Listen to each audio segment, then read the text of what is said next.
This is a 1958 Imperial. Just the epitome of American optimism that post-war, we won World War II, now we started a space program, all cars had fins and the Jetsons was coming on TV. How many feet is this car?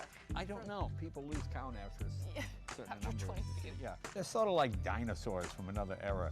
This would sort of be the demographic car that I think the average TV viewer would remember. I mean, look how much room there is in this car. Just hilarious. I love how huge the gauges are. They're like giant high plates. This was considered safety. This Padded with leather. Yeah, no great hurry to be safe. And the way you start is you turn the key and you hit the neutral button.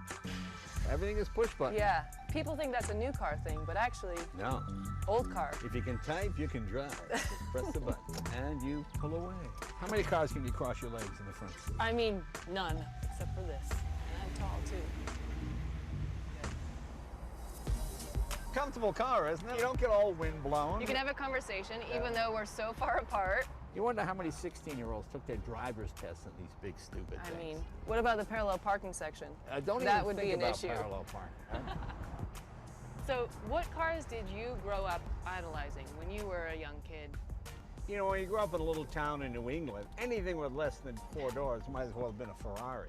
Nobody had cool cars. I was 9, 10 years old. I was riding my bicycle up a hill and I saw an old man polishing a 1951 Jaguar XK120 and I was fixated. He said, come on over, you want to sit in it? It was unbelievable.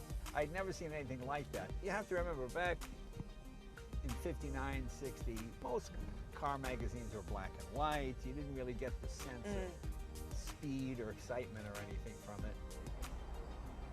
Who taught you how to drive? So many houses had abandoned cars in fields. And there was a 2CV in a field near my friend's house. And when we were kids, we'd go over there and work on it. And we got it running. And we were just driving around the fields all day. And our moms, you know, would sit at the kitchen window and watch us. Okay, I did all right. Order submitted. Once you finally Order started submitted. making some real money, Order submitted. what did you finally buy as a special car purchase? Well, the first car I bought when I came to California was my 55 Buick Roadmaster, which I still have. I got off the plane, I had no place to live, and in California, you need a car before you need a place to live. So I bought the 55 Buick for $350, and I lived in that, I slept in it. I met my wife in it, I got married in the car, Wow. drove the car to my first Tonight Show, and I still have it.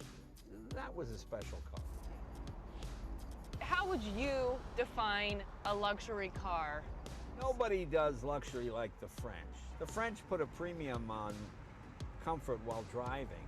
The cars don't appear to be ostentatious or flashy, but they're exceptionally nice to drive and very, very comfortable. We Americans tend to confuse luxury with crashed, garish. I mean, look at Trump's apartment. Is sitting on a gold chair really comfortable? No, it's not luxury at all. It's like Oscar Wilde, you know, the price of everything, the value of nothing.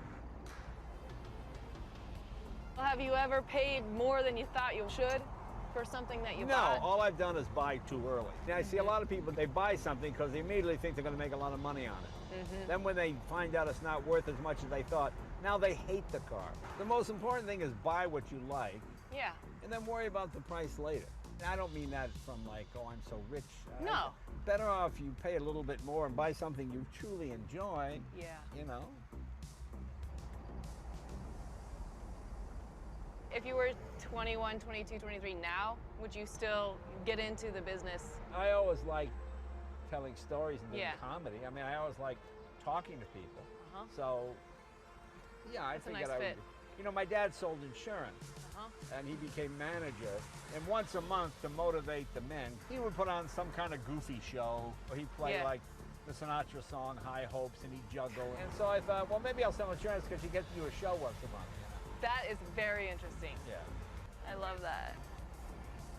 Well, Jay, it's been so great talking with you. Yeah, it's always fun when you come by. We have fun. We have a good time. Yeah. And let's continue motoring. Motoring. That's the proper term.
Mumbai can overwhelm you. For Indians, it's both New York and LA, Hollywood and Wall Street. It offers the sensory overload of the world's second-largest country and intricate traditions crafted over millennia. It's a lot to take in if you only have a few days on this colorful but chaotic peninsula. I'm Nikki Eckstein, travel editor for Bloomberg Pursuits, and I'll show you how to make the most of Mumbai.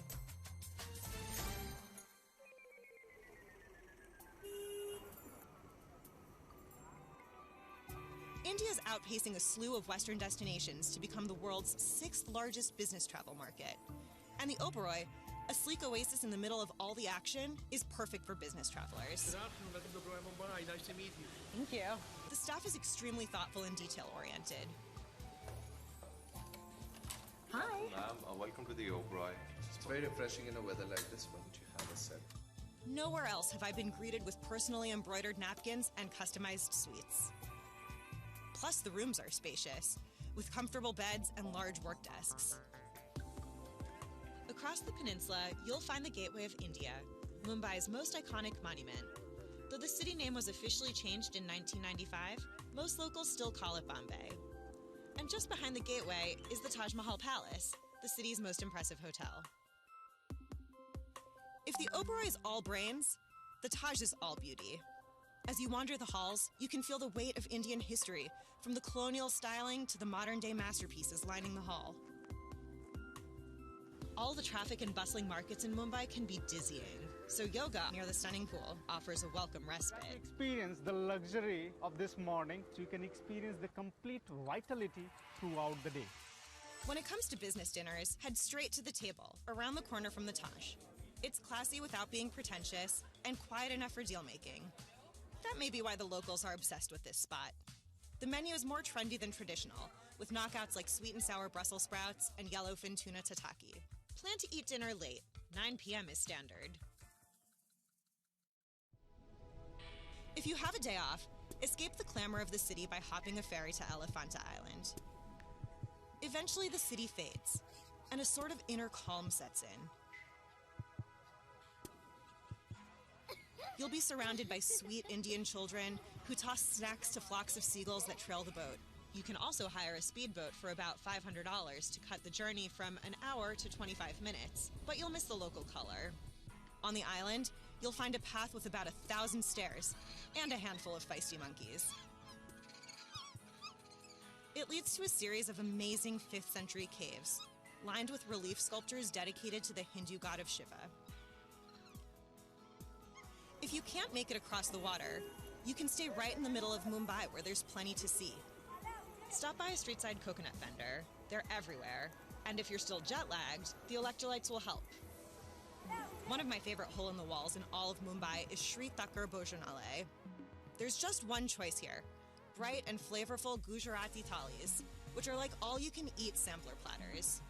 The restaurant was passed down from father to son, and the son is very enthusiastic about his locally sourced cuisine. Since India has gone cashless, ask to add a 10% tip before settling the bill. You can also charge tips for bellhops and housekeeping back at the hotel. After lunch, hit the streets and find the perfect piece of India to take back home. D. Popley & Sons is a family affair where the owner keeps the real jewels hidden in the back room. The owner's son designs many of the pieces himself and sources the rest from Jaipur. Antiques are huge in India, but you can't take anything that's more than 100 years old out of the country. You can, however, pick up carved elephants and crystal drawer pulls salvaged from Maharaja palaces at Esaji's, just next door.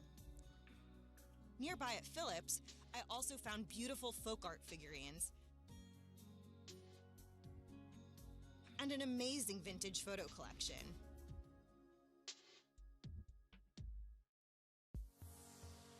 For clothing, there's a great spot called Bungalow 8, hidden under the bleachers of Mumbai's biggest cricket stadium. It's tricky to find, but you'll be rewarded with the prettiest kaftans and block-printed scarves, all arranged by color. But back to business.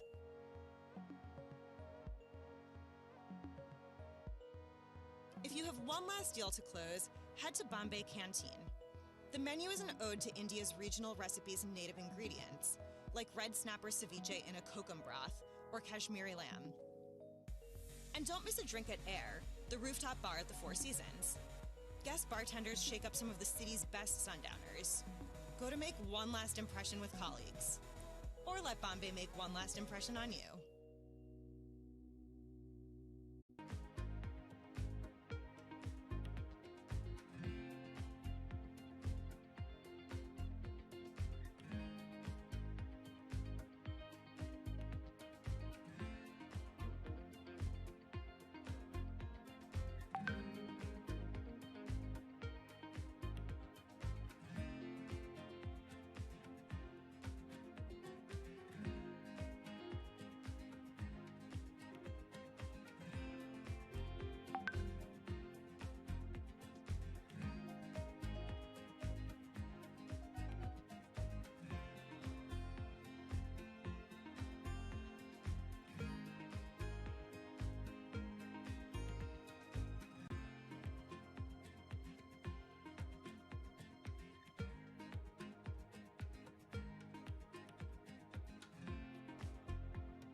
With SUVs growing in popularity, it only made sense to get some on this show. So in this review, we're going to compare 3 of the best rated luxury SUVs on the market.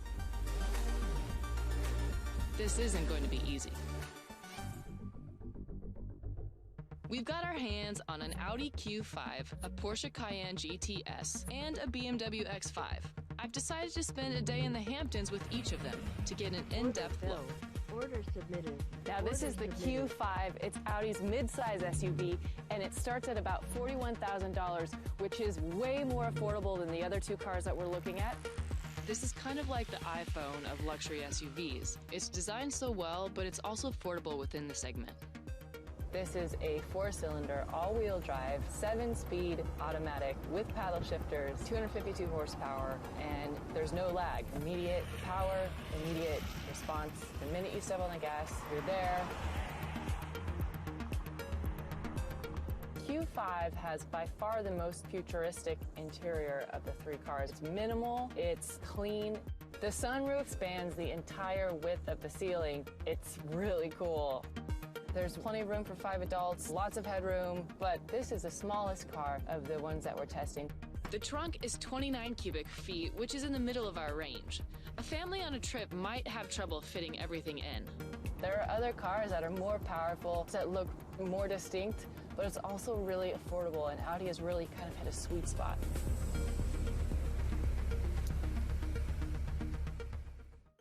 So how did it add up? The immediate response really made me feel in control. The horsepower was a little weaker at 252, and the 22 mile per gallon means that this is in the middle of the road.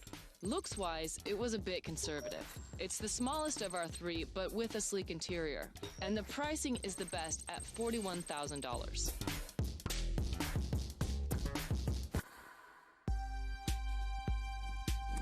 Now this is the BMW X5 Hybrid. That means it gets 56 miles per gallon combined between the electric motor and the conventional engine.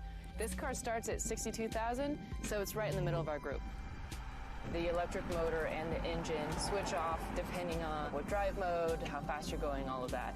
What you won't find out from the stats on the website is how big this car feels when you sit in it and how small it drives. It's a nice balance. So the interior, it's not as futuristic, it's not as clean and modern feeling, but it's also a little less full of buttons and levers and gauges. This does feel like it's the roomiest of the three. I think a lot of it has to do with the natural light. The most visibility for sure.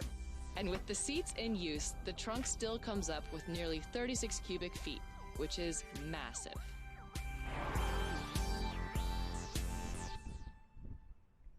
To recap, the handling was exceptional. 308 horsepower is middle of our range, and an amazing 56 miles per gallon with the combined electric motor. It was sporty without being over-aggressive. The roomiest, but with a toned-down interior. And at $62,000, it's mid-range for our selection.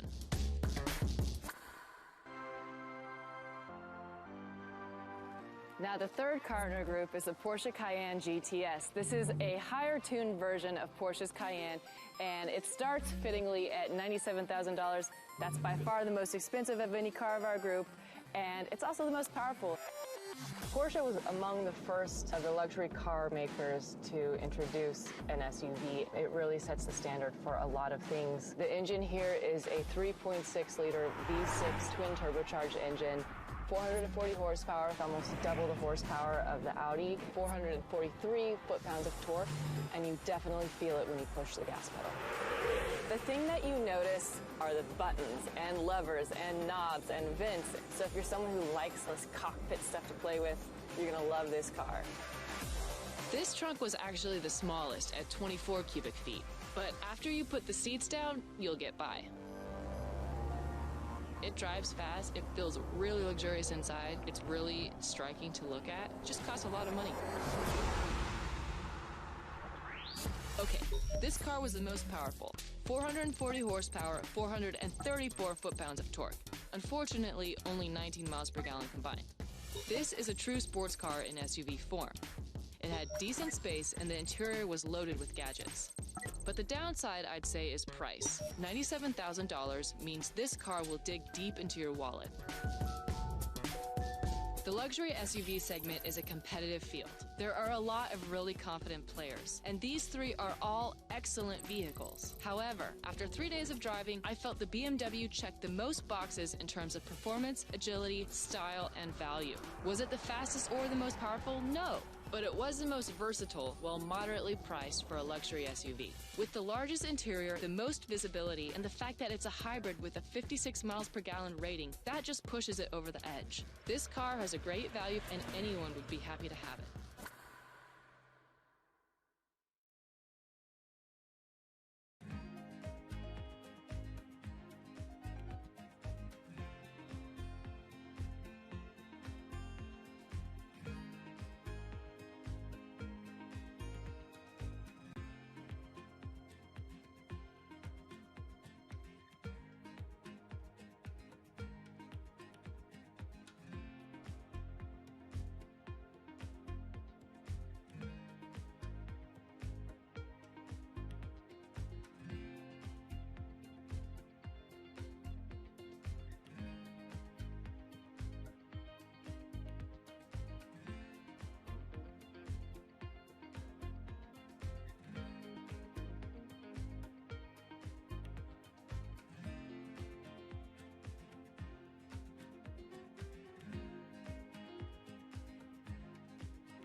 The perfect sports car should combine sexy good looks with nimble steering, aggressive power, and a high-quality cabin.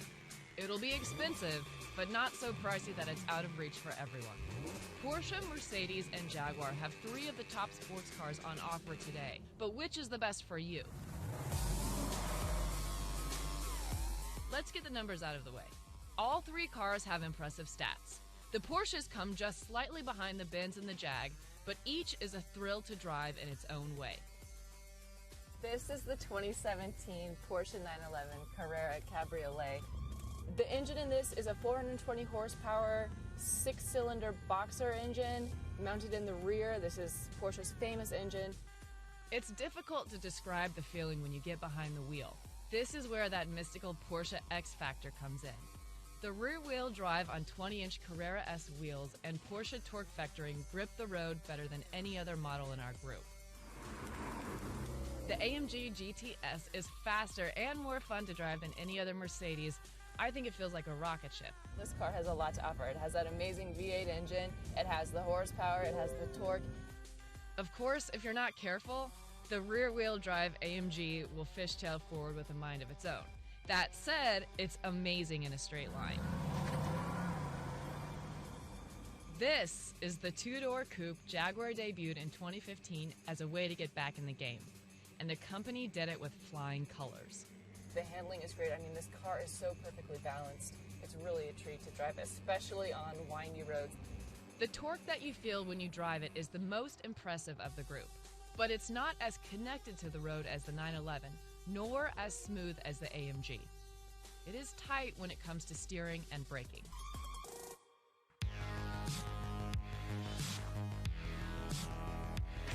The 911 is eminently recognizable, yet after all these years, it still impresses. The front end is flirtatious, the rear is muscly, and the headlights are friendly. This is Mercedes' bad boy halo car meant to recall the glorious Gullwing SL that Mercedes made in the 1960s. The idea is that its sexy allure will attract young new fans to the brand. This is the car you want to get to make a really loud statement. The Jag is all muscles and roar, punched up at the seams like a football player. If you kind of like a hunky mass of metal and gears under your foot, this one is the car for you. Porsche was the first sporting brand to introduce the PDK paddle shift technology, which is quicker and better for city driving than the manual. There is also a back seat in this option, something the other 2 don't have. Now, I don't know if you'd put anybody in that backseat except for maybe your dog or someone you don't like, but it is back there and you can use it in a pinch. Inside, I loved how the Mercedes looks. It has crazy octopus-like round dials all the way through the center and the dash, and everything felt thick and rich. There is plenty to see inside the Jaguar. Lots of loud blue stitching, performance seats, and even a handle for the front passenger to hold onto for dear life. This is the least well done of our 3 when it comes to interior quality and design, but it's still pretty great. The bottom line? You can't go wrong with any of these incredible machines. But if you want the whole package at the best value, the 911 is the clear winner. Sure, it's not as aggressive looking as the AMG, and it has less power than the Jag. But its incredible connection to the ground, its cozy perfect German handling, its superior suspension, and its minimal but quality interior mean the 911 Carrera S Cabriolet more than stands its ground.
Order canceled.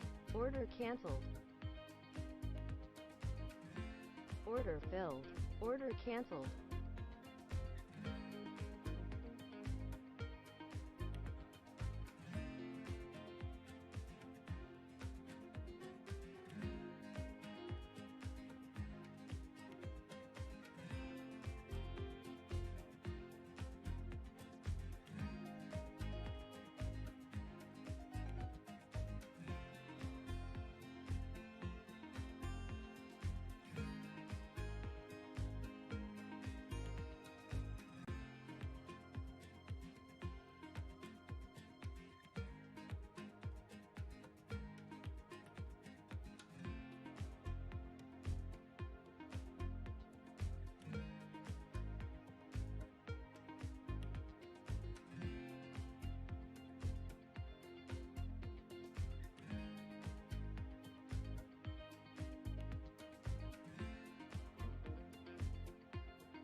When you hear the word Ferrari, you probably think fast, sleek, or maybe risque. What you don't think is practical. And Ferrari is not the first car you think to take to pick up your Christmas tree. But that's exactly what I did. I drove a Ferrari GTC4 Lusso 2 hours outside of New York City to Barclays, a fourth-generation orchard and tree farm. I wanted to test out Ferrari practicality. Welcome to Barclays Tree Farm. I'm Steve Barclay. I'm Hannah Elliott. Nice to meet you. Should go find your perfect tree? Let's do it. Excellent. What kind of trees are these? We've got Douglas fir and Norway spruce in here. This looks great. So this is the one, yeah, huh? I like it. It's good. Okay, let's do it.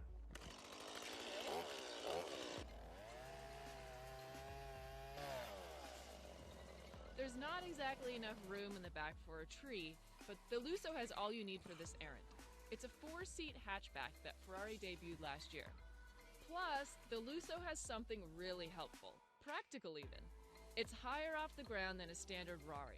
Getting in and out wasn't the usual awkward struggle I often have with low sports cars. I would even call this shockingly drivable. This is the perfect Ferrari for people who love to drive. And I know that sounds crazy because it's the hatchback Ferrari, but the thing about the car is it has a V12 680 horsepower engine on all-wheel drive. That means it has the beating heart of a Ferrari track car that will compete with anything from Lamborghini, McLaren, built into this package that is totally functional. And an elaborate traction and stability system in the rear that Ferrari calls thrust vectoring. Basically, it smooths out the car's response to unstable conditions like snow, ice, or bumpy roads. I mean, I had this buying holiday decorations at Target. We had the tree on the top. I had this in snow and slush and ice, and it performs so well. Inside, the front feels like a very luxurious cockpit, which makes sense after all, the word lusso means luxury in Italian. The back is spacious enough for a couple of adults, and it roars from 0 to 62 in 3.4 seconds. Top speed is 208. So what gives? Why did Ferrari make a practical car? Well, to hold on to its most loyal fans. Now, there are rumors that Ferrari will unveil an SUV in 2018, but until then, it hopes to keep Ferrari customers in the family with the Lusso. So hang on, Ferrari fans. Next year, maybe Santa will leave a prancing pony SUV in the driveway. Until then, the Lusso will do.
Wow, this is a Callaway Corvette Aerowagon.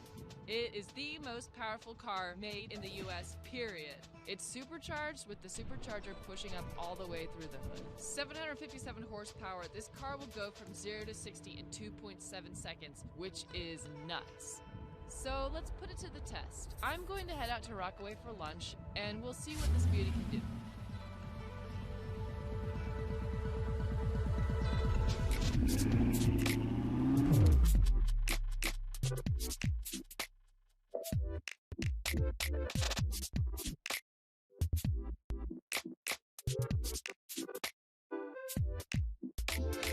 So, Callaway, the very same name that engineers golf clubs, modifies these Corvettes. And in this Aerowagon, the main upgrade is the supercharged engine, and it's so fast.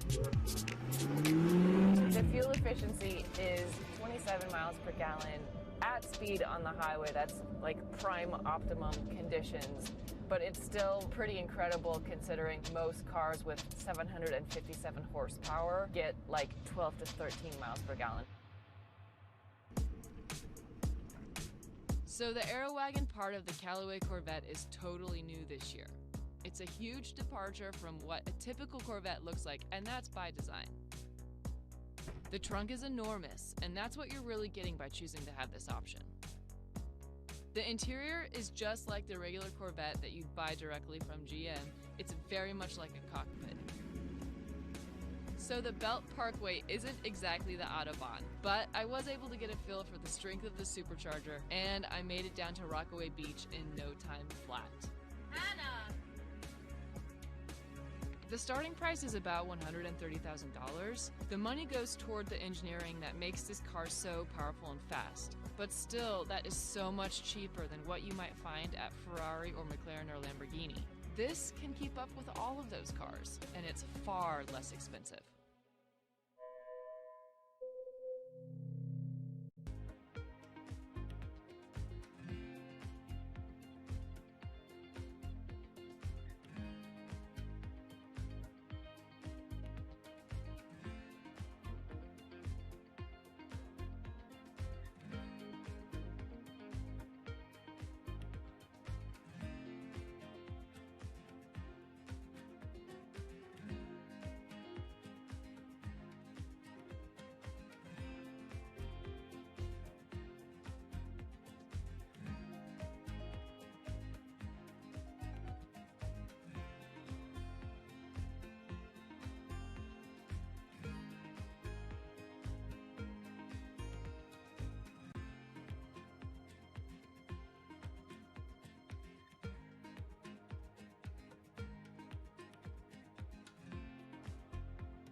Sometimes I don't trust love at first sight, not even when a car looks this good. So I decided to put the Tesla Model X through its paces for 5 days in the mountains along the California coast. I needed to know, was this just a crush or a lasting love affair? I first drove the $151,000 SUV briefly in Los Angeles last year, and at the time thought it was one of the best cars I'd ever tested. But a 340-mile road trip can make or break any relationship. One push of the button and the Model X will automatically route your trip according to where the superchargers line up. It probably won't be the fastest route, but you know you won't run out of juice. We were on our way. It was the start of something beautiful. The seats are situated high inside, but they're easy to access, even the back row. And the interior cabin is so quiet I can hear crickets chirping outside as I drove, with the windows up. The car has almost no body roll around corners, and it handled beautifully on a sandy beach. I will say that the battery gauge can be deceiving. It doesn't decrease at a stable rate, so you can jump down in range a lot quicker than you expect. We left this morning with a full charge, and we've been driving for 4 hours or so, so we're down to about 77 miles on the battery. So I asked the car to find us the closest supercharger, and we're driving there now, and we should get there in about 12 minutes.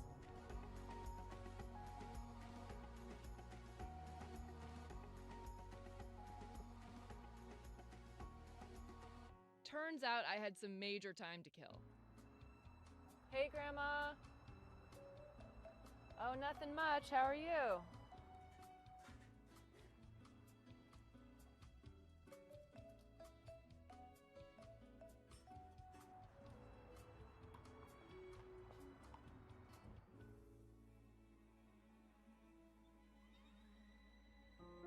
Back on the road, I could focus on the feel of the all-wheel drive, test the 3.2-second 0 to 60 mile per hour sprint time, and the 762 equivalent horsepower. It feels really fast when you push down the gas pedal. The brakes are regenerative, so you have to get used to their different feel. I never really did. And the automatic front doors can be tricky. They open when you least expect it. At the end of this trip, I realized the real question here is not, should you buy this car, but do you want to join the electric lifestyle? You really do feel virtuous when you drive it. No fossil fuels here. But owning an electric car saps your time and energy if you're not deliberate about charging. It makes it harder to be spontaneous and free. And you have to be okay with giving up the raw, pure feeling of driving a mechanical car. But if you are that kind of driver, the kind that wants to be on the cutting edge of luxury and technology, you're going to fall in love.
The season is upon us, and everyone, including me, is thinking about what to pour for all those holiday gatherings. Hi, I'm Aileen McCoy, here to talk about the holidays and wine. I've picked 3 under $30. Yes, $30. The first wine is a white. It's the 2016 Abbazia di Novicella Kerner, and it costs only $20. Kerner is an exotic white varietal, but what you really need to know is that it translates into deliciousness. This wine is also from an unusual varietal, and unusual, obscure varietals are really in right now. It has fantastic aroma. It has lovely zingy fruit flavors, which are very bright and crisp, so that you feel the wine is bigger, richer, and will go with something that is really quite serious in terms of food. Now we're ready for the red. It's the 2014 Chateau Cartier from Saint-Emilion in Bordeaux, and it costs $27. Classic Bordeaux's do not all cost $100 and up and have to be aged for decades. This is made from 100% Merlot. It's ready to drink right now. Let's taste. It has lovely plum and cassis aromas, just the way a Bordeaux is supposed to, and charming fruit that's really delicious, along with silky tannins. Because it's so fruity and easy to drink, it will go with everything from roast turkey with dressing to a juicy prime rib, and it's perfect for white wine snobs to sip at a cocktail party. Now for the best, the sparkling wine. This is the Schramsberg Mirabelle Brut from California, and it's only $25. It's a blend of Chardonnay and Pinot Noir, and it was aged in 19th century caves on Diamond Mountain. Now let's pop the cork. Bubbles are essential for the holidays and look festive in a glass.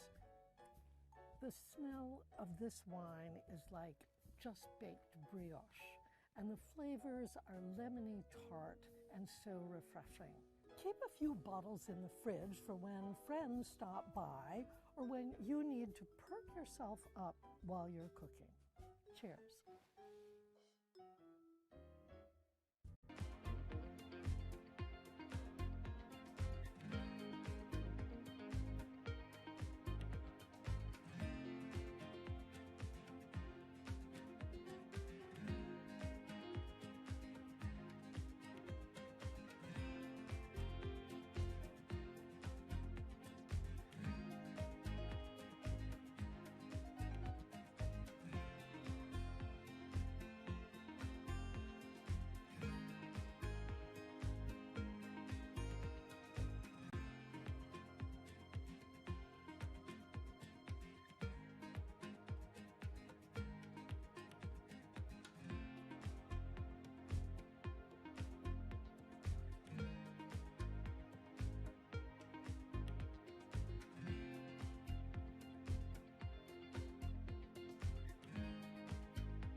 When you hear the word Ferrari, you probably think fast, sleek, or maybe risque. What you don't think is practical.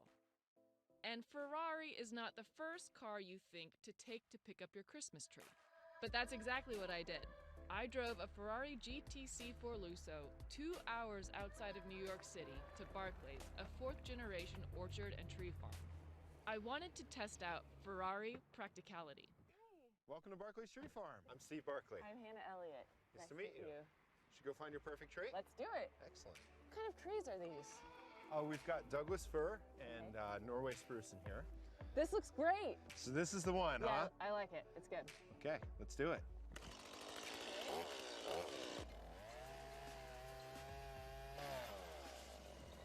There's not exactly enough room in the back for a tree, but the Lusso has all you need for this errand.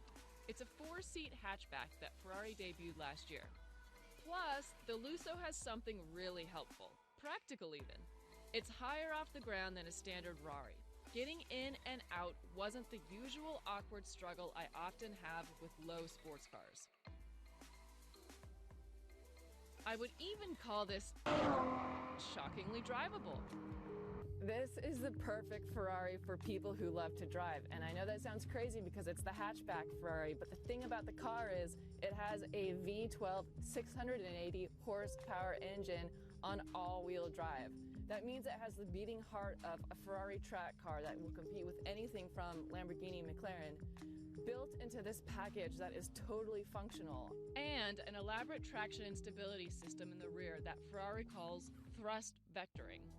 Basically, it smooths out the car's response to unstable conditions like snow, ice, or bumpy roads. I mean, I had this buying holiday decorations at Target. We had the tree on the top. I had this in snow and slush and ice, and it performs so well. Inside, the front feels like a very luxurious cockpit, which makes sense after all, the word lusso means luxury in Italian. The back is spacious enough for a couple of adults, and it roars from 0 to 62 in 3.4 seconds. Top speed is 208. So what gives? Why did Ferrari make a practical car? Well, to hold on to its most loyal fans. Now, there are rumors that Ferrari will unveil an SUV in 2018, but until then, it hopes to keep Ferrari customers in the family with the Lusso. So hang on, Ferrari fans. Next year, maybe Santa will leave a prancing pony SUV in the driveway. Until then, the Lusso will do.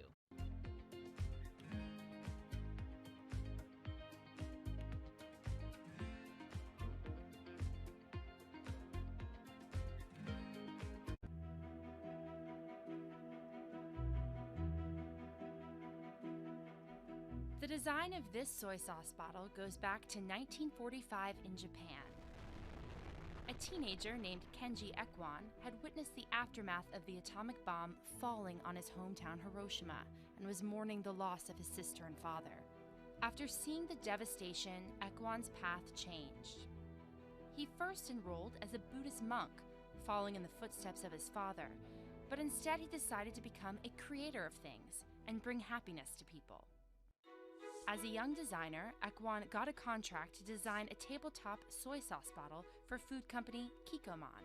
Soy sauce is a must for Japanese meals, but it was originally sold in big bottles that were hard to hold. It took Ekwan 3 years and about 100 prototypes to complete the design in 1961. The result is a small glass bottle with a narrow neck, a shape reminiscent of traditional Japanese sake flasks. It allows you to see how much sauce is left. It's stable on surfaces and comfortable to hold. The inward angle of the tip of the spout is also perfect at preventing drips and controlling flow.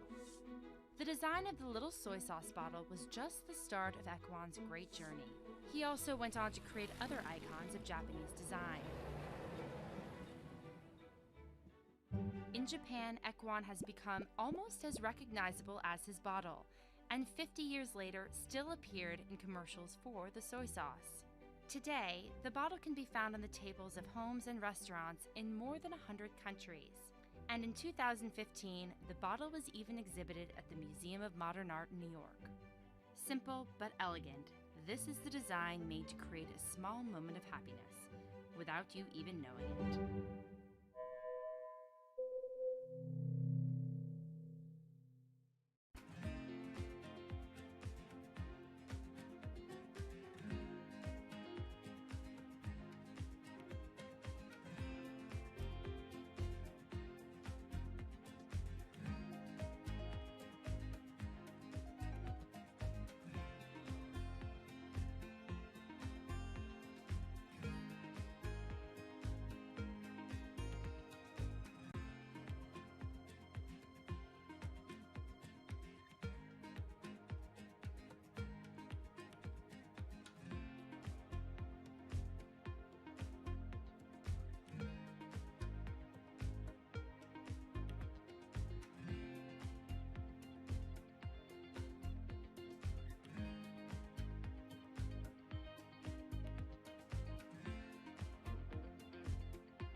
The design of this shoe starts in Oregon in 1981 and with a man called Tinker Hatfield.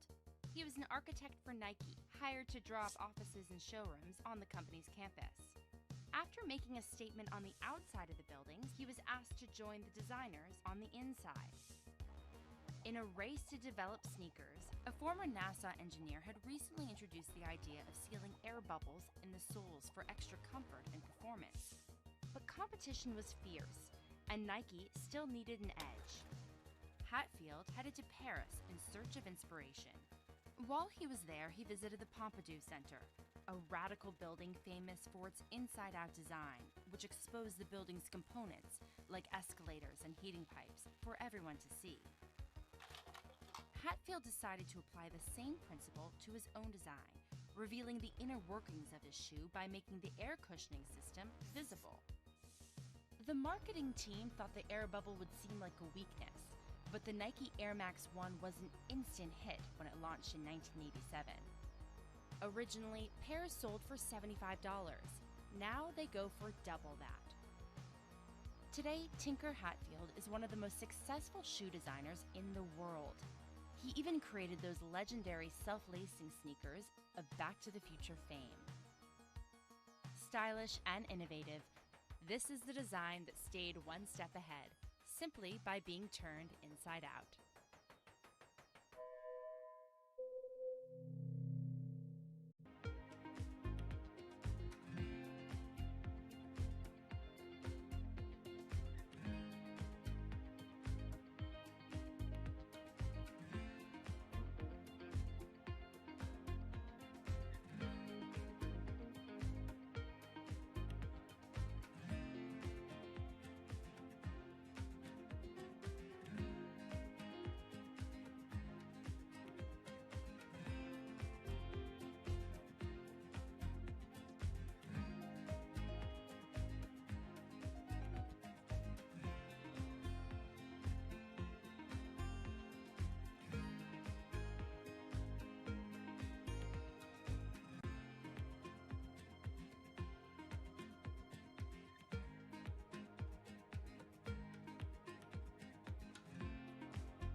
London. It's easy to recognize.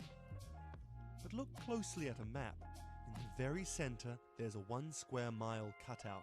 This is the City of London, which lives in a city named London.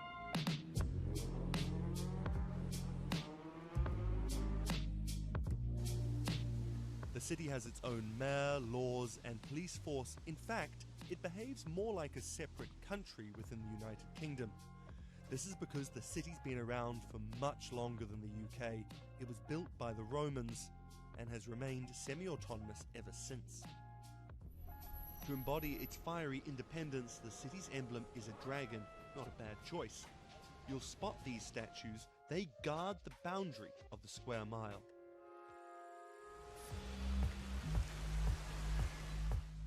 Nowadays, the city's arguably the financial capital of the world.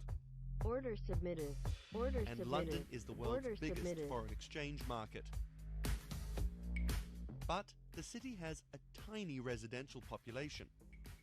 Every weekday, workers flood into the banks, law firms and offices which fill the square mile.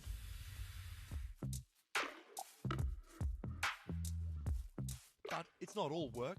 This is 1 p.m. You might say no surprise here, city workers having a drink, but attitudes are changing. The legendary long lunch at the pub is now seen as a bit of a macho relic. In 2017, Lloyd's of London, the legendary insurance market, told its employees the party's over, no more drinks during office hours. But as you can see, not everyone got the memo. Because here's the rub of it, the city had a bit of a reputation. When the after-work crowd go home, the place becomes a ghost town. But that's changing, and leading the way are some high-flying dining spots. Sitting on top of the Heron Tower is the Duck and Waffle. It offers 24/7 service with a hell of a view. This is about as refined as a 24-hour Waffle House gets. But the most talked about new guest, who's reinventing the city's reputation, is called the Ned. Over £500 million has been spent turning this old bank into a private members club and hotel. With 8 restaurants in the lobby and a bar that stays open till 4 a.m, the Ned's injected some late-night atmosphere into the city. This is, after all, the oldest part of London, and following an injection of fun and flavour, it's throwing down a challenge to the rest of the city, shaking off its stuffy reputation.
Order filled. Order submitted. Order submitted. Order submitted. Order submitted. Order filled.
There's an inherent attraction to light and being human. And I think on a very deep psychological level, light is this way in which we experience the energy surrounding us in a very personal manner. My name is Matt Dilling. I'm the founder of Light Bright Neon Studio, and we manufacture, produce, and restore neon works of art and design.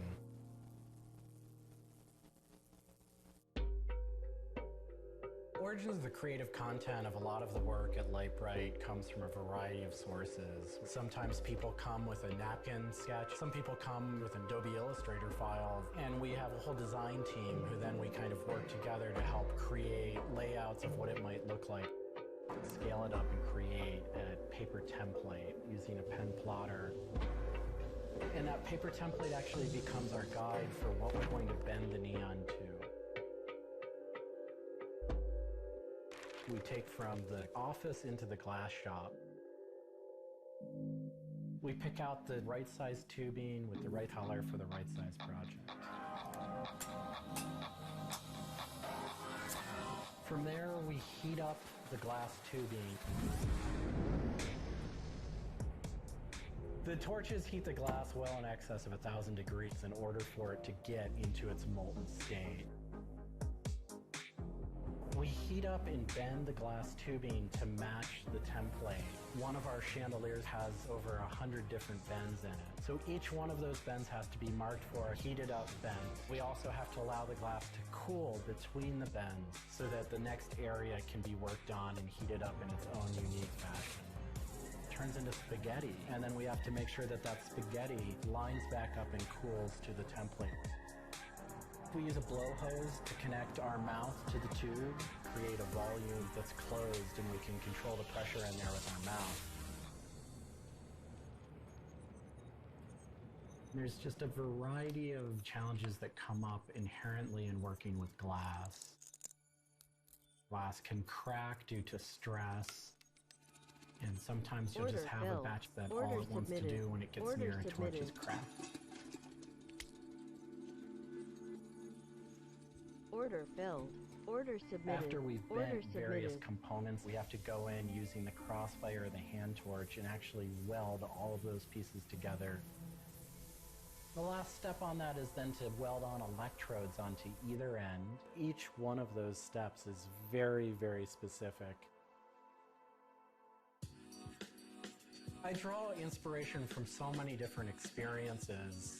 It's hard to come up with one thing that's particular, but one of the ways that I really am able to connect with the creative is to float. Floating is a similar experience to meditation, to psychedelics.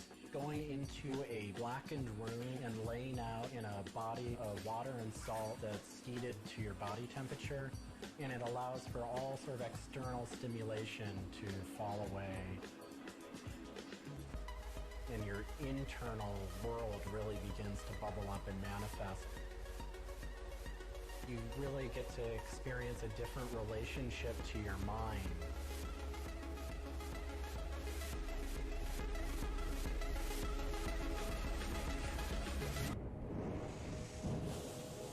I think I work with neon because I can't not work with it.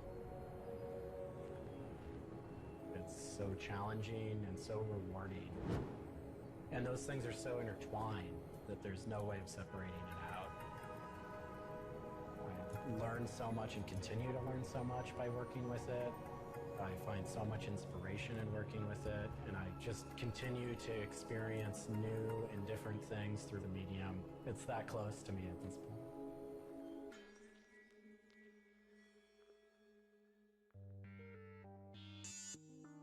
Once the neon tube is completed, we have to hook it up to our manifold for bombarding.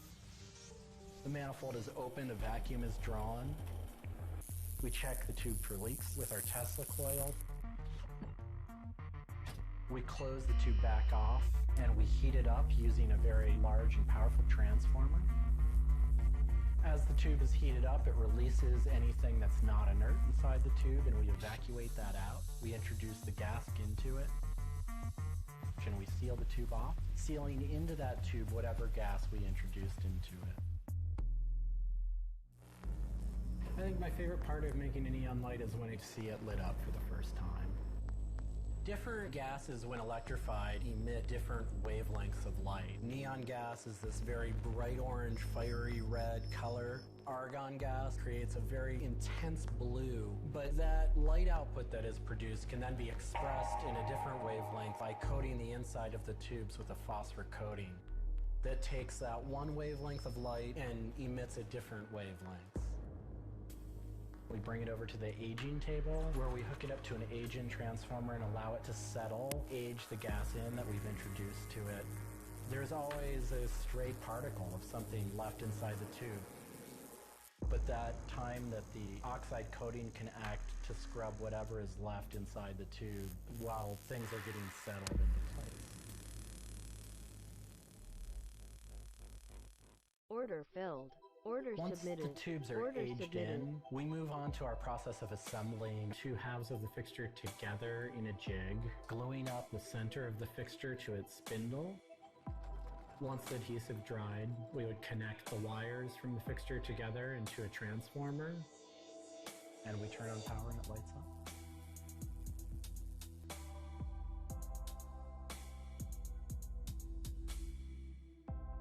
Part of what we love about what we do here is that we try and put out into the world the kind of things that we'd like to see.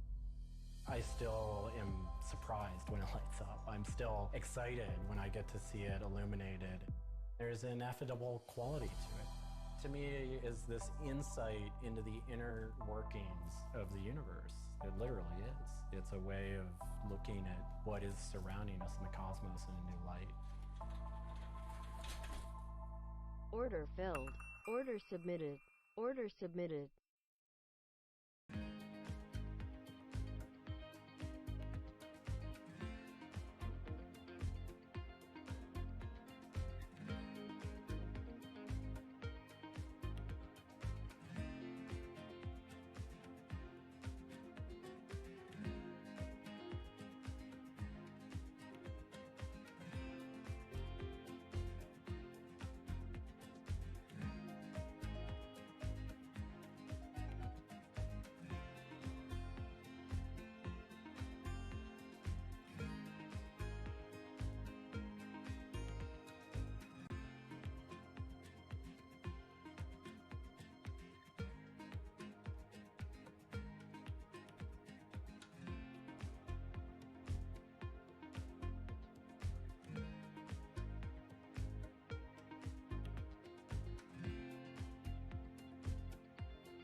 It's a bit like an addiction. You've got to make something, you have to do something. It's borderline obsession. And every bike we build is my favourite bike at the time, and as soon as it's done, I want to build another one.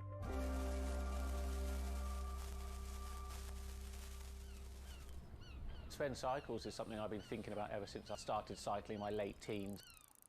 We want bikes that ultimately you'll really enjoy riding. There's never a bike that's the same. There's always a slight change. And as we build them individually as well, they have the marks of a bike that's built by hand. Most people I know cycle have an idea of their dream bicycle. And it may be an evolving idea you've had in your head. And we've worked with a lot of people that have come to us with sketches and scrapbooks. It's really, really nice to build something that's just one-off and unique. Order cancelled. Order cancelled. Order cancelled. I think a lot of people see a bicycle as two wheels and a frame in the middle. There are a lot of subtle changes and nuances in design which can change the riding characteristics quite dramatically. I'm a really big fan of modernist architecture, and the simplicity of a modernist building is really hard to achieve. And with some of our bikes, they may look very simple, but I think people should not underestimate the time and effort that goes into designing a product. Tubing is key to a bike's feel and ride. Reynolds tubing has been in my life ever since I can remember. Growing up, I could never afford a frame manufactured with their tubing. We can now put a badge on our bike saying manufactured Reynolds, which is a sort of thing as a kid I just wouldn't have believed was going to happen.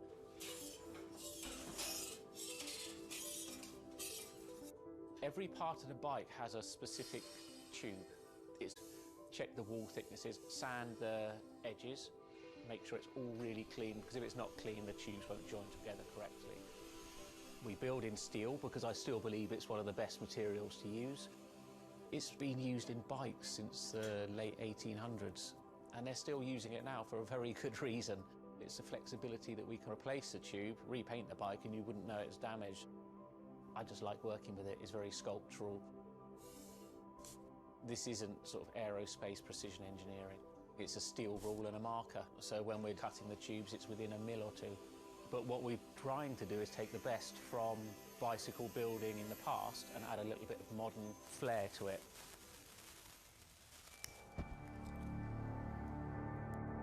There's various techniques for building bicycles.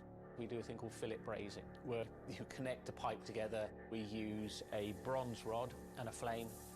We heat the tubes up to the same temperature and we fill the joint with bronze. And it gives a very, very sort of fluid, lovely, sort of quite sculptural feel. You've got to practice, you've got to be able to judge material temperatures, you've got to just look at it and you just get a feel for it. It's a stage where your tubes start to look a bit like a bicycle. My father's a jeweller. He'd make sort of very pretty things, which are lovely, but for me, they don't really have any function. What I love about bicycles, you can start on a Monday with a box of tubes, and you can be riding it by the weekend, and it can last you for the rest of your life.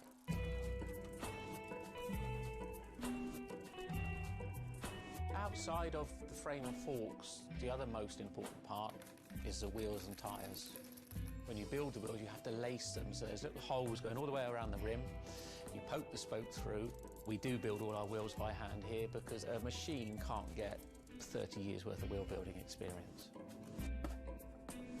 Colour is very, very personal. Order With cancelled. any of our bikes, you can have them painted whatever colour you want. Order cancelled. We match one to a teapot, so we can get that scanned and we can match that, or someone's favourite item of clothing. I like to let the bike sit for 4 or 5 days minimum, just so the paint can have time to cure a little bit, and then we assemble it. We get out all the new components, and it's a case of putting them together. Some bikes you can assemble in 3 hours, some will take 3 days. And we've built bikes that cost in the £10,000 plus mark. Some people, they're saving up and this is their bike and they're going to own it for the rest of their lives, so we just want to make sure they get the right thing.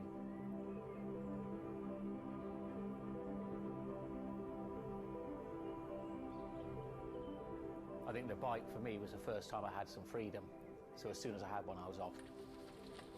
A lot of people still get that thrill as when they were a kid, blasting down a hill, wind going through their hair. It's fun. Everyone has their favourite jacket or something that just makes them feel good. If you've got a bike that fits well, you actually feel part of it.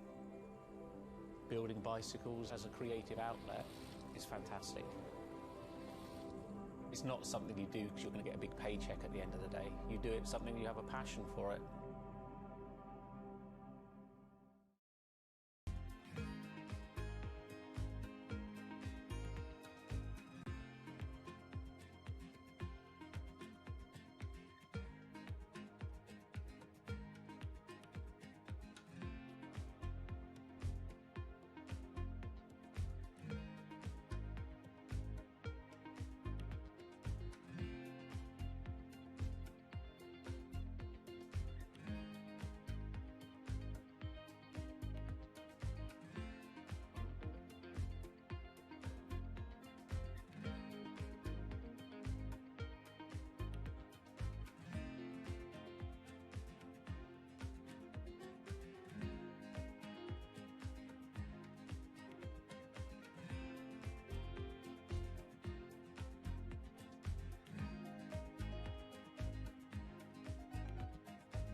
If you ever saw a wooden surfboard, it was probably hanging in somebody's house or underneath the deck. But kind of in the last 10 or 15 years, wood has made a big comeback. They surf wonderfully. It's beautiful and it feels great to be on one of them.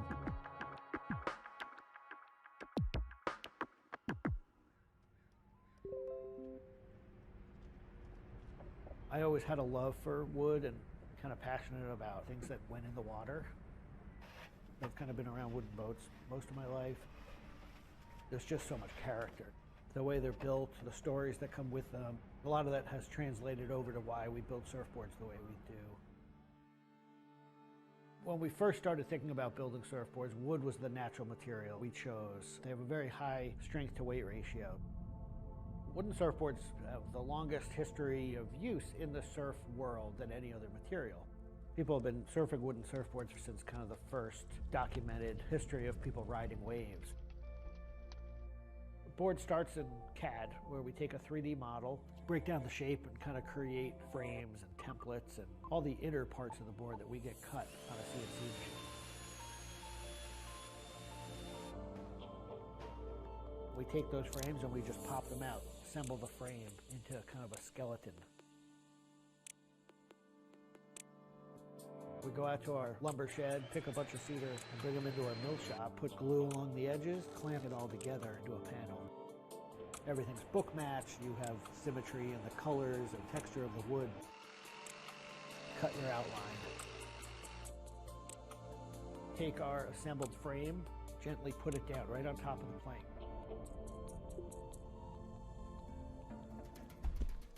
Once that foundation is started, you're basically building up the three-dimensional shape, the outside part of the board, using lots of strips that kind of interlock and fit together.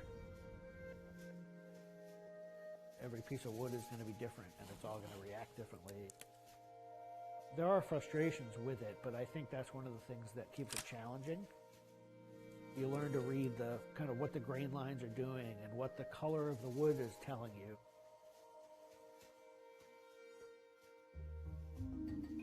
Once those rails are cleaned up, we put our top planks on.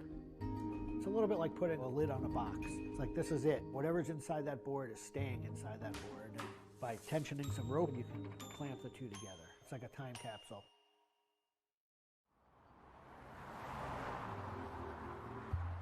What makes our boards unique are they are built right here in York. They're built using material that grows right here in the state of Maine. They're built 100% by hand by local craftspeople and surfers. There's a lot of time that goes into these boards, between 40 and 60 hours, start to finish. We wanted to build surfboards that were as hollow as they could be, but still be strong enough to work well. Too light and they don't surf well, but too heavy and they don't surf well. So there's a balance point there, and that's where we try to be.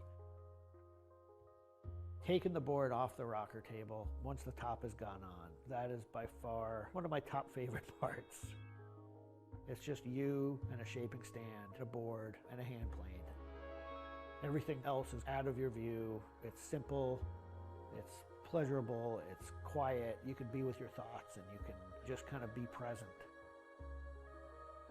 There's something about taking a nice sharp edge tool to a beautiful piece of wood and feeling the curls coming off and knowing that every pass that you're making, you're kind of getting it closer and closer to what you have in mind.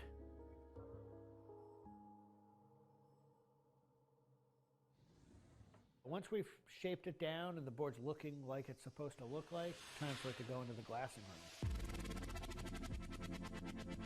4-ounce fiberglass, laying it over the board, draping it over the edges, cutting it, applying epoxy, and on the board.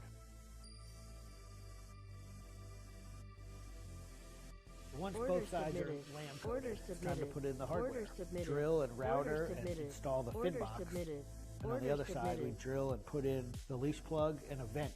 There's a lot of air just naturally inside the board, and that air wants to expand and contract with temperature changes. And that vent has a little piece of Gore-Tex fabric in it, and it allows air to kind of breathe both ways, but it doesn't allow water to get in. Once all that hardware is put in, it goes back into the glassing room. We brush a nice, beautiful, thick coat of epoxy over the whole surface, and that we call a gloss coat. That's supposed to look beautiful and glossy and shiny and flawless. You get to see that board come to life. Whatever the colors in the wood, they really come out. It just makes it look like candy. You just want to touch it and run your hands down it, and it's just kind of the icing on the cake.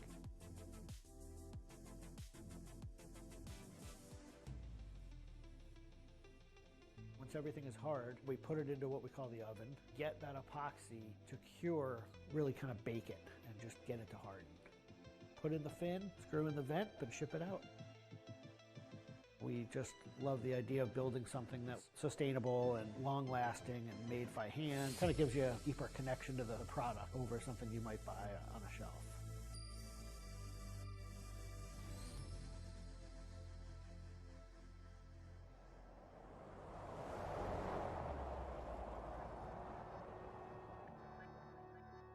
When a customer gets the board, they feel it. They 100% feel the amount of work and the amount of passion that went into the board.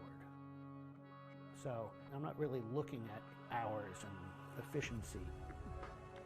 We're looking at like doing it right and enjoying it as we go.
Order submitted. Order filled.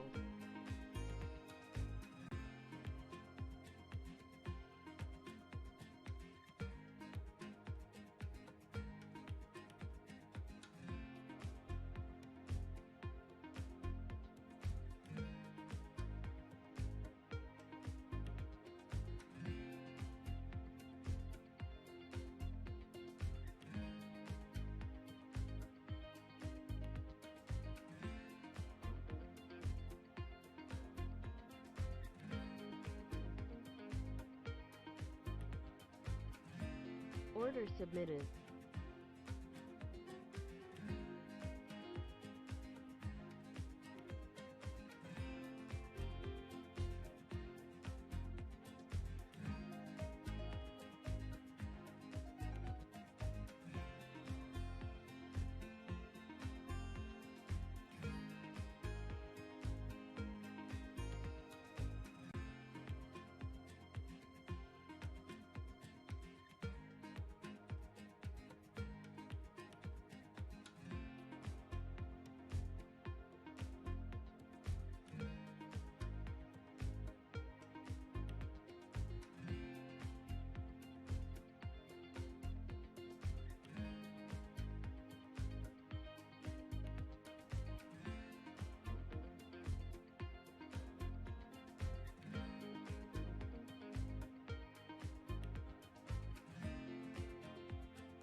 Order submitted.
The design of this little trees car freshener goes way back to 1952 in Watertown, New York, and an unhappy milkman who was complaining to one of his customers about the bad smell of spoiled milk. Lucky for him, he was talking to Julius Salmon, a Jewish chemist who'd fled from Nazi Germany and spent time living in the forests of Canada studying the aroma of alpine trees. After his chance encounter with the milkman, Salmon started to create paper soaked in natural pine oil. A string was also attached to stop people getting the perfume all over their hands. The freshener was originally in the shape of a buxom pinup girl, but Salmon changed his design to the pine tree we know today. This allowed the cellophane wrapper to be rolled down slowly, so the fragrance would last that little bit longer. As the automotive industry took off, so did little trees, filling the air with classics like Black Ice, Royal Pine, Vanilla Roma, and of course, new car scent. Fragrant and affordable, this is the design that brings you the heady aroma of a Canadian woodland, whether you're in a milk cart or a taxi cab.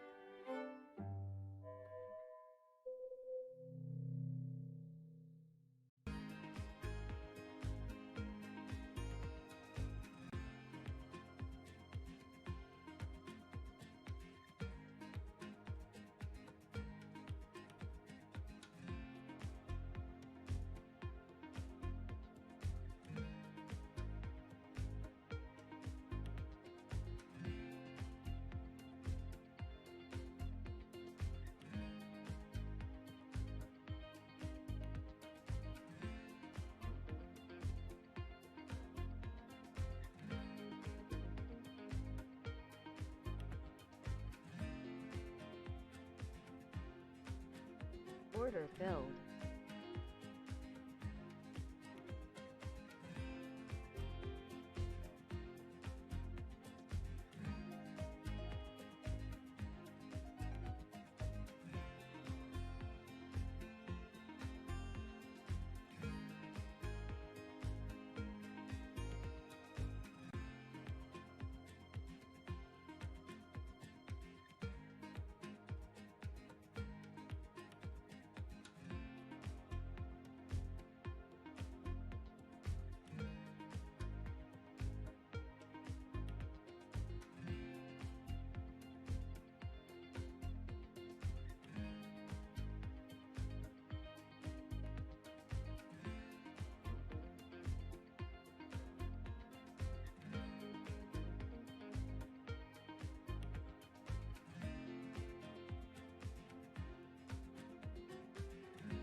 The design of this bottle started in Terre Haute, Indiana in 1915.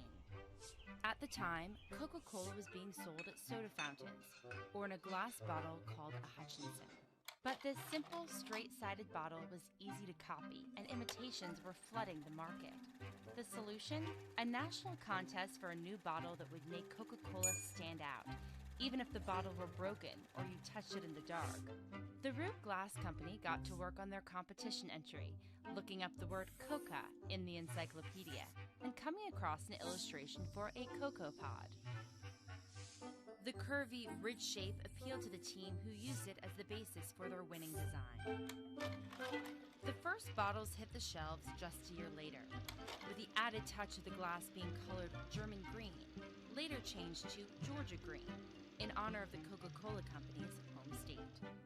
Sleek and iconic, this is the design that's flaunted its curves to become the trademark of the most popular drink in the world.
you've been open since 1982, which is a long time, especially for a bank in this day and age when it can be difficult to even, survive a crisis. So many of them go away. Tell us about, what a black bank is. It's African American owned in the sense that it's depositors? Yep. So we are black owned, and as we say, we are unapologetically black. We used to see ourselves as a community bank that happened to be black owned, but really now our strategy, and has been for about the past 5 years, to really focus on the fact that we are black owned, because our community really needs someone to speak in an authentic voice about issues that are confronting our community. Maybe about 5 years ago, we started focusing on being black owned, and since then there has been this movement, this Bank Black movement, what it's really trying to do is to get the black community to use its $1.2 trillion to both deposit in black banks and to use it to really invest in black businesses and to start doing business with each other so that we could grow the economy in our community. How has the way that people think about black economic empowerment changed over the years? So for us, it has changed drastically, really through the use of technology. Not only are we located in Boston, Miami, and LA, we're also the first black internet bank or online bank. And so people can open up an account with us from anywhere in the country. And we have customers here in New York, as well as in Utah and in Denver. And I could name cities across the country where we have customers.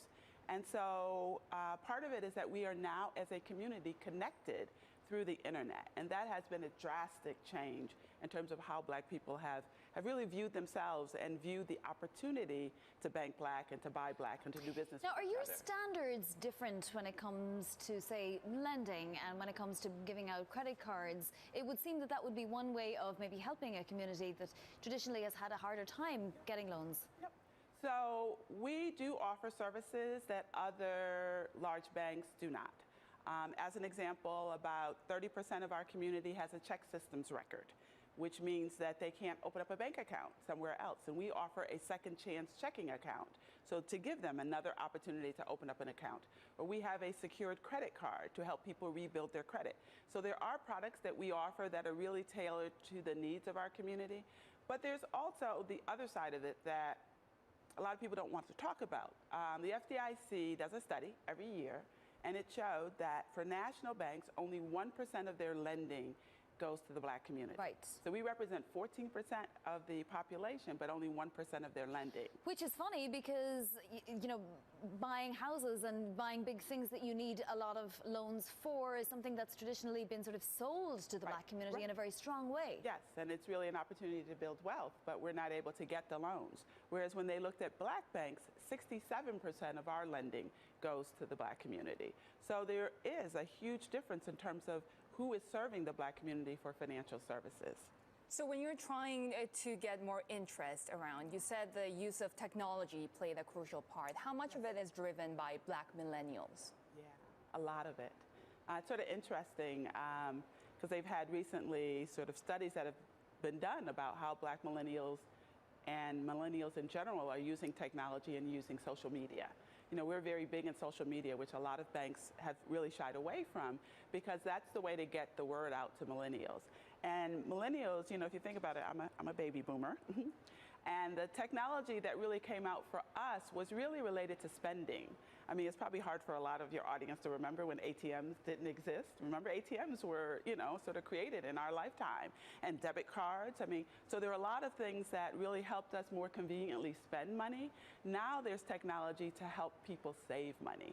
And that's what millennials are doing. They are actually using technology to save money, to invest, and to recognize that they need to make their money work for them. Terry, what is the one or two things that people come into you, because I presume you meet clients and you meet customers all the time, and say, this is a problem for us. It's not a problem in the economy at large. It is a problem.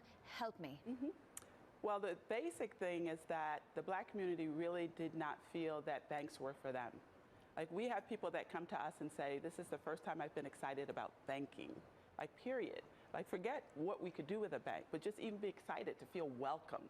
So that's the number one thing, is that people are starting to say, hey, banking is for me. And they walk into a branch and say, I've never been in a bank before. They could be 50, 60 years old. They're like, I've never been in a bank before. So that's number one.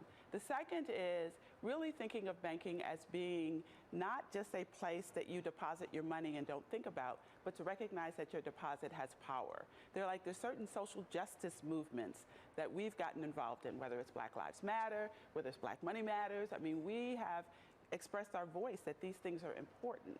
And so where consumers are looking, and Black consumers are looking at us and saying, my money matters. The fact that I'm putting it into whether it's a local credit union or a local community bank or a Black bank does make a difference. And so the combining of your money and your deposit, specifically in social justice, is where the millennials are coming from.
The many satisfying moments in the recent Winter Olympics, it's hard to top the U.S. women's hockey team defeating Canada in a shootout and winning the gold medal.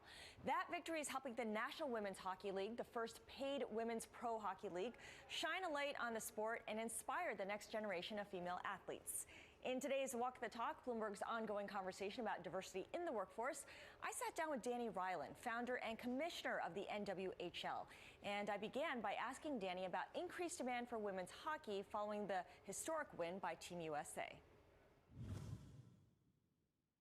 I mean, it was just an amazing experience just to see those women win gold. I mean, ever since Maddie Rooney made that last save in the shootout, I mean, our players have been walking taller. There's been a great buzz around the women's game, and anytime you can have, you know, that type of TV rating, parlayed with a gold medal. I mean, just the exposure that's brought our game has been unbelievable. Yeah, the buzz it's generated is really something else. Has sponsorship gotten easier because of it? And I wonder whether individual players, some of the stars from Team USA, will be able to get individual sponsorship deals that will then make it easier for the league to strike these deals. Of course. I mean, anytime there's international exposure, the conversations become a lot easier with sponsors. They know about the women's game. They know some of the stars in the game, and it just kind of makes the barrier to entry a little easier because we're not introducing them to a new sport. They're already aware. So it has made our lives a little bit easier, and we expect it to continue to go in a positive direction. Now, there's been a lot of changes since you founded the league in 2015. Among them is that 2 of your clubs now have the backing and the resources of NHL clubs. And I'm talking here about the Riveters, which formed a partnership with the New Jersey Devils, and the Buffalo Sabres owner bought the Buttes in Buffalo as well. Does that create imbalance with the other 2 teams that don't have that backing? No, I think it actually helps us raise the bar across the league. Obviously we want our teams in the hands of the best owners and operators, and the NHL clubs do it best. So I think it's a rally cry to the other clubs to say, like, all right, let's get another deal done. So we've definitely hit our stride this upcoming season. Anyway, it's an interesting phase of the business that we're entering into. Yeah. So the goal is to then get those other 2 franchises to get owners as well. Yes, I mean, the uptick that we've seen in the 2 markets that have the relationship with the NHL clubs has been noteworthy, and so if we can replicate that and kind of come up with the perfect blueprint, not only with our current clubs but potential expansion markets as well. All right. Now, under your original plan, NWHL offered contracts of up to $26,000 a year. About 6 weeks into last season, you unexpectedly had to cut salaries by 40 to 50% to preserve the league's future. What's been the effect on player retention? The players have actually been amazing. They understood the change. They know that we are a startup business and that we do whatever we can for them, and they were our greatest ambassadors during that hard moment. And it was definitely difficult. It was the hardest decision that I had to make as a commissioner. But the way that they reacted, the way that they continued to be great ambassadors for the game, really spoke highly of them, and we retained almost all of our players. And then this year, we've seen a great uptick in the game as well. What's the path forward to getting salaries back to the levels they were at? Yeah, it's all about scale.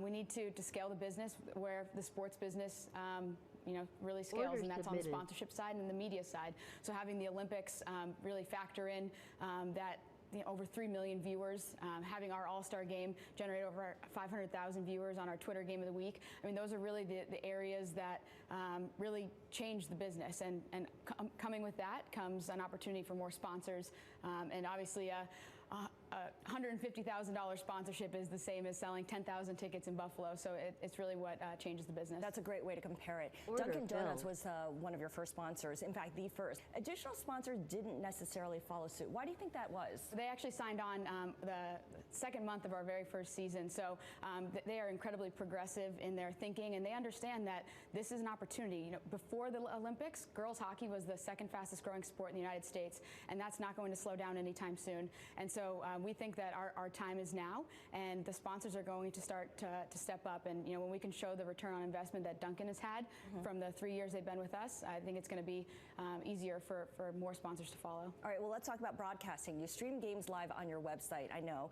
You also have partnered with Cheddar on Sling TV, Amazon, Twitter, and Facebook Live. What kind of interest, if any, have you seen from the traditional broadcasters?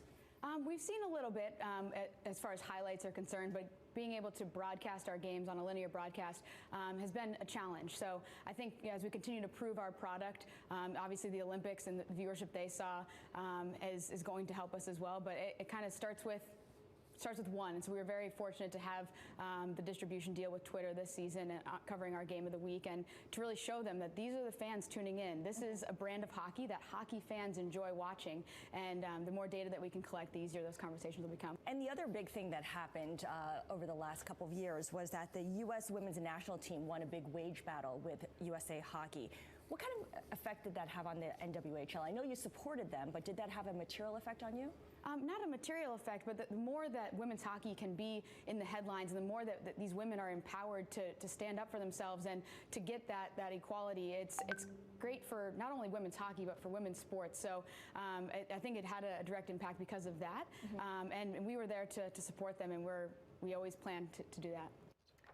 And that was my conversation with Dani Ryland. She is commissioner of the National Women's Hockey League.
Order submitted.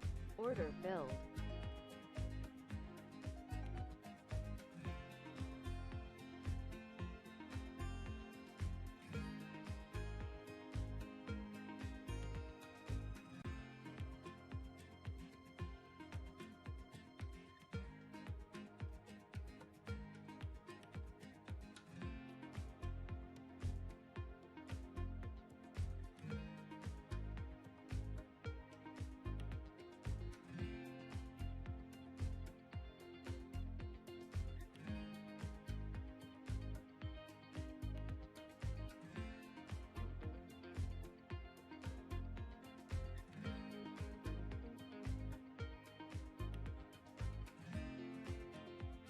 In the fight for gender equality, there are new warriors in the halls of U.S. business schools, men.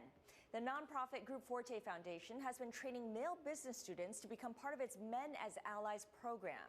In today's Walk the Talk, Bloomberg's ongoing conversation about diversity in the workforce, I sat down with Elisa Sangster. She is executive director of Forte, to talk about the organization's efforts to launch women into careers in business. The business schools, each of them have established in a little bit of a different way, but they all found kind of the structure that worked for them. So the men work with the women's student group to establish this organization, and we've provided them with a toolkit. So really a step-by-step process of how to get this effectively started on your campus. They have a whole curriculum of conversations that they do in terms of programming. Some of them go out to hike a mountain and sit down and talk about these issues at the top of the mountain. Some of them go and have a small group dinner where they can actually have one-on-one guided conversations with questions that they can talk about. So it just depends on the group, and they try to do a variety of programming so that they can engage men and women who are on various ends of the spectrum into this conversation. Based on what you've seen through your years at the Forte Foundation, do men and women have different ideas about how men can best serve as allies to women in business school? It's a good question, and some of the things that we heard from the women, especially women who were resistant to this, were we don't need white knights, and so they didn't like the white knighting piece. They wanted the men to come in and join them side by side, but they didn't need them to come in and save the day. And for some of these organizations, that tension caused a little bit of a problem getting the organization started. But the good thing is they worked through it, they reapproached, and they came up with a better way to do it. And the men were open and interested in making these things successful, and that was helpful, I think. In terms of numbers, what have you seen? Are we talking about 100% participation by the men, or is there a threshold at which you know that this has legs? So I think what we're seeing is that the chapters have grown. So we've gone from a handful of chapters, 5 to 6, up to 25 right now out of our 52 partner business schools. But on each campus, they take a little bit of a different approach. Some of them are trying to get 100% of the men to sign a pledge, and then others are really looking at the population, 20, 30, 40%, who are interested in diving deep into this conversation and really making an impact in that way. So it's different depending on the campus. Now, this initiative was introduced in 2016. Obviously, a lot has happened since 2016. What have you learned from the whole process? That I think it's a really important conversation to be having early, and I think to start in a positive place where it's men saying we want to be supportive instead of men feeling attacked and possibly isolated from the conversation. I think what Male Allies does is give them the entree into the conversation that they need, and we do see across that spectrum that men are often interested in supporting but unsure where to start and what kind of things they should be saying and doing to be those male allies. And so that's why I think it's important to train them as early as possible. This sounds very much like a product of its time. It can only happen at this period of time with this group of people, the millennials. To what extent do you see the same level of enthusiasm from people who are from a different demographic, an older generation, for instance? Right. I think that they're sensitive and interested in it, and especially because many of those people are in leadership. They're hearing about it. How can we as an organization address this? How can we develop something to share within our entire corporation? But I think what's different about this is that these are young leaders who are moving into an organization, and they're saying very actively, we want a voice in this, and we have something to say, and we want you to listen. So top down is good, but it's not good enough. We want to also see bottom up and side to side conversations. They see themselves as agents of this process. Absolutely, absolutely. What is the next step then? Because eventually these business school men and women will graduate, they will go into jobs or start their own companies. How do you maintain your influence from that point on? Well, it's interesting because we have seen 3 or 4 years of graduates, and they are starting to reach back to us, and they've said, hey, I'm experiencing X, Y, and Z in the workplace, and I really think what we did in business school could easily apply in the corporate world. So over the last year, we've been collecting data from them, kind of their own experiences. We've done additional research, and we've also been talking to companies, especially if they have some kind of grassroots movement. And I do think that business school, this program is unique to business school, and I don't think you're seeing it as pervasively within a company or in the corporate structure. So these students are still taking the grassroots approach, and they're saying, we think that this is the most effective way to do it. Training is important, and definitely we want our leaders to be bought in, but we think that having that conversation early is what prepares you to be the best business leader. What kinds of companies are participants, are willing participants here? It's companies from a lot of different industries. We've seen companies in tech, in consumer packaged goods, in finance, all across the board. There are companies involved in this. Again, it's more the men who are reaching out to us in those industries. It's not necessarily the companies saying, sign us up. That was my conversation with Elisa Sangster. She's Executive Director of the Forte Foundation.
Thanks to the Me Too movement, Hollywood is in self-reflection mode about creating a safer work environment for women.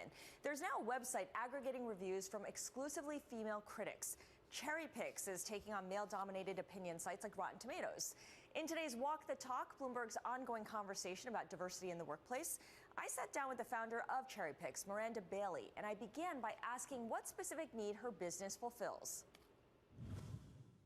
We're kind of cherry picking the female critical voice out of film, television, video games, basically anywhere where there's art criticism and media criticism, so we can have a platform to see what women think about it.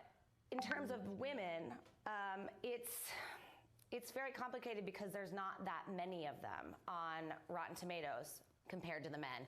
I mean, it's less than a quarter. So in order for us to us being females, to have a voice and know what females think about something, it's really hard when there's an overwhelmingly male, voice shouting at you or saying, this is how it should be. What are the financial consequences of that gender imbalance among film critics? How does it make its way through the industry?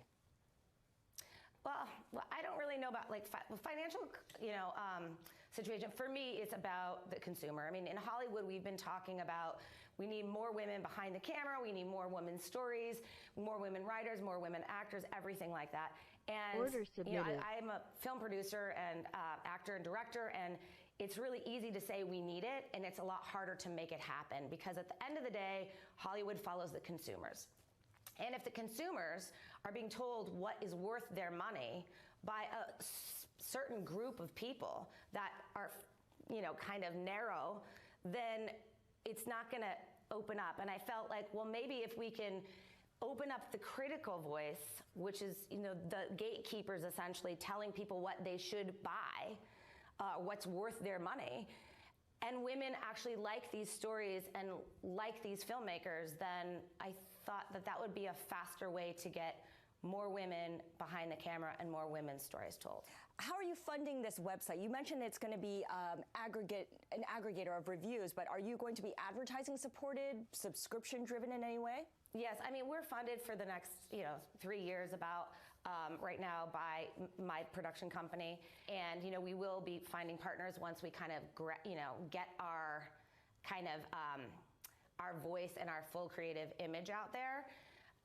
But yes, I mean, we plan on doing advertising. We plan on doing partnerships with film theaters so that we can, link to buy tickets online. So like if you read a review about The Zookeeper's Wife, for instance, and you really like it, you can go right there and buy it. It's an interesting time to be launching this because of the Me Too movement across Hollywood, across media overall. How do you intend for this site to help change the culture in movie making?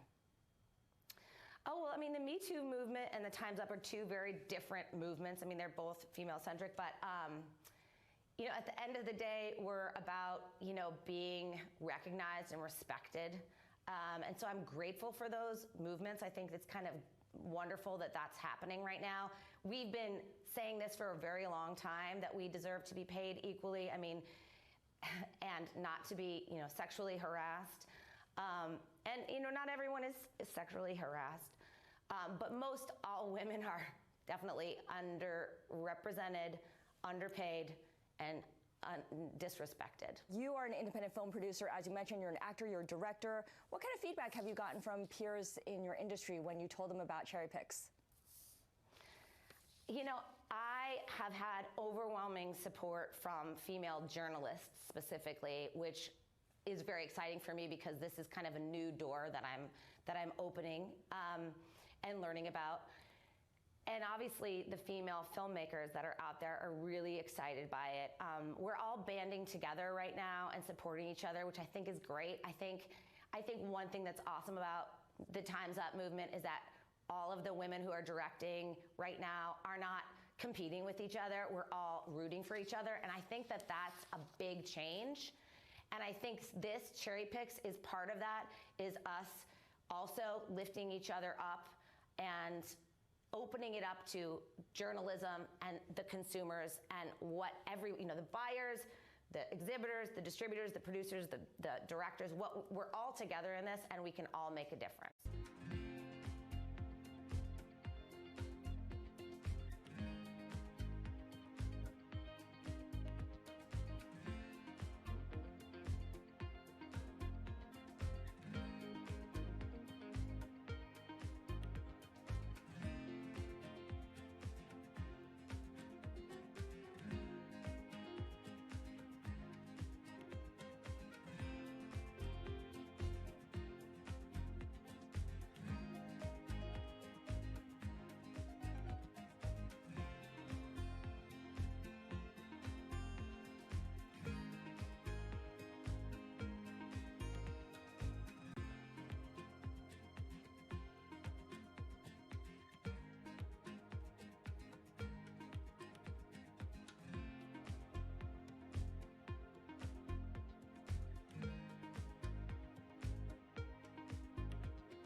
Marte went from doing hard time to building hard bodies. He's the founder of ConBody, which is a prison-style boot camp class in New York City that employs former inmates as fitness instructors. In today's Walk the Talk, Bloomberg's ongoing conversation about diversity in the workforce, I sat down with Cos to discuss how he built ConBody from the ground up. ConBody was derived from my prison experience. I lost 70 pounds in 6 months, and in my prison cell, after doctors told me I could probably die because of my health issues. I was extremely overweight. My cholesterol levels were through the roof, and I lost 70 pounds in 6 months, and then I helped over 20 inmates who was over 1,000 pounds combined. But I took that same programming that I was doing in the prison yard and started doing it and brought it to the streets of New York. And you began a business, but you told me how you didn't have any startup costs and you funded this yourself. How did that work? Yeah, I mean, I didn't have no overhead. I just went out straight to the park and started running after a woman wearing yoga pants. And I was like, hey, I got a boot camp. And I told her my story and started just attracting people to the park. I was standing on the F train, B train, making announcements. Like I was nonstop hustling and asking. And I basically took the same skills that I used while I was selling drugs and brought them out legally. So these are transferable skills. Exactly. Your workout's gotten really popular. You now have your own location. Talk about what's involved here and who goes to your workout classes. Yeah, so what we do is hire formerly incarcerated individuals to teach our fitness classes. So we train the inmates in the system, and we're working on creating a direct pipeline from the inside out. Mostly the people that come to our classes is young professional women. Actually, a lot of people are surprised, but we don't use any equipment. A lot of guys like to, go to the gym and lift 1,000 pounds. My secret sauce is that I work with what I got. So just my body weight, small amount of space, just like I did in my prison cell. And I got that prison body you've always desired. Now, you hire former inmates, as you mentioned. You're trying to build this pipeline. What do you look for in a potential new hire? And the extent of vetting, talk about that involved in these prospective hires. I look for people that are charismatic, and when I conduct my interviews, I conduct them like 5:30 in the morning. So if you don't show up or you come in late, too bad. So I really try to make it strict as possible in the beginning, and then I really see if I could hang out with this person, if this person could say hi and bring a smile out of my face, not only me but the customers that are coming through the door, and really breaking down that stereotype, because we have people coming in who's never met anybody who's been incarcerated. What the perceived notion of somebody that's a so-called ex-con is that we're all killers and rapists and the worst of the worst, but the truth is that we're just all human beings that committed a mistake, and we just want to adapt back to society and get a second chance. Your real message here is about prison reform when it comes down to it. And you kind of came up with your business plan when you were in solitary confinement. You had a lot of time to think about this. You also got some help once you established your workout class after you held it in the park. Talk a little bit about the organizations that allowed you to bring together some of your ideas and make it a more scalable business. Yeah, so when I came home, I try to take advantage of every nonprofit that you could think of in the prison reform industry. So I went to Fortune Society. From Fortune Society, went to Career Gear, and all these nonprofits were helping me and just trying to get me back on my feet. But there was one program called Defy Ventures. Defy Ventures believes that illegal entrepreneurs have the transferable skills to become legal entrepreneurs. And I did that program. It was a very intense program taught by MBA, Harvard, and Stanford professors. And you graduate and you get a MBA Baylor University certificate when you graduate from the program. So they helped me put my whole business plan together and pay my taxes, and really do it legit. Talk a little bit about your growth plans, because you're based in the Lower East Side of New York City, but you have some pretty ambitious plans. Yeah, so I'm in the Lower East Side, in the exact same corner where I sold drugs at, where I got in trouble at, and went back into a full circle in that neighborhood. Our growth is we want to open nine studios in the next 5 years. I just came out with my book, so ConBody shows my whole secret sauce in that book, and then also we started this online platform that's coming out in a couple weeks where you could virtually work out with a formerly incarcerated individual. So you basically choose your favorite ex-con for $9 a month, and you get that prison body you've always desired.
Diversity is in fashion. That's according to Eva Chen, who heads up fashion partnerships at Instagram.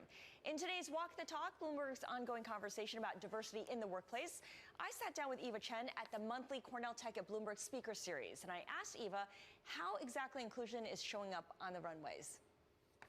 The message is you must be inclusive, and you must kind of understand that there are billions of people on this planet, and there's not one look. I think about Instagram and some of the accounts that have done so well on Instagram, and some of the models that are coming out of it, like Ashley Graham or Paloma SLR or Halima. Like, these are women who represent beauty for a lot of different people, and that kind of cookie cutter look. There's not just one standard of beauty. It's 800 million standards of beauty. So I think that's kind of the voice. And now, you think about it, if a fashion show were to cast just one type of model or one type of woman in their runway, and it was every single model looked the same, you would hear about it on Instagram. Like, people will not take that. And I think it's amazing. I think it's powerful. I think everyone can feel represented. And for me growing up, I remember not seeing anyone who looked like me or looked like us. It just didn't exist. And I think now, if you are a 15-year-old bookworm who, loves to read, this is like, I'm describing myself, like a bookworm who loves to read young adult fiction and drink like lemon ginger tea, it's like, you can find someone else, and you can find your group of people by following the hashtag Bookstagram. You can find, like, your kind of like squad. And even if it's a digital squad, you can feel like you have other people to kind of identify with. How is fashion able to get ahead of the curve of everyone else? Why were they able to figure this out more quickly than others? I mean, I think in so many ways, like, fashion just kind of, it's supposed to be a little bit prescient. It's supposed to be a little bit ahead of the curve.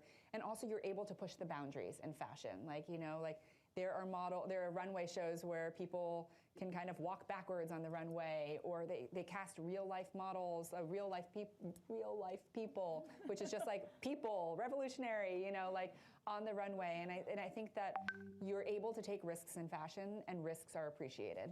Some risks don't pay off. I mean, I think of H&M and the controversy over a black child modeling a sweatshirt with the words "coolest monkey in the jungle." That obviously did not work. How is the feedback now from consumers different in the age of social media, where something like that will go viral in a bad way very quickly? Yeah, I mean, I think that, listen, I don't know what the thinking was behind that specific moment, or behind that specific casting, but nowadays it's like, the most important thing for corporations and companies is to have representation. Make sure that your board of directors is diverse. Make sure that the people who work in the casting department and the creative teams are diverse, because you want to be able to truly represent and truly embody. It's not enough to say, we believe in diversity. You have to have diversity. And that's, I feel very fortunate at Instagram. It's like, it is a diverse team. I love seeing and hearing the different voices and opinions, and voices of dissent as well. And that's the thing with Instagram. It's like, people have opinions. You won't always agree with the opinions, but it's important that people voice their opinions, and when people see something that they think is wrong, or that is wrong, like, they will speak up and speak out. Right. Do you think fashion brands are nimble enough to respond, or it's because of something like Instagram that provides that instant loop, that feedback loop, they're able to? I think some companies are. I think it very much depends on the infrastructure of the company, and this is like, I don't know enough about like fashion corporations and infrastructure, but like, if you have, I look at Gucci, for instance, and Gucci, they have been known to collaborate with a lot of Instagram influencers and artists, and for the most part, 99% of the time, it's amazing. And there was one season where they did there was something on the runway that was very evocative of Dapper Dan, the renowned kind of like fashion icon, and they were called out for it. And very quickly, they issued a statement saying like, you were right, and now they're collaborating with Dapper Dan and doing a whole collection together. And I think that's in part, their creative director, Alessandro, is incredibly fluent in Instagram. He's on direct messages, reaching out to illustrators, looking for fresh voices. And I think a lot of it depends on the leadership and how, I don't want to say woke, but like how kind of like tuned in they are to what the public consciousness is craving.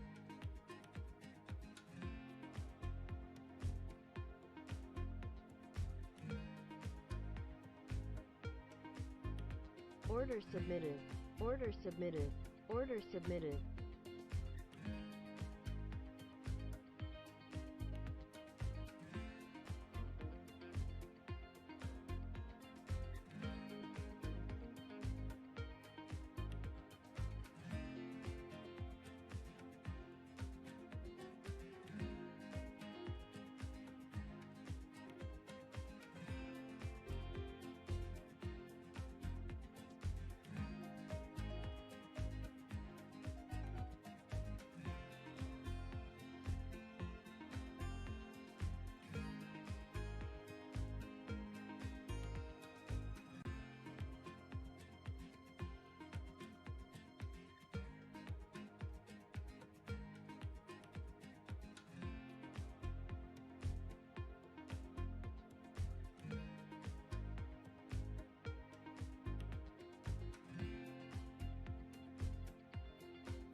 Order filled.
So in the early 1990s, you started selling soaps and essential oils on the streets of Harlem and Bed-Stuy to start Sundial Brands. How did you know back then that there would be a market for black hair and skincare products?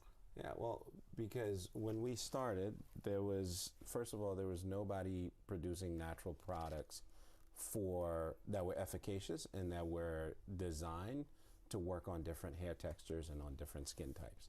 And so what you had was a consumer who desired to have healthier products, natural products, but had no access to anything that actually worked.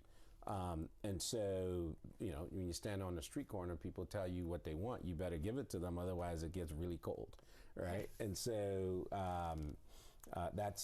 we started to take that feedback and started to incorporate that into the things that we were offering. And before you know it, we were selling to other vendors who were bringing feedback from their customers and clients. And so very quickly we got to understand just how underserved women of color were around their hair and their skin. What has the explosion of the natural hair movement in the U.S. done for your business? Yeah, as women became more and more empowered or empowering themselves, I should say, to wear their hair natural, to express themselves as freely as they wanted to around the things that were important to them, that really started to drive the adoption of natural hair. And then they actually had products in Shea Moisture that delivered on the promise of what they wanted, right? So I think the two worked hand in hand, and it really took off. How does Sundial Brands stay authentic as you guys have grown? Yeah, I mean, I think for us, we've built our business from day one on a model that we call community commerce. And what community commerce is that a business ought to invest in the community where it does business, right? And it ought to provide not just products to that community, but it also should take the dollars that it takes out of that community and put it back in. And so for us, that meant that the products that we produced from our supply chain in Ghana, of which there are 16,000 women that now supply Shea Moisture, who have now risen above the poverty line because of this model, also get to share 10% of the revenue of the products that their ingredients go into, right? That then provides them with infrastructural support, you know, warehousing, equipment, training, safety, health insurance, bank accounts. That's the core of what we do this for, and so we continue to do that. And so in November, Unilever acquired Sundial Brands. What did that deal allow you to do now that you haven't been able to do before? It enabled us to take, you know, to commit to this $100 million fund. It's called the New Voices Fund for Women of Color, which now allows us to go create other entrepreneurs, or maybe not create, but invest in other entrepreneurs so that they too can have the type of economic opportunities that we've had. So as I said, it's not for one company or two companies alone to be able to compete and to survive and to sustain is not enough. We need thousands, right? So so the first thing it allows us to do is to invest there. The second thing that it allows us to do is to scale our community commerce model so that we can go from these 16,000 women to 200,000 to 300,000 women globally. And the third thing that it allows us to do is to compete globally against global corporations. We can't compete for shelf space the same way because we don't have the same resources. We can't buy the same amount of advertising on TV or in magazines or in social media. So we end up shrinking and shrinking and shrinking as more companies come in to serve us as consumers. So what we've got to do is we've got to provide capital to each other in our communities in order to compete.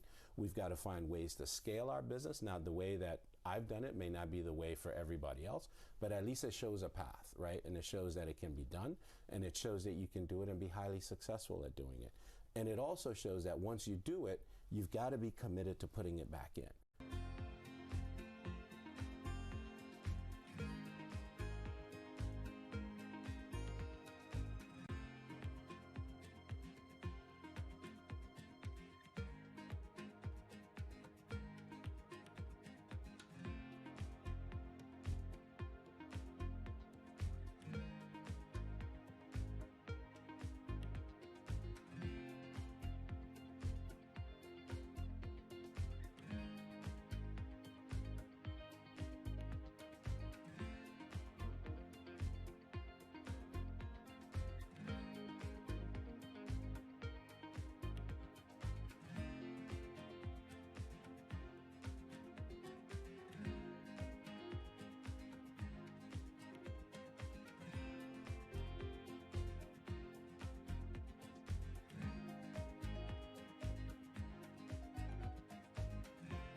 Order submitted.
In today's Walk the Talk, Bloomberg's conversation about diversity in the workforce, we're putting the spotlight on Goldman Sachs.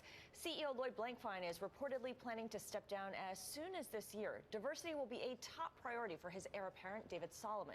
Solomon recently told the Women in Corporate Leadership Initiative, quote, "You make progress, but the progress as you're looking at it day to day feels slow, and it feels slow because you're a big organization. But you know over time that will change. It's our job to change it." Joining us now to explore this topic is Bloomberg's Jordan Holman. Jordan, we know that Solomon has been pretty active on the diversity front. He did propose a number of ideas to the board not so long ago. Why aren't we seeing an increase of female representatives or executives at the senior level? Because it's not there yet. Right. No woman has run a major Wall Street bank before. And if David Solomon does become the next CEO, that pattern will continue. So at Goldman, they are looking at increasing the number of women who come into those entry-level positions. But we're not seeing the women come out on the other side of the pipeline on those executive teams. So there is a retention issue, and they are looking at that through mentorship and sponsorship initiatives. So how long does it take before you get sort of a critical mass of women at senior ranks? I mean, what's the sort of trajectory within Goldman to reach the upper echelons of leadership? It definitely takes years. You know, you have to groom people. Goldman's a company where they want to hire internal candidates. An internal candidate becomes CEO. So that's why it's important to retain those women that they're bringing in. For example, this summer, they said that they have about 40%, mid 40% of women in their junior employee class. And so that's great, but there's only 2 women on their executive team. So now you have to, with this generation, groom them, promote them, have opportunities for them to want to stay on Wall Street. And that takes time. I think about how Dina Powell, who was once at Goldman Sachs, went to work for the Trump White House, has come back. And there was some tension over her promotion when she returned because she was added to the management committee when her background is not in a profit-generating business. Right. Her background's in government and philanthropy. And when you're looking for the next CEO, you're looking for those people who've been in positions of profit and loss. And she's not in that. So then when you look at the pool of women who are in that, it gets smaller and smaller. So then when it's time to select your CEO, you have nowhere to turn. How does Goldman compare to its peers with this? So Goldman's not alone when it comes to female representation. Citigroup and JP Morgan also have less than a quarter of women on their executive teams. So it's a conversation that needs to happen across all the banks of how do you get your first, female CEO of a large bank. You recently talked with Goldman Sachs' former HR head, Edith Cooper, who spoke about the bank's efforts to increase diversity, women as well as minorities. What did you learn from her? So Edith Cooper spoke on a panel last week, and she said that Goldman is looking at the data. They're really trying to be data-driven about their diversity initiatives. So if the data's not saying that they're making progress and change, like Solomon said earlier, it looks slow, then they're going to switch it up. They're going to try new initiatives.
income mutual funds run by women are outperforming funds run by men. So you would think that the number of female managers would be rising, but you'd be wrong.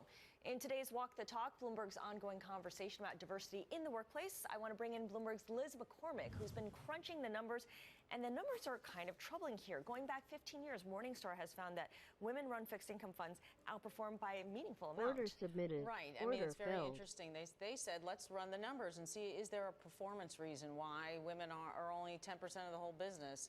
And they found no. I mean, on fixed income, women slightly outperformed. Even mixed gender teams did better. And on equities, it was fairly close. Women slightly underperformed. So the numbers didn't back it up. They said there's no performance reason why women shouldn't be rising as the number of fund managers. And in fact, the number of women-run fixed income funds in the U.S. has dropped precipitously. It's now, what, 14 in 2017? Right. Those exclusively run by women, there's only 14. As of September 2017, that's all there was. In 2004, it was 47. Yeah. So it was a big drop, you know, so it doesn't kind of make sense, you know. So you talk to different people. What do they blame it on, or what do they attribute it to, rather? Yeah, it's interesting. You know, I spoke to a lot of the leading fund managers who broke through Order and said, how'd you do submitted. it? What are the problems? A lot of them said, number one, it's very tough because we weren't always welcomed in the beginning, and you don't start as a fund manager. You have to rise to that level, so it's a long haul. And some say by the time you've fought for 30 years or so, some are like leaving and they're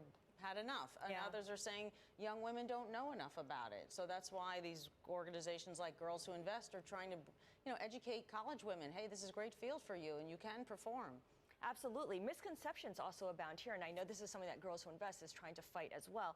The idea that you have to be super quanti to run a fund.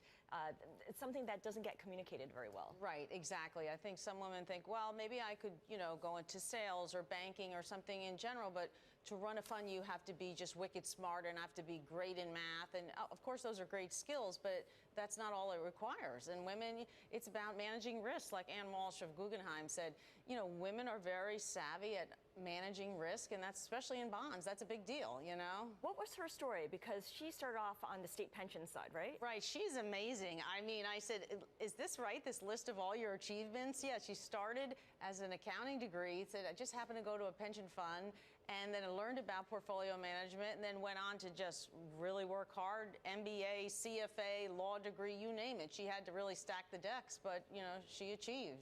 All the credentials are there, and she got her break. Yep, for sure.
1990s, Liberian native Richelieu Dennis co-founded Sundial Brands with the goal of creating natural hair and beauty products for consumers of color. In today's Walk the Talk, Bloomberg's ongoing conversation about diversity in the workforce, Jordan Holman sat down with Richelieu to talk about the rise of Sundial. When we started, first of all, there was nobody producing natural products that were efficacious and that were designed to work on different hair textures and on different skin types. And so what you had was a consumer who desired to have healthier products, natural products, but had no access to anything that actually worked. And so, when you stand on the street corner, people tell you what they want. You better give it to them, otherwise it gets really cold, right? And so we started to take that feedback and started to incorporate that into the things that we were offering. And before you know it, we were selling to other vendors who were bringing feedback from their customers and clients. And so very quickly we got to understand just how underserved women of color were around their hair and their skin. What has the explosion of the natural hair movement in the U.S. done for your business? Yeah, as women became more and more empowered or empowering themselves, I should say, to wear their hair natural, to express themselves as freely as they wanted to around the things that were important to them, that really started to drive the adoption of natural hair. And then they actually had products in Shea Moisture that delivered on the promise of what they wanted, right? So I think the two worked hand in hand, and it really took off. And that was Bloomberg's Jordan Holman speaking with Sundial Brands co-founder Richelieu Dennis. You can get the full interview on Bloomberg.com.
LOTOME stands for Locate, Target, and Message. LOTOME helps advertisers collect and organize their consumer data. So if you can imagine that customers engage on the phone, Order on the canceled. web, in a Order store, canceled. through a coupon, Order canceled. we help collect all of that, attach it to a profile, and activate it. It's the big data story. When I started the company in 2006, I saw this unbelievable opportunity around user-generated content. It changed the paradigm for all advertisers. There had to be a platform to protect the brand and get a defined result, which is a sale.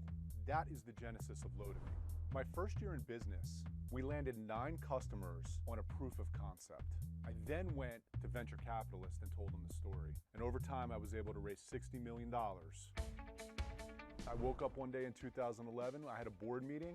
I called our board together, I told them the trends and the data points I was seeing, and we made a decision to cut the company in half and walk away from a $30 million revenue line of business. We took the company and made a huge pivot. We went from about 100 employees down to 50. There was some overlap of customers, but most of the customers were net new customers that we had to go win around a different line of business. We went from a media business that was charging on a campaign basis to a software as a service business that was charging a monthly fee to manage data. One of the key things that happened during the process was what once was just a desktop experience, meaning your computer, suddenly became a mobile device, a television, an iPad. And that is why we bought a company called Admobius in 2012, simply focused on what was called the device problem, cross-device. In a privacy-compliant way, we were able to stitch together profiles and audiences no matter how they were engaging with the brand. We've had about 500% growth in customers since 2014. We've 10x'd our employee base over the past 5 years. We're profitable. Developing profitability in a technology company is something I'm super proud of. Over the next 5 years, I would like to be a very large public enterprise. Almost every device and almost everything we're doing is connected to the internet. Microwaves, refrigerators, automobiles. There's information that's thrown off from that device connected to that consumer. I think there's an opportunity for a public company who is only focused on data, data solutions, and activating customer data. In a world where data is everywhere, we help our customers figure out what it all means. And that's the future of LOTOME.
idea for Foley came about in 2009 when I was making a personal shift to a healthier lifestyle generally. And I realized when I was looking into nutrition and fitness that all of these beauty products actually contained a lot of toxins. I realized there was a real opportunity for a clean beauty retail store with all vetted products for safety and performance. Our entire goal is to shift the mindset around the products you apply to your skin. I needed to learn a lot about business and about the beauty industry. I worked on a lavender farm, I worked for a skincare developer, I got a quick MBA at Babson where I focused on the business plan the entire time. In 2013, we opened doors to our first store. I was in there every single day talking to customers, figuring out what this needed to be. I raised a small angel round of $750,000. That lasted us almost 3 years. All the way through to 2016, I was really focused on building a brick and mortar first business. At the same time, there was so much more going on in beauty online than there ever had been. You know, content had become so critical. We decided to make a huge shift in 2016 and change to a digital first business. We decided that digital first was really going to be the only way that we could get the content out there and we could grow fast enough to be able to share our, very unique level of expertise. So we raised a round of $3 million to do that. We needed to build a digital first team. We needed to build a new flexible tech stack. We're very lucky to be in Boston, to be surrounded by a ton of really awesome engineers and folks that are super passionate about mission-driven business as well. We spent a year and a half building it out, figuring out how Folane should exist online. So it'll be between 70 to 80% online by the end of this year. Despite building a digital first business, you can never truly replicate our in-store experience online. We have 2 brick and mortar stores right now, both in Boston. We'll be opening 4 this year. And if everything goes well, we'll open an additional 10 in 2019. We're going to continue growing content and education online in a huge, huge way. I think the real secret sauce to Folane is we're a highly curated portfolio. Since starting the business, we've tested between 800 to 900 brands. We have 75 brands in the store right now. It's not easy to get on our shelves. We don't carry any full brand portfolios. We carry what the best products are by the brand. It's helping in the repeat rates. It's helping in retention. We're now becoming known as the place to really, truly start your clean beauty journey.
Our mission at Food 52 is to inspire people to eat thoughtfully and live joyfully. We are a comprehensive resource for kitchen and home enthusiasts, and that means that we offer both content and commerce, and then community is a tie that holds it all together. My co-founder Amanda and I both come from traditional print media backgrounds. We were editors and writers. In 2008-2009, we saw this opportunity to create a brand around kitchen and home that lived online. We went out and got a book deal. We got a $100,000 advance, and we actually used that advance to pay for the building of the initial website. In 2009, when we launched, we started really with recipes. Then in 2010, we raised an angel round, a seed round, of $750,000, which we used to invest in building out our own e-commerce platform. E-commerce represents about 60% of our top-line revenue, and ad sales is the majority of the rest, with a very small bit being cookbook sales. The majority of our advertising is native advertising and branded content. The events are also a key part of all of our lines of business. We do a lot of events with brands on the ad sales side, and then we have our own events on the commerce side, often pop-ups where we're showcasing our products, which you can typically only buy online. Last year, during Cyber Weekend, we had an outage where the company that calculates our sales tax was down for over 12 hours. So we had just a total backup. What we decided to do was to remove the sales tax functionality completely from the checkout process so that orders could get through, and turn it to our advantage by actually making it a promotion. And we followed up with an email the next day, and we said to everyone, we will cover the sales tax through the rest of this weekend. When you have a community that you really are talking so directly with all the time, it enables us to have that sort of direct conversation with people via email, via the site. This is what we're going to do. We're going to turn it around to your advantage because you're that important to us. Right now, we are touching 12 million people on a monthly basis. Our unique visitor growth has been 65% over the past year. We're talking to Amazon Alexa about a partnership. Something we talk about all the time is, what does a Food 52 presence look like offline, a permanent brick and mortar presence? We're very close to profitability, and it is really one of our key focuses for the next 18 months is to become a sustainable business.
Sweetgreen, we make every single thing from scratch in store every day. The three of us were just, what if we opened this restaurant? It was Order just solving filled. a problem that we had in our own life. This problem of wanting to eat something that was healthy, affordable, convenient, and really stood for something that we believed in. We started the company by going out to anyone we could ask, and we raised about $300,000. 40 people contributed to that very first restaurant. That means the average check was somewhere between $5,000 and $10,000. The place we found to open was tiny. And what that did was it really forced us to simplify everything. And that philosophy has really stuck with us throughout the whole history of the company. It wasn't that sales took off in a crazy way right away, but it was like the people who knew about us loved us. Very soon after we opened the first one, we started exploring the idea of a second and a third one. Our first 7 restaurants, we stayed in the DC area. We had these huge ambitions, but we knew we had to get things right before we scaled it. We've had to raise a lot of capital along the way because we build restaurants, but we never really took on any sort of institutional funding or any big investors. It was about 4 years ago, one of our customers and friends approached us about investing a lot more money. It was a guy named Steve Case. He really believed in our mission. That kind of funding allowed us to invest in people, invest in the community, invest in the systems and infrastructure, allowed us to build a brand. We invested in mobile technology and also rebuilt our restaurants in a responsive way. You can pick up your phone or go online and within just a few clicks, order it, have it on a shelf ready, come pick it up and be out of there. That was really hard. It was more than just building an app. Everything had to be redone. The way we operate, our kitchen systems, our prep, everything we did had to be rethought because all of a sudden it went from like one restaurant, one engine to 2. It took us about 2 years to build that technology. I think sometimes the easy way is not the right way. Instead of resisting it, embrace it and figure out a way to do it the right way, not just the cheap or the easy way. Today we're open across the country in 8 cities. So we're in DC, Philadelphia, Baltimore, New York, Boston, Chicago, LA, and the Bay Area. In 2017, we'll end the year with 85 restaurants. For the next 10 years, we're focused on not only just building restaurants, but building technology that can make it easier for customers to interact and eat healthy. We always say we want to meet customers where they are.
The idea for Swell really was I wanted to create a better looking water bottle that would convert people to actually carrying a water bottle everywhere that they went, to stop using those plastic water bottles. I started Swell with my own personal savings. I invested $30,000. I worked with a team of industrial engineers. The Swell bottle is triple-walled stainless steel with a layer of copper on the inside. It's almost indestructible. The first year when I started Swell, I went to 17 trade shows myself. I stood in a lot of booths and I talked to a lot of customers. They would tell me, could you make it in this other color? Or could you make it in a bigger size? Because we would like to take wine to the park. Really, that first year was just a learning lab. It's been a real wild ride. We went from 3 million in sales to 10 to 50, 50 to 100, really fast. We are now in 65 countries. One of the challenges that we faced is we outgrew our office. We outgrew our systems. We were running this company at $100 million last year on spreadsheets. We outgrew our website. It mostly kept up unless somebody famous tweeted about us and then everything, came down. For me as a CEO, it was really hard to turn my attention inward. It's been hard for me to not take every marketing opportunity, every sales opportunity, every innovation opportunity. We had to put a lot of things on pause while we built the infrastructure. We're building up the leadership team, we're moving the office, we're moving the warehouse, we're moving the website. We can be a billion-dollar company because we've got the systems. Last year in 2016, I had the idea to launch a new line for Swell. It's called Sip by Swell. We originally launched in Target stores nationwide. It's a little bit less expensive. It was part of my idea that create something new for a different type of customer. Our customers love to collect them. We found that the average customer that has a Swell at home has 5.5 bottles at home. Still today, we're a self-funded company and we don't have any outside investors. I don't have a board. I don't have any metrics. I don't have anyone telling me I need to hit any numbers. We might not always be privately owned. We don't necessarily need the capital, but I'm always interested in potential advice and expertise. How could we potentially partner with someone that can help us grow bigger, faster, stronger? I'm not saying that anything's coming, but you never know. I still see people with plastic water bottles. However, I have to say, I think the balance of seeing the plastic versus seeing Swells is starting to change. We still have some education to do, but I'm feeling pretty good about the progress.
Gotham Greens is a commercial-scale urban farming company. We develop and operate high-tech greenhouse facilities for fresh vegetable production in cities. I was working in the field of sustainability and environmental engineering and became fascinated with the technology that was available to be able to grow crops using a small fraction of the resources compared to conventional farming. And at the same time, I really started to recognize the growing trend in the marketplace toward consumers wanting more local and regionally sourced food. So that's really when the light bulb moment went off. We cobbled together some funding and built a 15,000 square foot rooftop greenhouse in the Greenpoint neighborhood of Brooklyn in 2011. We started pitching supermarket chains, restaurants, we started inviting chefs into the greenhouse facility, and within 3 months we were completely sold out of the produce. And that's when we realized that we were really onto something and we should probably expand. And then a really compelling partnership opportunity came along with Whole Foods Market, which at the time was one of our largest customers, and we crafted an idea to actually design and build commercial scale greenhouse into the roofs of one of their new supermarkets in Brooklyn, New York. That was almost double the size of the first one and provided our brand with a lot of visibility. Lo and behold, within a few short months of opening that second greenhouse facility, we were yet again sold out of the produce. So we started looking at Chicago, which is also a city with a thriving food culture and a consumer base that's increasingly demanding high quality fresh produce, and that facility is our largest until date, which is about 80,000 square feet or 2 acres, that produces the equivalent of about 50 acres of conventional field farming. This form of farming, which is known as controlled environment agriculture, is really a combination of horticultural science as well as environmental engineering. It was a challenge to find people with this very unique skill set. We conceived of an idea to establish an in-house training program that we now call Gotham Greens University. So we're able to take young graduates out of university or high school vocational programs focused on science and biology and train them to really design these facilities and operate them. Our company has built 4 greenhouse facilities across 2 cities. We have about 160 employees. We've experienced about a 20x growth rate since inception. In our first year of operations, we grew about 500,000 heads of lettuce and leafy greens. And last year, we grew over 20 million heads of lettuce and leafy greens. I believe the future will have us expanding to other cities across the United States, expanding into new products, new product development. Our motto is to be able to harvest and deliver within 24 hours, to be able to provide consumers with the freshest possible product and the best tasting product.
Gemmi is a new luxury brand that's providing the customer with the highest quality Italian shoes at prices that have never been historically possible until now. We looked at the luxury marketplace, and there were so many qualities about luxury that were great, but there were some qualities that needed some real reinvention. The incumbents certainly were not reinventing. Shoes happened to be a category that we fell in love with because we love obsession. We want to be a business that occupies a spot, a place in the customer's mind all the time. Shoes create that unique obsession. We think that you've got to be newsworthy. You've got to be different. You've got to have a story to tell. Our consumer knows there's must-see TV every Monday, and it's not about markdowns, it's not about private sales, it's about great new product. We actually don't release that many more products than other traditional retailers do. We just don't do it all at once. The way we describe our company to the consumer is we're old world meets new world. We identified very early on in the business creation a team in Italy that I'd had some history with that we could in essence acqui-hire. It was a group in Italy, in Florence, that have been in the shoe manufacturing business for generations. There was a whole bunch of challenges in taking the old, historical Italian shoe manufacturing industry and putting this new engine on top of it. Unlike most fashion brands that produce things 4 times a year where you have these big spikes, we're providing them with this constant demand, keeping their factories moving all of the time. We had to get them to start producing products at the pace that we wanted them produced. The only way to solve that was to learn. They've done a pretty good job of learning through our data. They've done a pretty good job of learning through our forecasting what opportunities they can receive by moving faster than they've ever moved before. They've been pretty open to listening about ways to improve their demand forecasting and ways to improve their speed of production, but they're not so open to listening to better ways to make shoes, that's for sure. Probably rightly so. We opened our first store in Soho. 80% of those customers who bought in the store first buy their second purchase online. If you're buying things with the frequency that our consumers buying them, the luxury of multi-channel drives to their purchase pattern. 50% of our buyers come back and buy a second time. Once they buy a second time, on average, they average 4 purchases within a year. We're also seeing consistent 100% growth year over year in total sales and margin continuing to improve in each of those years. So the goal is not go as fast as you can go and grow as fast as you can grow. The goal is with really good controlled growth, ensure that you can double your business for a number of years.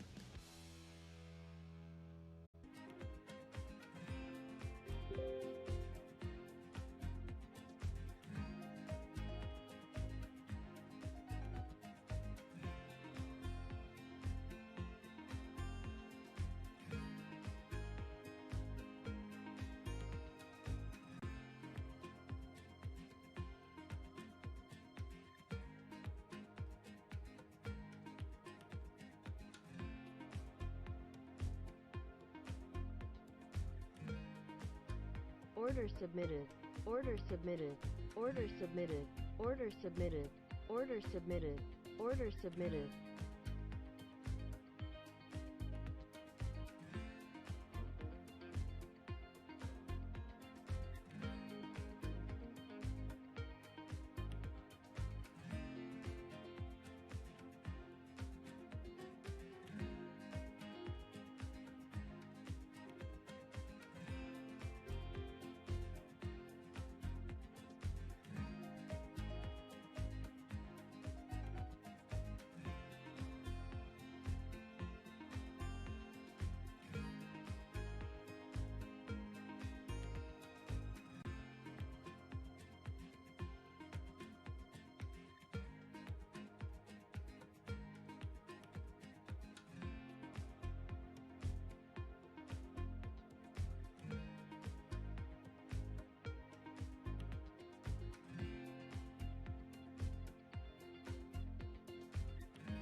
Order submitted.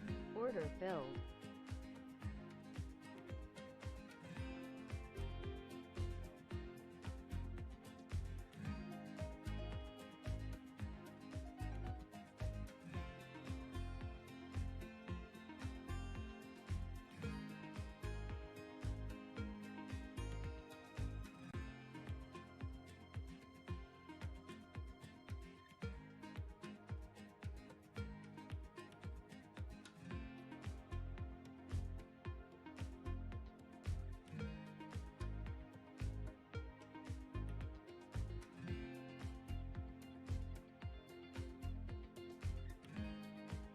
order filled, order filled, order submitted, order submitted, order submitted, order submitted.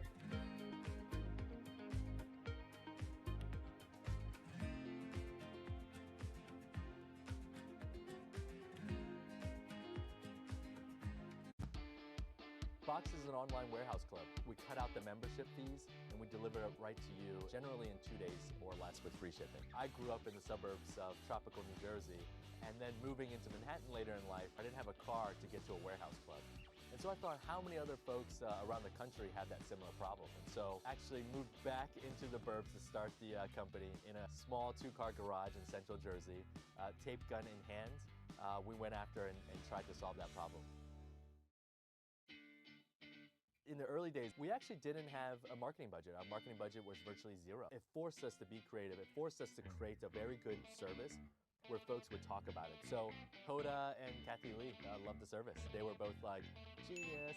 Sure enough, they talked about us, and from that moment on, we capitalized on that opportunity, went out and raised our first sizable round of financing, and then moved out of the garage. A gigantic challenge that we had actually came up when we started expanding our footprint throughout the U.S. It kind of forced us to make a decision, are we short-term or are we long-term? Treating people right is actually a short-term detriment, meaning that it's so easy to take away benefits or say, hey, we'll pay minimum wage because you see an instant pop on your financial statements. I don't believe that's a long-term good way to drive the business. We took the long-term approach. No matter if you work in a fulfillment center and it's your first day, or you're the chief marketing officer of the company, we're all one team. We need to treat everyone fairly. In the short run, there might not be a line for increased morale and increased sense of team.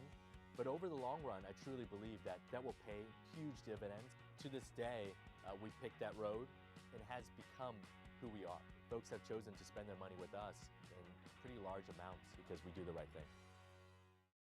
Now, our fulfillment footprint is 4 locations throughout the United States, 4 fulfillment centers, 3 offices, and a life spent on an airplane for me these days. Last year was our 3rd full year in business, and we went from virtually zero in our first year to over 9 figures in that 3rd full year. So it's always been a dream of ours, and especially mine, to push the button at the New York Stock Exchange. We've identified an area where there's a real dearth, a real lack of solutions. And for us, it's about staying focused, not trying to be the everything store, doing wholesale and doing warehouse clubs and doing it right.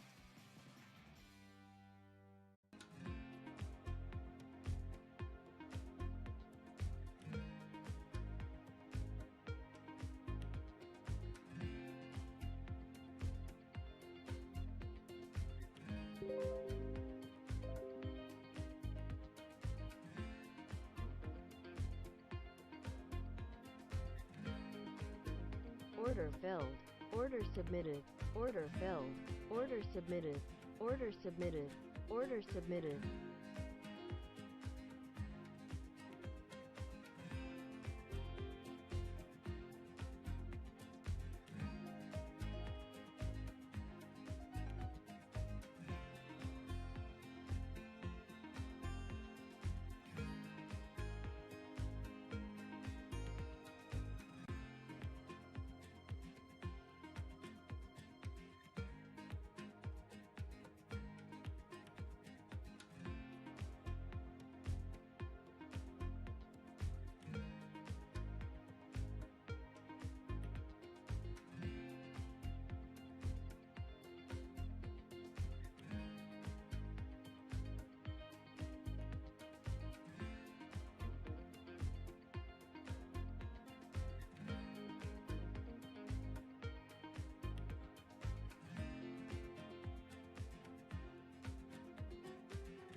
Written Co. is a new media company that largely reaches millennial women and aims to inspire, inform, and empower them to be more creative.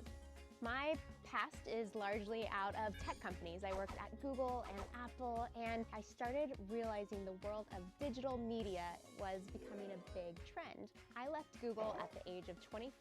I was not married yet, and I had saved up enough money to bootstrap my own business for about 6 months. And ultimately, within that 6 months, I made enough traction to raise a seed round, and the rest was history.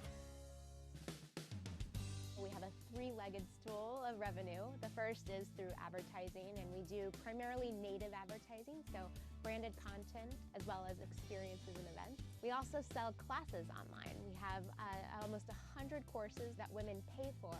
And then the last leg is through our merchandising business. So one big challenge over the last 12 months has been the notion of whether or not to put our content natively on distributed platforms, ranging from Snapchat to Pinterest to Facebook and Instagram. A lot of the platforms will automatically give you a little bit more reach per their algorithm if you're putting content natively on them. However, they initially had not built monetization tools. So it was a question as to whether we wanted to sacrifice our control over our content and our distribution. I personally believed that the social networks and all of these platforms would get nowhere if they didn't have great high-quality content, and that they would figure out a way to support those people who are providing that content. And that's been paying off. We now reach 125 million uniques a month. We also have 350% growth in revenue bookings year over year. Some of our newer business segments, like our online classes, have grown over 300% year over year as well. We are producing over 100 pieces of content every day and hundreds of videos every month. I think it's so important for a digital brand to have an offline counterpart, especially for any brand that's trying to reach millennials or Gen Z. So we started an event called Remake 4 years ago, just a year into the business. Fast forward to today, it's a 15,000 person festival. It's been doubling in size year over year, which is proof that it's working and that it's only going to go bigger and better from here. We know millennial women, and we want to create content for them no matter where they are and no matter what they're listening to, reading, watching, or generally consuming.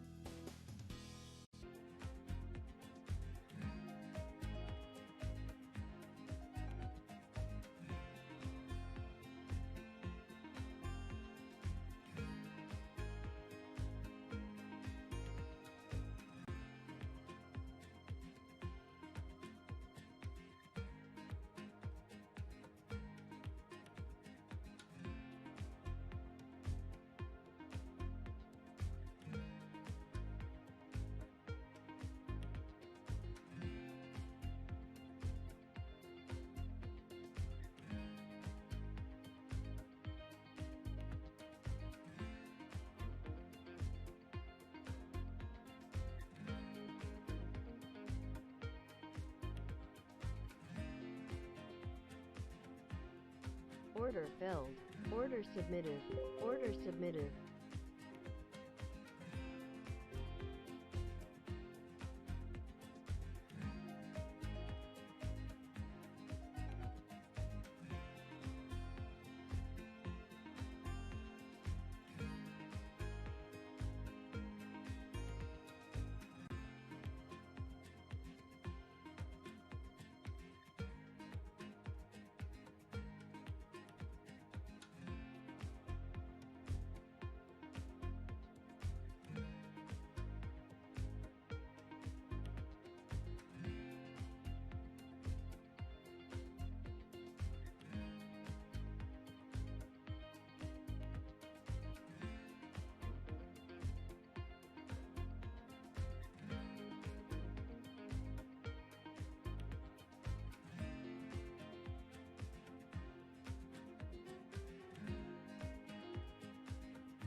We are a luxury bedding destination that's online only and direct to consumer. The company was started by my wife and I, and we were in the market for new sheets. We just really hated the shopping experience. It wasn't consistent with what we're used to with shopping with apparel or other items online.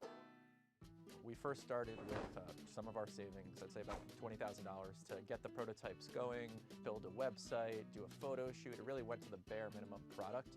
And then we raised a little bit of money from friends and family, about another $100,000 or so. That got us to our Kickstarter, where the goal of the Kickstarter was to finance our first purchase order. Our goal was $50,000 of sales. We ended up selling $230,000 worth of product in the first 30 days with no marketing dollars spent, really just word of mouth. Social media has been really, really important to building the brand and getting the word out. There's some logical people that are in market for our product.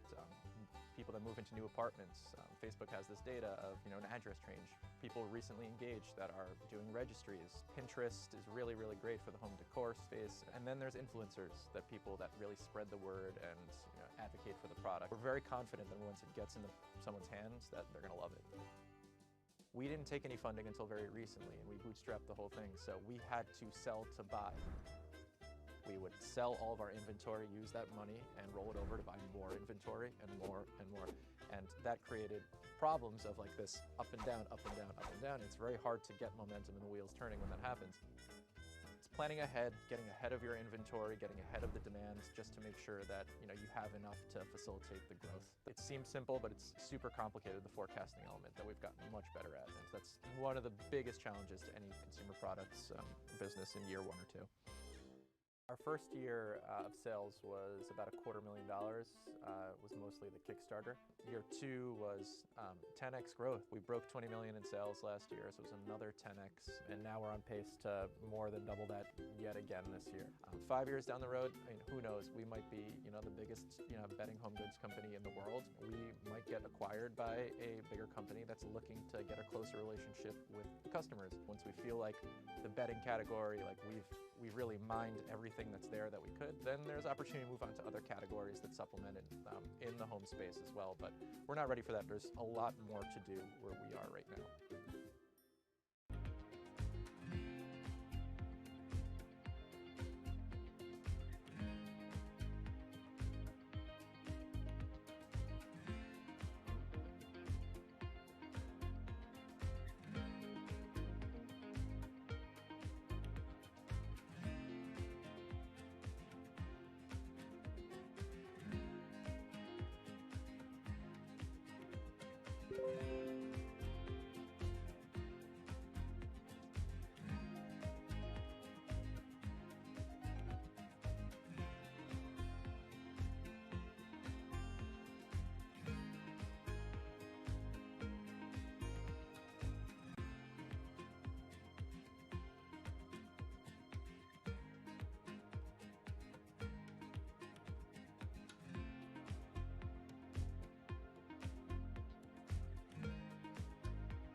D&Co is a personalized online shopping service for women who wear sizes 14 and above. Plus-size women in the U.S. make up about 67% of the population in the U.S. and pretty shockingly make up only 17% of apparel spend in the U.S. Dia was founded on the simple mission of really creating equality for her as a customer and therefore really bringing her to the table for the first time within fashion. One of the things that was very clear for our customer was she was as underserved in retail as she was in media. And what that meant was that discovery channels were actually quite challenging. The one group of people who had meaningful sway and were truly, in a way, the gatekeepers of the plus-size community were the bloggers. And bloggers became our earliest advocates. From there, we benefited from word of mouth and the power of a positive experience, and we've kind of grown from there. We very quickly realized that we had this growing, avid, excited customer base and a distribution network that was working. And where we were having the biggest trouble was in finding really great supply. We're based in New York City, and we would literally scour Manhattan to find the best merchandise in our customers' sizes to send. Eventually, we were able to work with a group of designers that agreed to partnering with us to expand what they were offering. So we've worked with some of the best design and product development teams in the industry to develop 8 brands that are exclusively at Dia, and those brands in a lot of ways make up the backbone of the service. We recently elevated the call that we were making to brands by taking out a full-page ad in the New York Times on the first day of Fashion Week, really calling on brands to step up. The conversation around inclusivity in fashion is one that is had often, but what we haven't seen yet is an actual move from speaking about inclusivity to actually producing the garments that women can wear. And that's a role that we can play, that we feel a responsibility to play, and that we're very excited to play for our customers. The core of our product is understanding our customer as well as is possible. We serve women who are very early in their style journey and some who are much farther along in terms of understanding what they like and what they don't like. And the goal of the service is to really meet her where she is. And it really becomes an iterative relationship where we're showing her product, she's giving us feedback, we're showing her better product, she's giving us feedback, and over time, we get to know her incredibly well. Our mission at Dia is to be the beloved brand of plus-size women.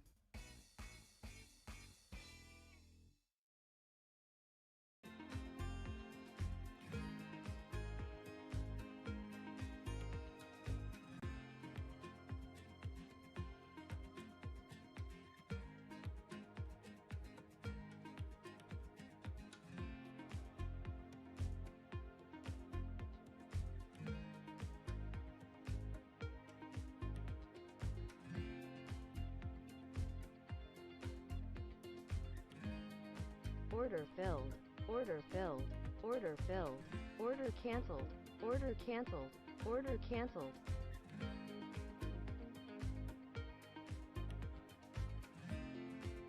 Order filled, order filled, order canceled, order canceled.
to start Warby Parker with $120,000.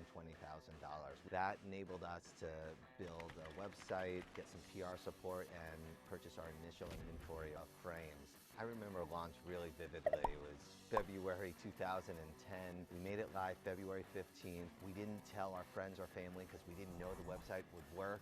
Immediately the orders started pouring in. We hit our first year sales targets in 3 weeks, sold out of our top 15 styles in 4 weeks, and accumulated a wait list of over 20,000 people.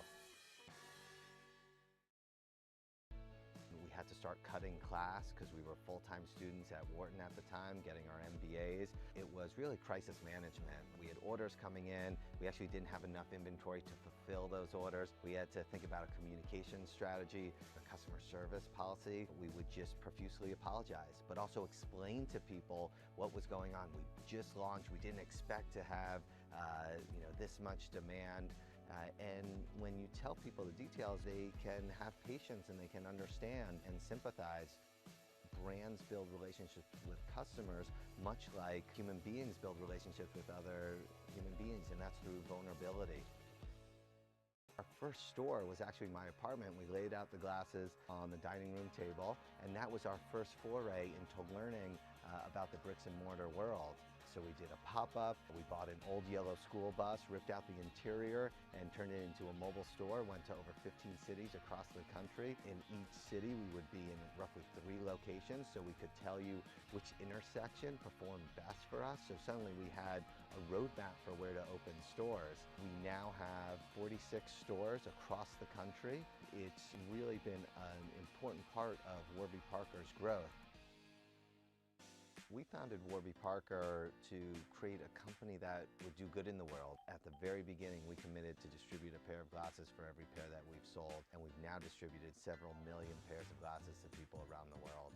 We've always believed in aggressive but sustainable growth. There's this mentality of move fast and break things. We believe in moving fast, but move fast deliberately, and when you break things, let's make sure it's not catastrophic. By staying focused and reducing complexity as much as possible, you can actually grow faster, longer. We're trying to build a company that's going to be around for the next 100 years.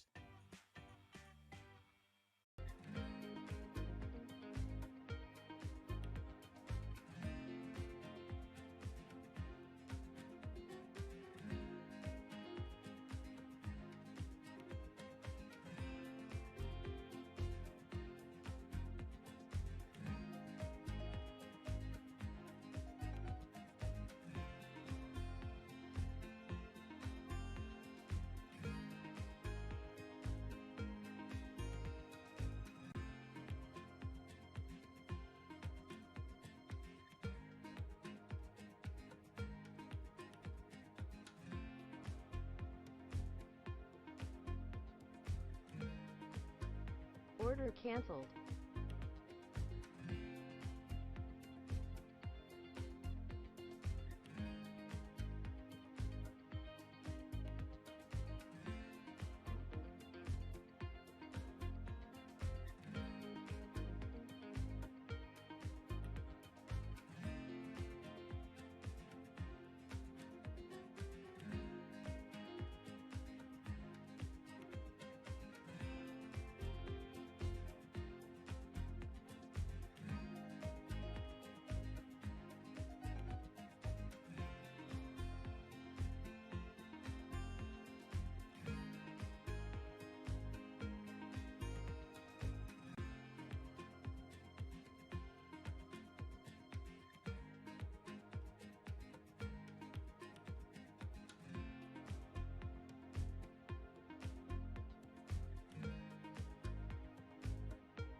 Order submitted.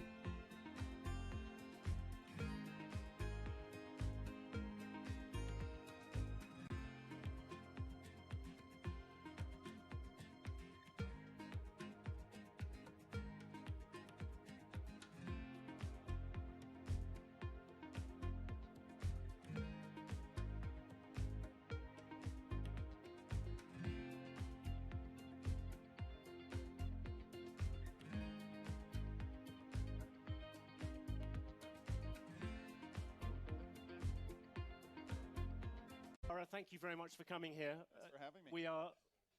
I've always been relieved ever since you were appointed, because at least until your appointment, I seem to have the most unpronounceable name. But now we will keep it as Dara and John.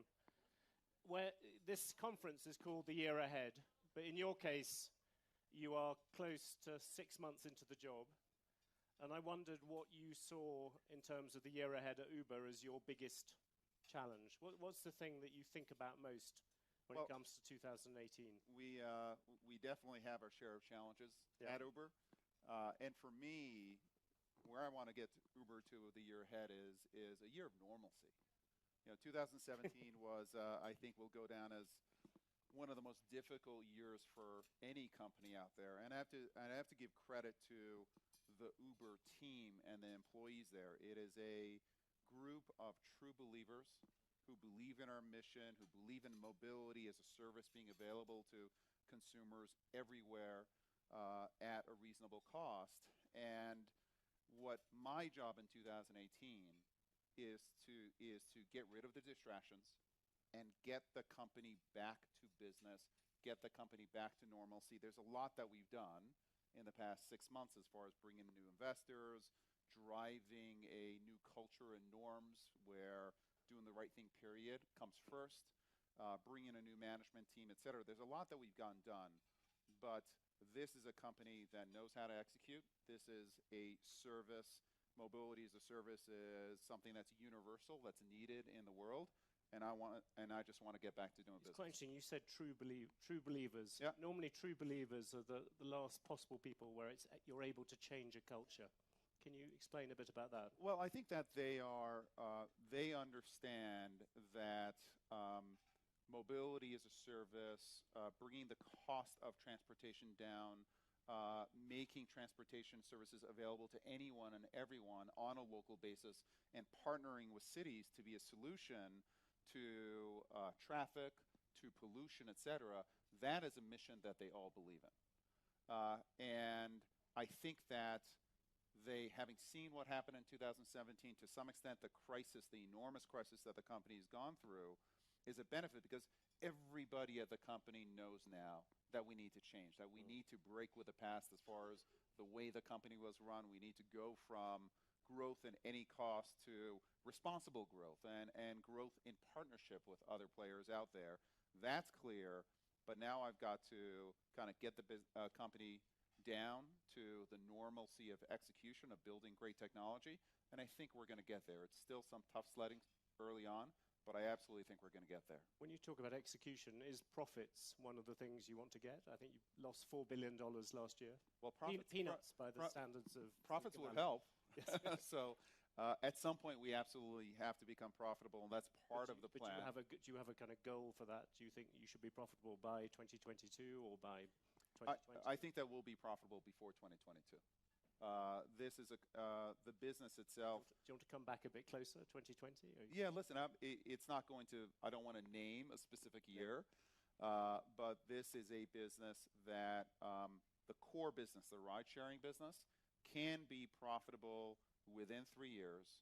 We will continue to make very aggressive investments in building out autonomy, because we think that's a terrific opportunity for building out new technologies such as Uber Elevate, where near-term profitability is not a goal, but long-term growth is. So we will look to balance near-term profitability, but as a company, we will always be a company that makes big, bold bets and takes big risks. To what extent, though, do you think that drive to become profitable fights against a little bit of this culture change? If you want to make, you talked about making money, but not at all costs. Do those two things spar against each other? I don't think that profitability and culture are their issue. It's the company in the past was willing to make trade-offs as it related to how it did business, and I think was guilty of hubris, was guilty of thinking that they knew better than others, and I think that what we know now clearly is that breakneck growth can hide cultural issues, that there are no excuses for not doing the right thing, and that you do have to make trade-offs. And as a management team, we're specifically talking about those trade-offs that you have to make. We have to be a little more patient sometimes, because working with governments, regulators, et cetera, sometimes takes longer, but in the end, you build a more lasting business. And so maybe what we went through was necessary, but we're here. We can control our actions from this moment onwards, and I think everyone at Uber from this moment onwards wants to build a great company, not only in terms of growth, but in terms of the kind of company anyone would want to work at. Can I ask you one thing which you have got a sort of hangover from last year, which is all the regulatory problems, and particularly all the cases against you? I think there are 6 criminal probes or whatever going on. The lawyers are lining up outside the door. Which one do you sort of think? Which one do you fear most? I suppose, out of these different things. Listen, I think that all of them are serious issues, and my response is that we're going to be transparent, and we're going to take responsibility for our actions in the past. I do think that there are certain circumstances where there was smoke but no fire. And I think as a company, we have to defend ourselves and work within kind of the appropriate frameworks. And my goal is just to get beyond this stuff. Some of these things like pricing policies, surely they go right to the heart of what Uber is, or am I wrong about that? Yeah, I think they do, but I think that there's a way of being smart but transparent at the same time, and that's where we've got to take the company. Take me through governments. When you talk to governments privately, do they talk any differently than they do publicly? Governments? Yes, governments. I think that they are honestly a bit relieved with how we are engaging with them, because I think that the engagement is now real. I think they feel like we're out there, we're genuine, because we've learned our lessons of the past, and I do think that we can take, for example, the data that we have in terms of traffic and in terms of movement of our drivers and riders, and we can use that data to partner up with cities in order to solve congestion issues, because congestion doesn't help anyone. It wastes enormous amounts of time for consumers. It hurts the environment. And I think that we are aligned with cities, for example, to partner with them in a fundamental way to solve these problems. And I do think that these are conversations that a number of regulators and cities have wanted to have with us for many years, and I think we are really engaging with them at a depth that I think is going to create a real win-win going forward. Do you think you were too confrontational on this before? Yeah, I do. I think that the company was pushing growth, and listen, any innovator, to some extent, the innovation is about questioning past kind of present practices. It's about breaking things, the Facebook breaking things. We just went a step and a half too far.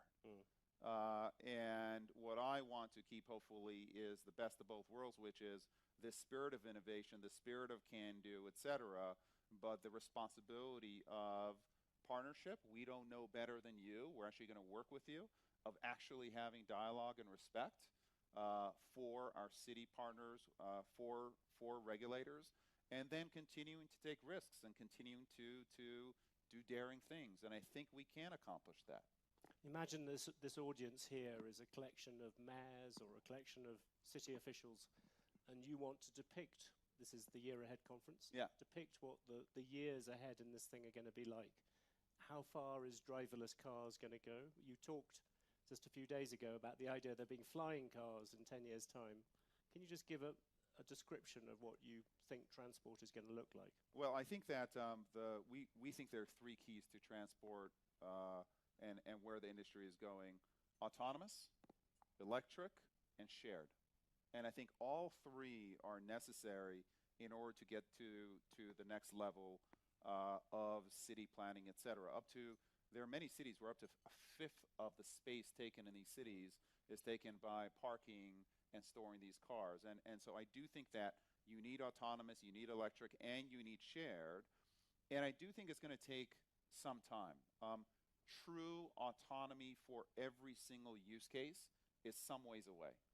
What we bring to bear is our developing autonomy, and we will have autonomous cars on the road, I believe, within the next 18 months, not as a kind of a test case, but as a real case out there. And over a period of time, we're going to bring autonomous transportation and feather it in with the non-autonomous transportation with drivers. What does feathering in mean? Feathering mean in to a means layman like feathering me? crashing. Yeah, feathering in means if you're, for example, in Phoenix, and you make a request to go from A to B, which is what you do with Uber. There will be 95% of cases where we may not have everything mapped perfectly, or the weather may not be the right weather, or there may be an accident on the road, or you may not have 2 or 3 ways of getting from A to B, where you may say, you know what, that's not an autonomous use case. We're going to send a driver to pick that person up.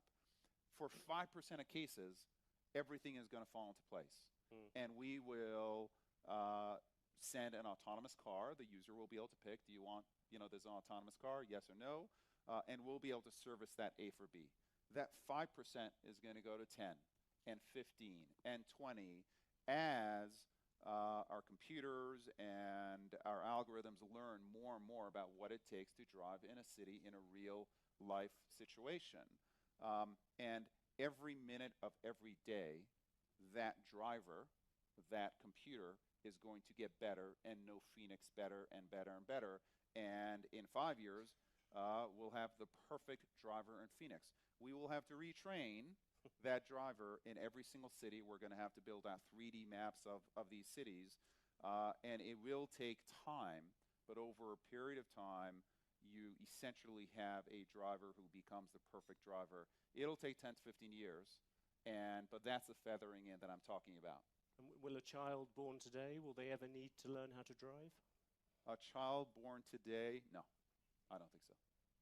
So within sort of 20 years from now, we will. I don't think so. Listen, I hear some groans. And also, I heard a couple of groans. 1.3 million people die from car crashes every year. 1.3 million people die from car crashes every year. That doesn't count an estimated 20 to 50 million people that are injured. Okay, this is actually a public safety issue. If you look at cars, 96% of cars, 96% of time, cars are sitting there not being used. It is a huge amount of pollution that's caused by these cars being in the road, and a huge amount of wasted time. So the safety is there. Electrification is absolutely key, and sharing these platforms is going to allow us to be much safer and also put our assets where they add value. But it's quite interesting because when you first came in, I remember you sounding somewhat more skeptical about self-driving cars. You've been converted. Is that a? The choir has spoken, and I'm listening. It's pretty exciting technology out there. But again, it will be a hybrid technology for some period of time. What about flying cars? That came as a slight surprise. Yes, that's a great project that we're working on. It's called Uber Elevate. And it is actually about battery technology. It would have helped a lot of people here. I know. I wish that I was available.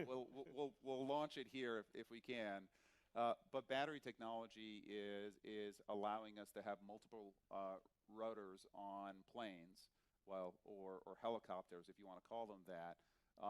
These rotors that are much smaller will be much quieter than helicopters are. Much quieter, much safer. If you add sharing into the equation, you can actually get the economics of going from A to B. We think within 5 to 7 years to a place where normal people would think about taking these flying cars. That'll be the beginning, and then it's about scaling. And we're working with a number of partners right now. Do you think the regulation on flying cars, I've heard some proponents of it argue that it might be easier than it has been on driverless cars, because driverless cars you have to deal with existing roads, existing everything. Flying cars, essentially you're going into unconquered space. I think that mayors that are forward-thinking understand that traffic Order and submitted. pollution Order are a real filled. issue. And I think Order flying canceled. cars can be Order a canceled. significant solution to traffic issues in cities. And these cars, to start with, they're going to be very specific. They'll be kind of highways in the air. There'll be very specific routes that these flying cars go on. They're not going to be able to take you to your backyard and land in your backyard. There'll be these skyports. So there'll be very specific routes that you go on. And I think if you build a regulatory framework that has that kind of structure around it, I think you get to a better solve. Can I drag you back somewhat reluctantly back to the real world? But you have Rajiv Misra, who came in with you from SoftBank. Yes. He's going to become a director. Last week he said that Uber should focus on repairing its market share in the US and on key European markets rather than going to new ones. Do you agree with that? Is that the way you look at Uber? I think one of the fundamental strengths of Uber is the global scope that we have. This is you a had that motto, everywhere. What's it? Everywhere for everyone. Yeah, everywhere for everyone. Do you want to make it some places for some people? No, we like the everywhere for everyone. It's much sexier than some places for some people. I mean, that's telling me. just not interesting. I do think seriously though the global scope that our company brings is important. Our being able to build technology that we can amortize essentially everywhere in the world is hard, but it is part of the fundamental value that we introduce. So I would look at Uber very much as a global brand. That said, we're going to look at all opportunities, but at this point we are leaning forward, and 2018 for us is going to be very much a lean forward year for the company. But without, I'm not trying to create new boardroom tension at Uber, but that would appear that SoftBank is keener on a more limited idea, whilst you're keener on everywhere for everyone. Well, listen, SoftBank is a very important shareholder. They're our largest shareholder, and many of our shareholders have opinions over what's the right thing to do. Ultimately, the governance of the company is going to be at the board, and we'll have those discussions at the board, and we'll set our long-term strategy, and then execute on it. One of the things which Uber played, perhaps not very fortunately, a role in was the whole sexual harassment questions and everything to do with that. I suppose one very obvious question, do you think that you have solved that part of the culture? But secondly, do you think that this is a real revolution and it's going to stick? I think that what was happening at Uber was serious, and I think that while what Uber went through was difficult, I think the Susan Fowler blog was probably one of the best things that happened for Uber, and it certainly started a movement that's an incredibly important movement of the company. I'd be reticent to say that it's solved. Yeah. But it's not an endemic issue within the culture of the company, and I think the company has learned, and I think the company took very harsh and appropriate steps to make sure that kind of behavior is absolutely clear, that kind of behavior is not accepted in any way, shape, or form of the company, regardless of where you are, regardless of if you're a great performer or not. So I think we're at the right place for Uber as a company, but I think in general, we're not where we need to be in terms of women in senior positions, making sure that we're welcoming of women in technology, and we help women really build their careers within our company. There's a great kind of bottoms-up energy there, but we're not where we need to be, and we have a lot of work ahead of us. On the issue of, you talked about the top performers, is that looking back, and also I suppose looking forward for many of the people in this room, because there are a lot of people's businesses which have been affected by this. If you had to give lessons to other people who are now looking at this issue perhaps more seriously than they have done before, is the really bad issue, and I suppose I'm thinking some ways about the media industry in this, is that giving top performers more room for maneuver or whatever than people, or more discretion than people thought? Is that top performers need to be treated the same as everybody else? I think they absolutely need to be held accountable. One of the really valuable lessons that I got early in my life was actually through Jack Welch, and he said, it's very tempting to allow top performers to misbehave in any way, but for me, he was talking about being aligned with the CEO. Sometimes you allow top performers the tendency is, well, let them get away with some kind of behavior that is not the right behavior because they're so good. And what Jack told me very early on is that it's the top performers who are problematic culturally that are the most dangerous because they have followership within the company because people look up to them. So he's like the dumb person who is bad culturally. He's not the problem because everyone says, well, that's a dumb person, so who cares? It's the smart person who has followership. So it is incredibly important for the top performers to actually be held to account more radically than anyone else because they're the ones who have followership at the company and they have to set the example. So for me personally, that has absolutely guided how I've managed. Expedia was a company that had, excellent cultural values. And one of the first things we did at Uber was to go out and reset our cultural values, and we call them norms because to me, it's not just these values that you put on the wall and kind of people stare at and it's all nice. It's about behavior. And we set out to change behavior at Uber, and I think that the company was thirsting for it, and we are starting on a path, and I believe it's going to be a positive path. An inevitable question, I hope you won't regard it as a cheap shot, but you talked about smart people who have followers throughout a company. I mean, Travis would seem to be the epitome of that sort of figure. Is that, do you think of him as being in that category of people that Jack Welch was talking about?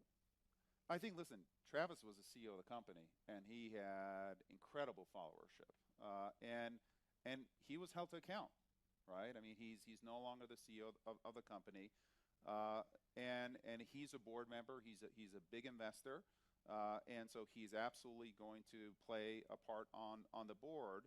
But we've also been very clear as a company that we do have to make a break with the past, with how we behaved as a company, and to some extent with the new CEO being a very different kind of a CEO.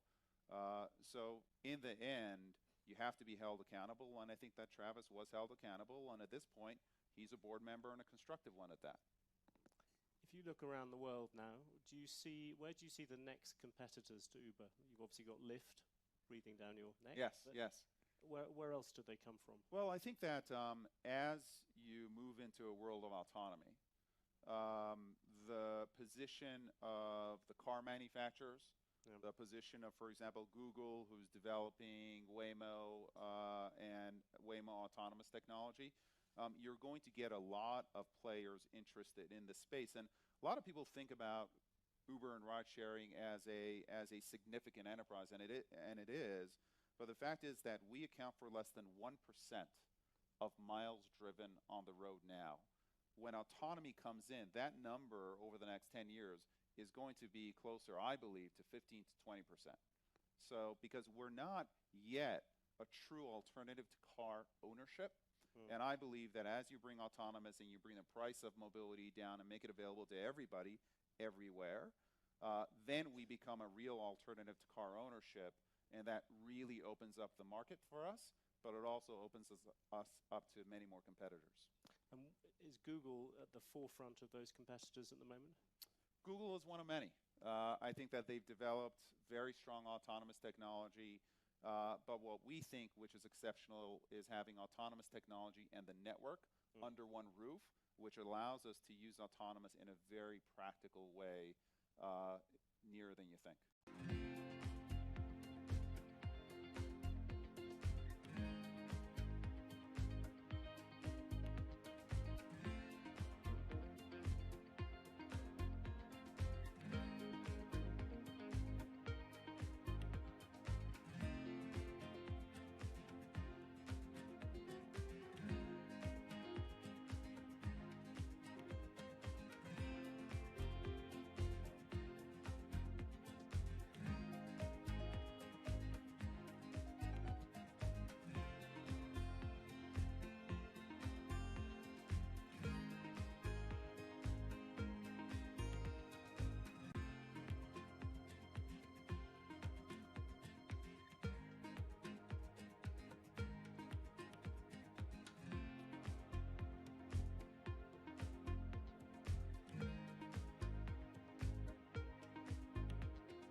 There's an inherent attraction to light and being human. And I think on a very deep psychological level, light is this way in which we experience the energy surrounding us in a very personal manner. My name is Matt Dilling. I'm the founder of Light Bright Neon Studio, and we manufacture, produce, and restore neon works of art and design.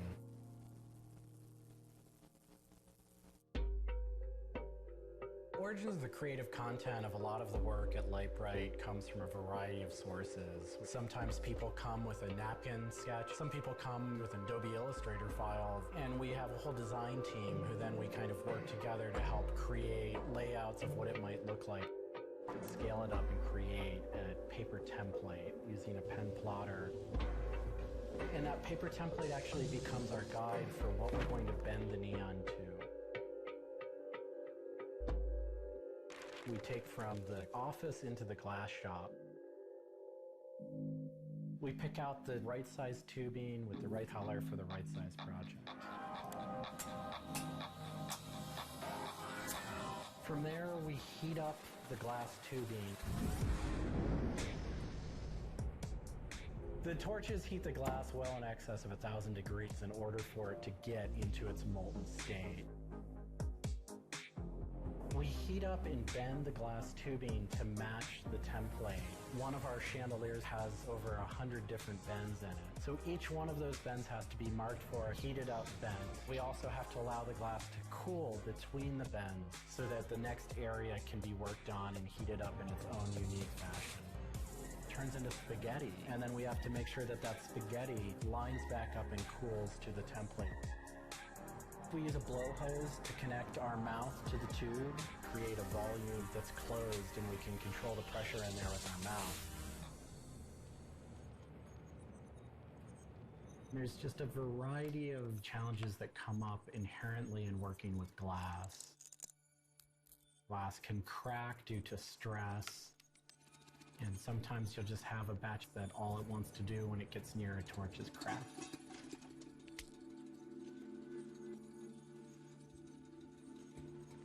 After we've bent various components, we have to go in using the crossfire or the hand torch and actually weld all of those pieces together.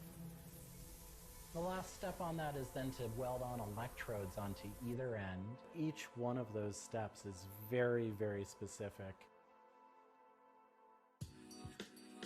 I draw inspiration from so many different experiences. It's hard to come up with one thing that's particular, but one of the ways that I really am able to connect with the creative is to float.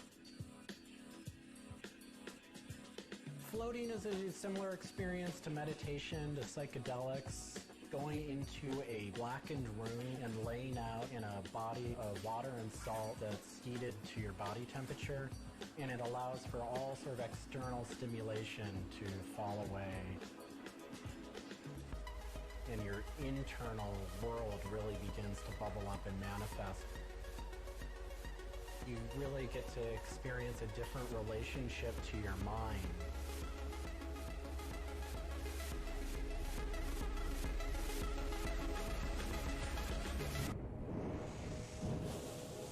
I think I work with neon because I can't not work with it. It's so challenging and so rewarding. And those things are so intertwined that there's no way of separating it out.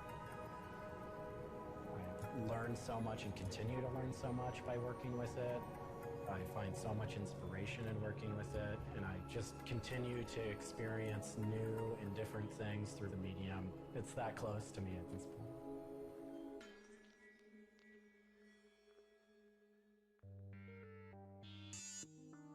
Once the neon tube is completed, we have to hook it up to our manifold for bombarding. The manifold is opened, a vacuum is drawn. We check the tube for leaks with our Tesla coil. Order submitted. Order submitted. We close the tube back off, and we heat it up using a very large and powerful transformer.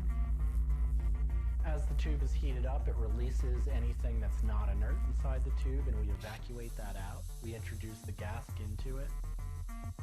Can we seal the tube off? Sealing into that tube whatever gas we introduced into it. I think my favorite part of making a neon light is when I see it lit up for the first time. Different gases, when electrified, emit different wavelengths of light. Neon gas is this very bright orange, fiery red color. Argon gas creates a very intense blue, but that light output that is produced can then be expressed in a different wavelength by coating the inside of the tubes with a phosphor coating that takes that one wavelength of light and emits at different wavelengths. We bring it over to the aging table where we hook it up to an age-in transformer and allow it to settle, age the gas in that we've introduced to it. There's always a stray particle of something left inside the tube. But that time that the oxide coating can act to scrub whatever is left inside the tube while things are getting settled into place.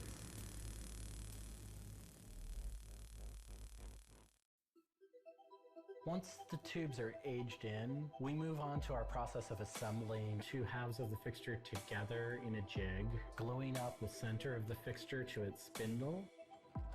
Once the adhesive dried, we would connect the wires from the fixture together into a transformer, and we turn on power and it lights up.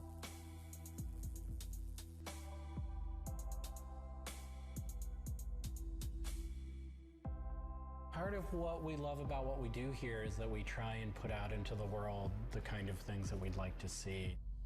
I still am surprised when it lights up. I'm still excited when I get to see it illuminated. There's an ineffable quality to it. To me, is this insight into the inner workings of the universe. It literally is. It's a way of looking at what is surrounding us in the cosmos in a new light.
You're watching the best of Bloomberg Daybreak Middle East. The major stories driving our headlines this week.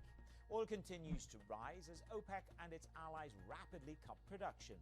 Demand begins to return and vaccine optimism sparks hope. Abu Dhabi raises another $3 billion from international debt markets, taking advantage of a drop in borrowing costs to bolster finances. And Egypt's largest lender, Commercial International Bank, is amassing cash so it can be in a better position to weigh dividend payouts come the end of the year. We hear exclusively from the chairman this hour.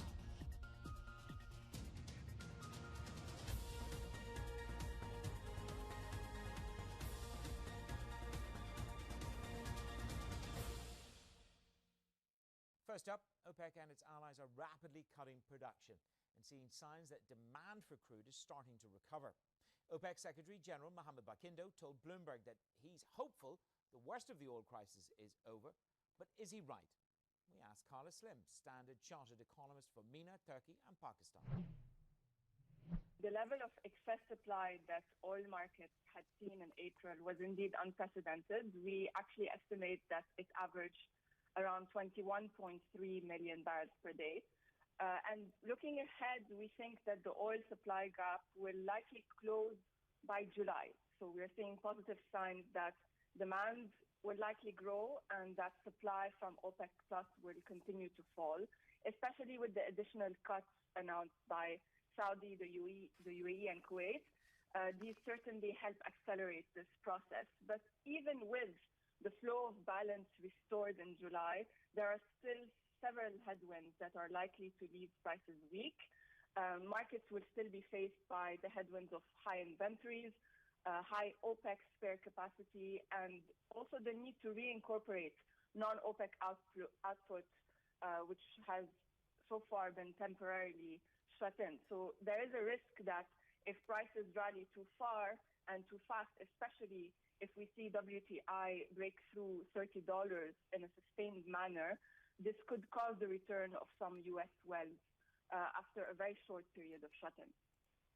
And yet when we look at that, Carla, good morning to you. When we look at the U.S. side of the scenario, JP Morgan thought 1.5 million barrels would come off the U.S. side by June. That's now actually taking effect. The shut-in effect is there. And you've got Conoco, Continental and Chevron taking 750,000 barrels off. So is that the biggest tail risk, is that shale reasserts itself more virulently, perhaps, than the market presumes? It's certainly part of the equation, and it's certainly a risk, especially if we see prices rise quite fast. And we already have some reports that current prices are causing the return of some U.S. wells after only a very short period of shut-in. So it is a risk that we're considering, but also the fact that we still are dealing with an overhang in inventories and the OPEC spare capacity. All of these three factors together might keep prices depressed for the rest of the year. Carla, I'm looking at some of the 12-month forward contracts on Gulf currencies, and in particular the Saudi Arabian Riyal forwards, and they've sort of retreated from their recent highs. And is there an argument to be made that that was always going to be a losing trade? So from our perspective, the base case is still that these pegs, the GCC dollar pegs, will likely hold. And our argument for that is that there are still sizable external buffers across the GCC. If we look at the aggregate, the external buffers exceed $2.5 trillion. Now, certainly the share is not adequately or evenly spread across the GCC. There are some countries that hold a smaller share of this $2.5 trillion. And the risk always was that lower oil prices, but this time around also deep cuts, were likely to lead to significantly wider domestic and external financing requirements, which would lead to both a reserve drawdown and debt issuance. So I think there's also a factor to note, which is the fact that we've seen these sovereigns step in the markets and manage to issue in significant sizes to cover these wider deficits, both fiscal and current accounts. And this expected inflow of dollars into these economies also is a factor in looking at the pressure on these pegs and the fact that they will likely need to draw down less on reserves the more they are able to tap international markets. Yeah, and we saw the Saudis divest themselves of US Treasuries at quite an aggressive pace in the past month. Carla, can we pivot to Egypt? We had a central bank meeting late on Thursday. There was no change. I think that was pretty much consensus. But for what period of time, if at all, do you think that Egypt is done with cutting rates? We think it's done now for the near future. So we've actually revised our year-end policy forecast for this year, stating no more cuts from the Egyptian Central Bank. We think the priority now has shifted to securing external financing, given the large capital outflows that we've currently seen and the expected falls in FX proceeds, as Egypt's main sources of FX earnings are remittances, tourism, the Suez Canal revenues, all of which are likely to continue coming under pressure until the end of the year. We've already seen outflows of around $17 billion over March and April, which have pushed FX reserves down to $37 billion. So now that the priority is on the external side of things, we think that even if inflation is within the central bank's target, and even if the economy is set to be negatively impacted by the coronavirus shock, the central bank will maintain rates on hold, and further IMF support will be likely and needed to maintain external stability. Carla, we got a window into the psychology of consumers in the United States and in China over the last 72 hours, and you begin to wonder how much of that can be extrapolated to this part of the world. As an economist, looking at the very limited data points that we have on a broader level, do you expect a similar kind of rebound in going out and about and spending money? We think it is indeed a long road back to full capacity, even for our domestic economies in the region. We don't think that we're going to probably go back to full capacity even by year end. It's likely to be not a V-shaped recovery. There's a lot of debate globally on the shape of the recovery. We don't think it's going to be a V-shaped recovery for our domestic economies, simply because we're dealing with two crises. The first one is the health crisis, which the rest of the world is dealing with, but also the oil price shock. So in a way, this is the sum of two crises for our region. What we had seen back in 2014 with the oil price shock, but also the unprecedented health crisis that the entire world is grappling with. So it's going to be a long road back to full capacity, even for our regional economy. Up next, we hear from the chairman of Egypt's largest lender, why he's hopeful he can preserve dividend payouts. This is Bloomberg. Yet another day of risk off across the financial markets. We bring you special coverage of all the price action and implications here on Bloomberg Television.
Welcome back to the Best of Daybreak Middle East. Commercial International Bank is amassing cash so Egypt's largest private lender will be able to make better decisions about dividend payouts at the end of the year.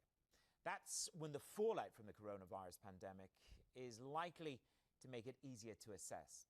Yusuf Gamal Eldin spoke exclusively to the chairman, Hisham Ez Al-Arab. We applied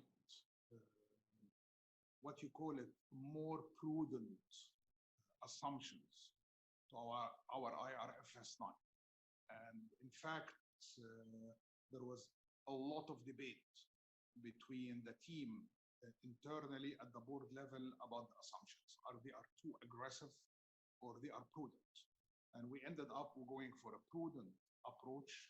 This is the best way to protect the balance sheet, is preparing for potential risk that's still unknown.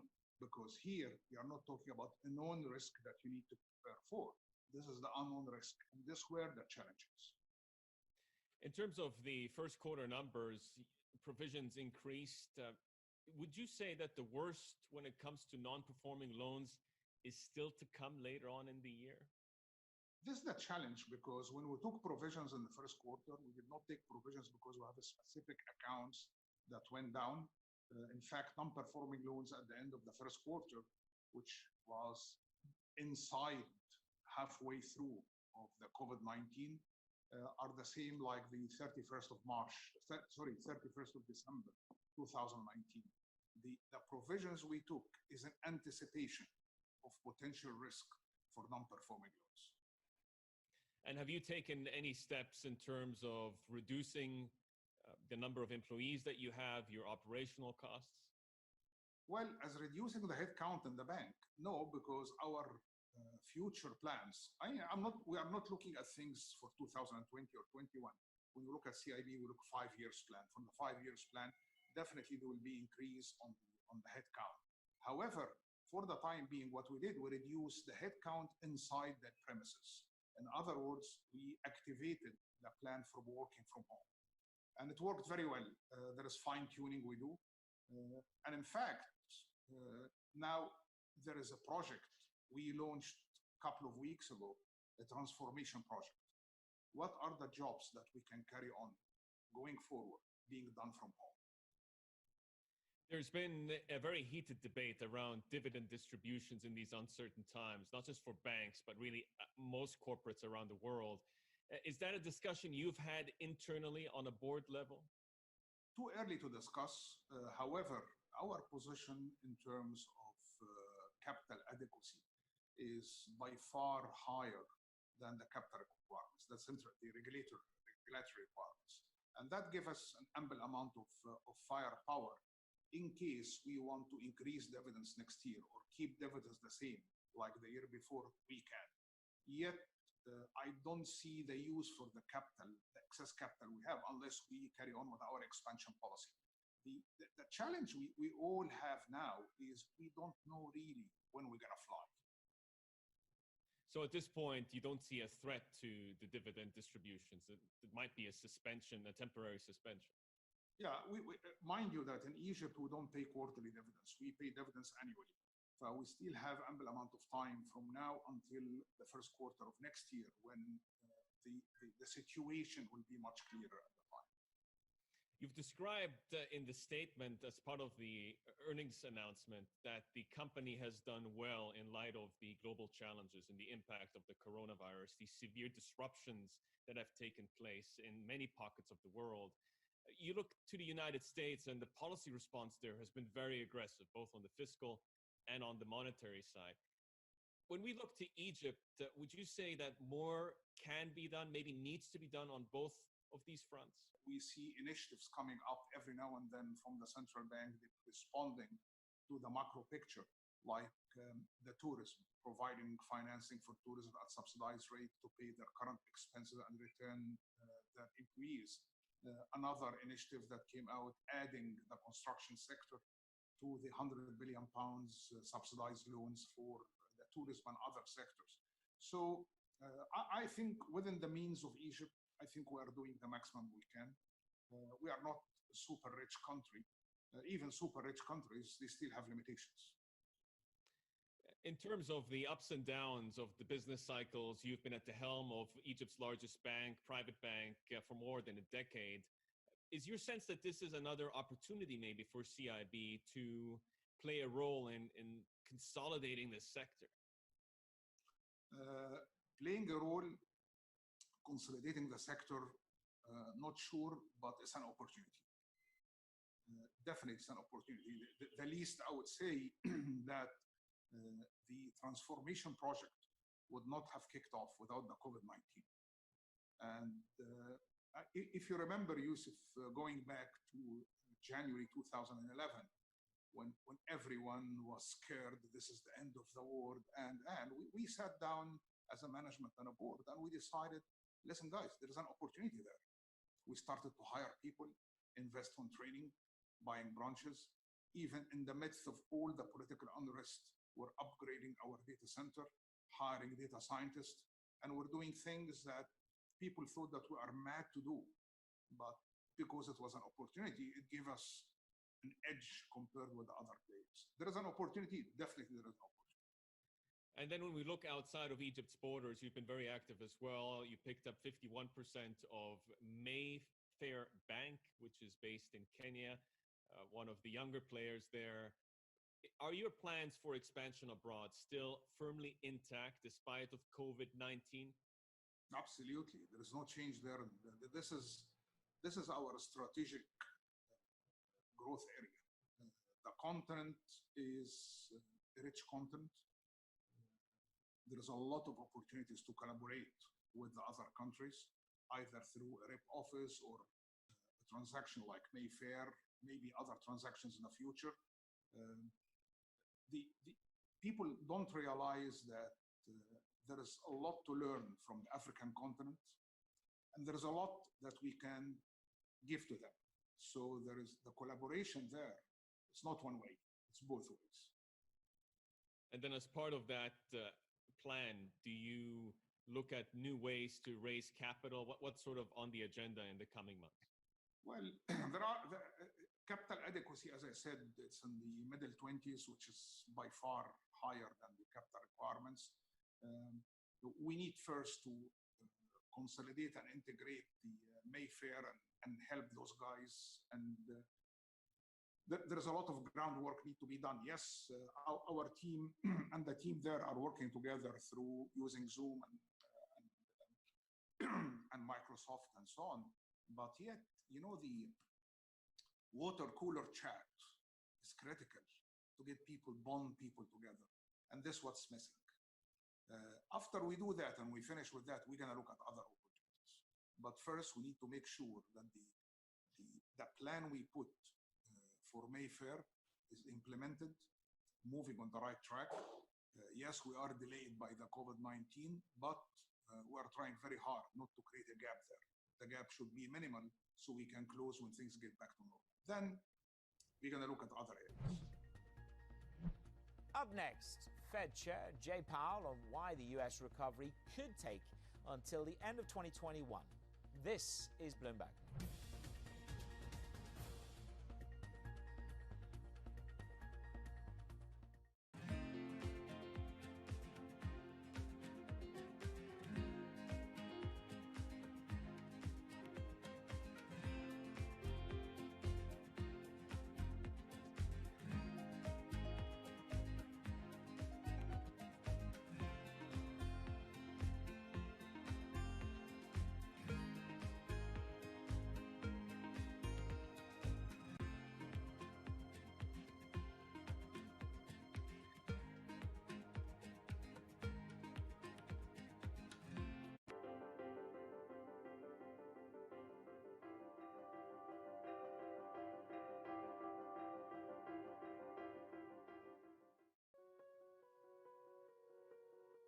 Order filled.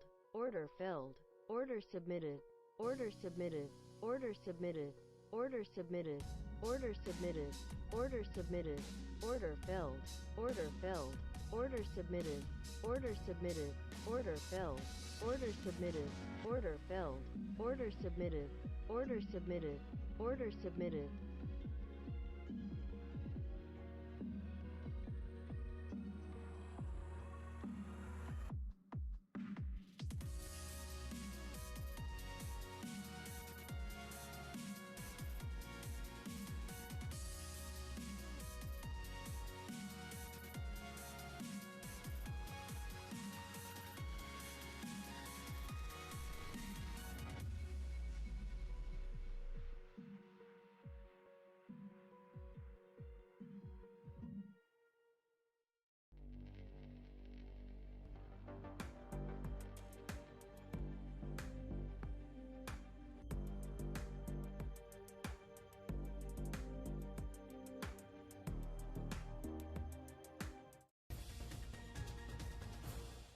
Welcome back to the best of Daybreak Middle East. The Fed Chair Jay Powell says the U.S. economy will recover from the pandemic, but the process could take longer, to the end of 2021, and that will depend on a vaccine. This comes as the global investment community returned to work following the worst week for the S&P 500 since the middle of March.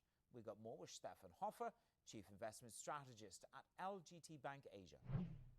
I think it's fairly reasonable sort of expectations management that comes from central banks. So it's always a little bit on one hand and on the other hand. So that in of itself is not too surprising. Ultimately, I think what markets are really focused on is looking at the change in the daily new infection cases of COVID-19 around the world. And if you do that, if you look at major economies across Europe, in particular France, Germany, Italy, and starting also now in the United States, those trends are certainly improving. And so I think, in addition to the Fed being very supportive, that's really what it all boils down to. So I would err on the side of being actually slightly optimistic. So, Stefan, you look at what's been happening with King Dollar. We're up about 6% in 2020, on pace for the best yearly performance since 2015. I'm looking at that chart right this moment. GTV Go for our clients, even though we're well off this year's highs, if risk on continues to prevail, does that necessarily mean that's dollar negative automatically, or has that relationship also been thrown out? No, that's a very good point. I think we are sort of in a somewhat sort of strange environment. You do have, of course, explosive fiscal deficits in the United States, a ballooning debt to GDP that is coming off the back of financing all of these massive fiscal efforts to sort of support the labor market. So a lot of people, of course, are asking, surely this must cause some dollar weakness at some point.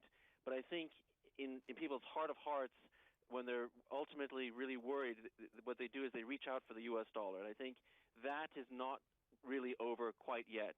Now, to say that the dollar would rise significantly further from here, I think is also unlikely. But at a minimum, I would say it can remain well supported at current levels.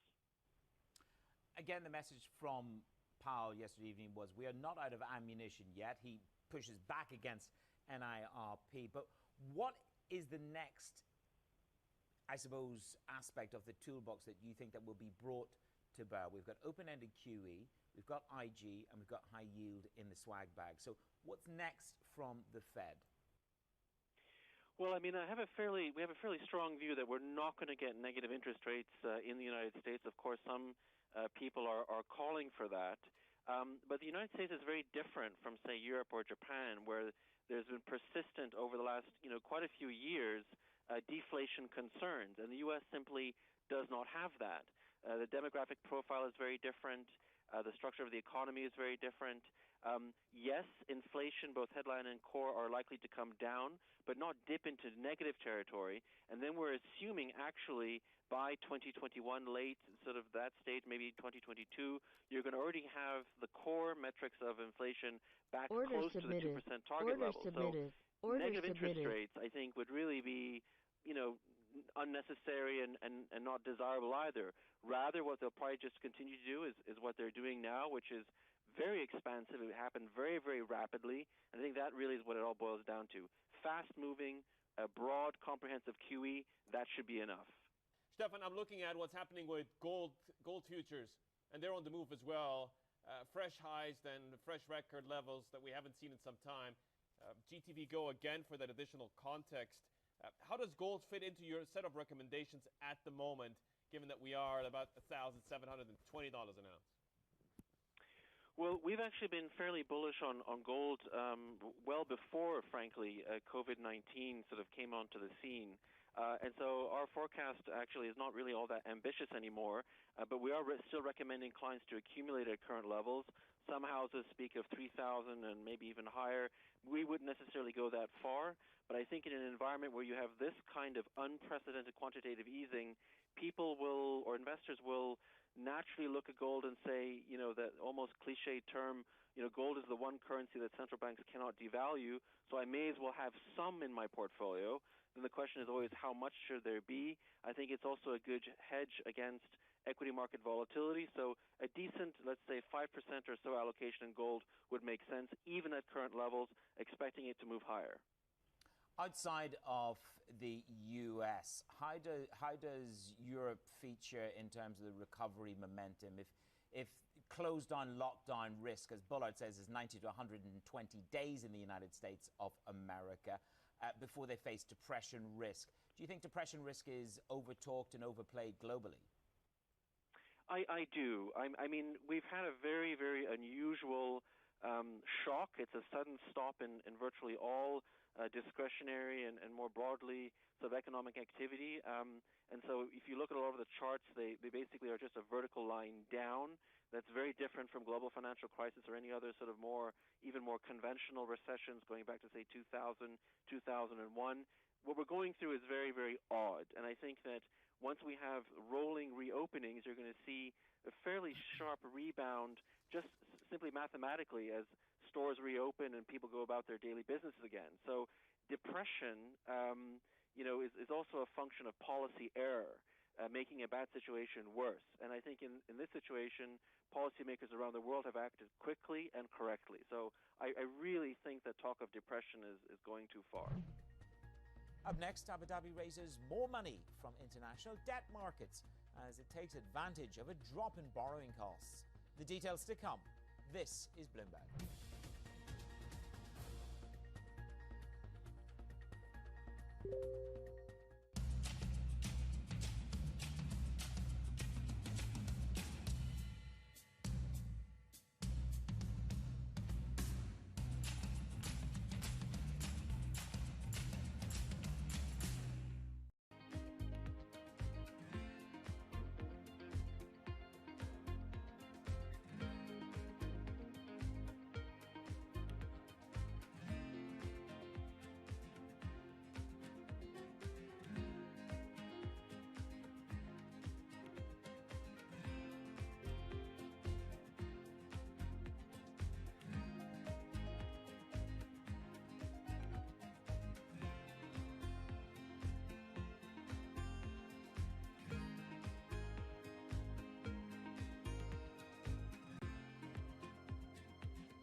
Another day of risk off across the financial markets. We bring you special coverage of all the price action and implications here on Bloomberg Television.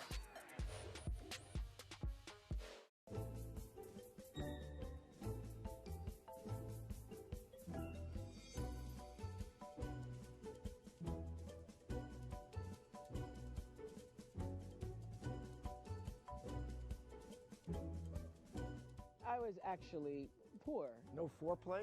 Eat your bag of Lay's Order with a filled. smile on your face. Order All the submitted. diseases have been Order taken. submitted. I'll take a tax. Order filled. Order filled. I'm Order David filled. Weston. Order Bloomberg canceled. Television is Order reinventing canceled. one of the most Order iconic canceled. brands in financial television for a new audience. Join me to see the news program for the clever investor. This is Bloomberg Wall Street Week. Order Welcome filled. back to the best of Order daybreak Middle filled. East. Order Abu Dhabi filled. raised more Order money from canceled. the international Order markets canceled. just weeks Order after canceled. a $7 billion bond issue. That takes advantage of the drop in borrowing costs to bolster its finances. Sources say the Emirates sold an additional $3 billion in 3 tranches after the deal that they priced in April. Xenia Risk is the director for fixed income at Arkham Capital. We kicked off the conversation on Abu Dhabi. Demand for high-grade credit remains strong in the region. It's obvious from the books, both Mubadala and Abu Dhabi went on 6-time books oversubscribed, and with a very strong secondary. The question is, should have they gone bigger? I don't think it's a mixed opportunity. It's a tap, and it's very successful, and I think it's exactly what they need at this point. Well, certainly with a AA credit rating and priced at 150 basis points over treasuries, does that compress further in a world where the oil price has risen by 70% from its nadir in the US? Does the momentum in terms of the yield compression over treasuries continue? That's what we need to know. I mean, obviously, the region remains an oil play. When OPEC Plus broke down and oil crashed, we've seen the region widen around 250 basis points, which is the highest level since 2008. Similarly, over the past month, as OPEC Plus came back, oil started to recover, we have tightened around 140. Add to that the COVID lockdown restriction easing a bit, people restarting to travel, we would expect oil prices to keep moving towards the $40 a barrel. In that environment, we would expect regional bond to continue their recovery, obviously at a slower pace, but we expect recovery to continue. The spreads are currently at 320, up from 198, the recent tights. So if we assume that we settle at 280, that would roughly give us a return of 8% over the 12 months, which is fairly attractive for the high credit profile of the region. Zeina, in terms of the cost of insuring sovereign debt, the CDSs for the United Arab Emirates, for Abu Dhabi specifically, we'll put this up on a GTV for our clients for the extra perspective. A story of those falling to about 100 basis points from a 10-year high of 162 basis points in March when crude prices collapsed. Where do you see that leveling off here, those CDSs for Abu Dhabi? We think that there is still an upside if we continue on this track of, and obviously as the virus becomes more contained and as the country opens up again and you'll have oil prices increasing, that is all supportive for the economy, and therefore CDS should continue to compress. In terms of the Saudi narrative, you make the point that deep cuts are supportive to credit. Is that in the price in Saudi at the moment? We think it is. I mean, the cuts are broadly very supportive for revenue, but obviously they are not enough to close the budget gap, even though with oil continuing to recover. So overall, the credit metrics are going to deteriorate. The Aramco dividend upstream and the asset divestment will be crucial for government's revenue. But overall, Saudi remains a very strong high-grade credit, and their ability and flexibility to weather the storm remains significant. And also, if you compare Saudi to similarly rated peers, example, Saudi versus Malaysia, Saudi still trades 40 basis points wider than Malaysia, even though Saudi is highly rated, one notch higher, basically. So that shows us that, yes, all these are already discounted in the price. Zeina, on the equity side, Saudi Aramco's shares are the first ones of an oil major to go back to pre-price war levels. It's nothing short of astounding. I'm wondering on the debt side whether you see a similar kind of recovery as well. On the debt side, we've seen a recovery overall across the GCC. That started mainly with high grade, and then it continued across the board. In terms of recovery with oil, as I previously mentioned. In terms of when Aramco might come back to the bond market, what do you think the possibility of that is? This time last year, we had a big issue with them, with Khalid Al-Faleh extolling the virtues of creating a strip, creating a curve for Aramco. Where is that narrative at the moment in our region?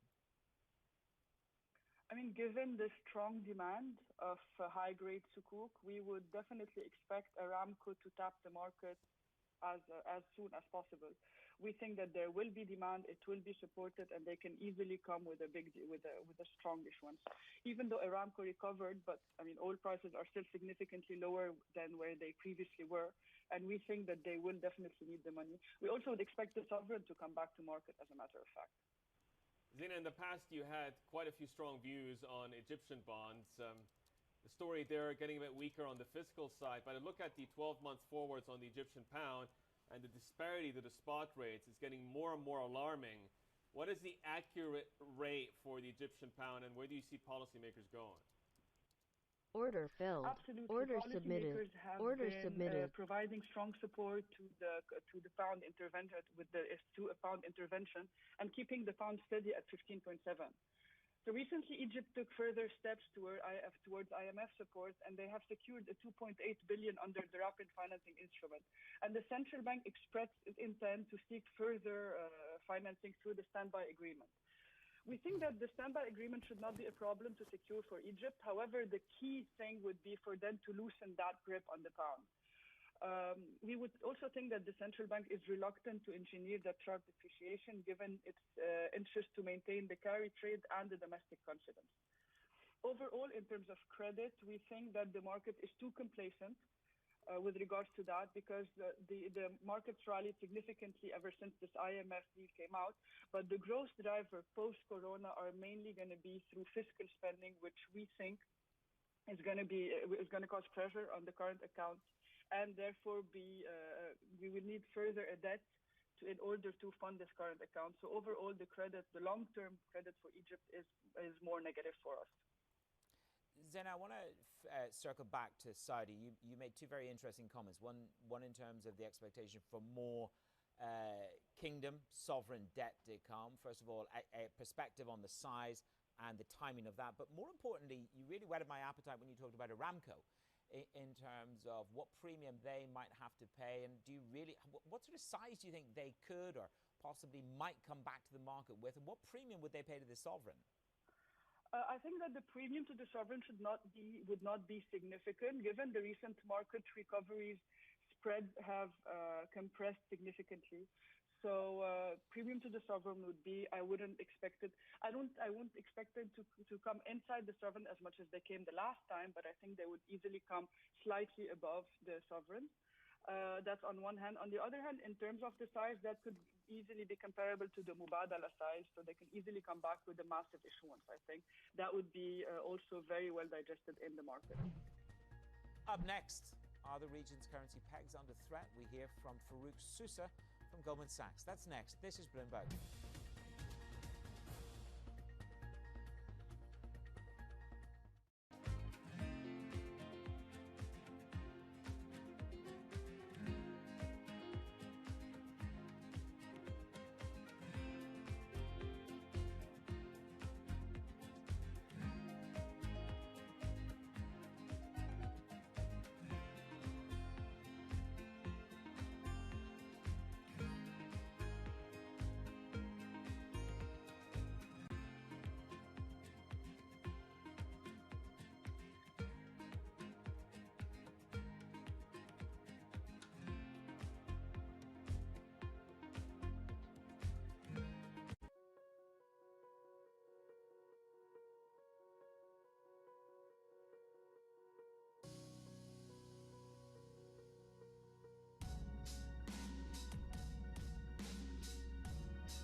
During these uncertain times, we remain committed to providing the news and data driving global markets to make sense of this situation impacting all of us right now. And while we may look a bit different, we stand by that commitment. We're here for you. This is Bloomberg.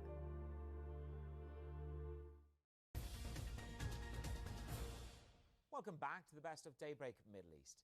Speculators betting that Saudi Arabia will be forced to abandon its currency peg are skating on thin ice. 12-month forward contracts on the Rial have retreated from their recent highs, mirrored the oil price plunge.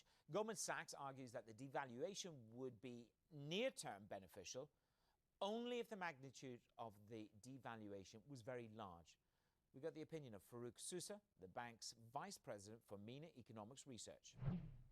We think that the only way a devaluation can actually help the fiscal or the external outlook is by suppressing domestic demand very significantly through like an income effect, basically making people a lot poorer.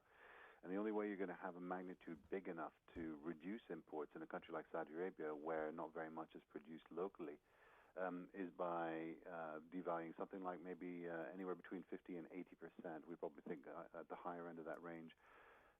And we think that's going to have a pretty big impact on domestic monetary stability, on the credibility of monetary policy, on investment going forward, and so on. So the costs are really, really large associated with that kind of magnitude of devaluation, which makes it relatively unlikely in our view. Okay, so if that's the unlikely scenario, the likely scenario is back to the bond market in scale and size. What kind of global interest, Farouk, are you seeing in terms of Saudi when they come to the market? They need another $50 billion of bonds, according to our chief economist, Ziad Daoud.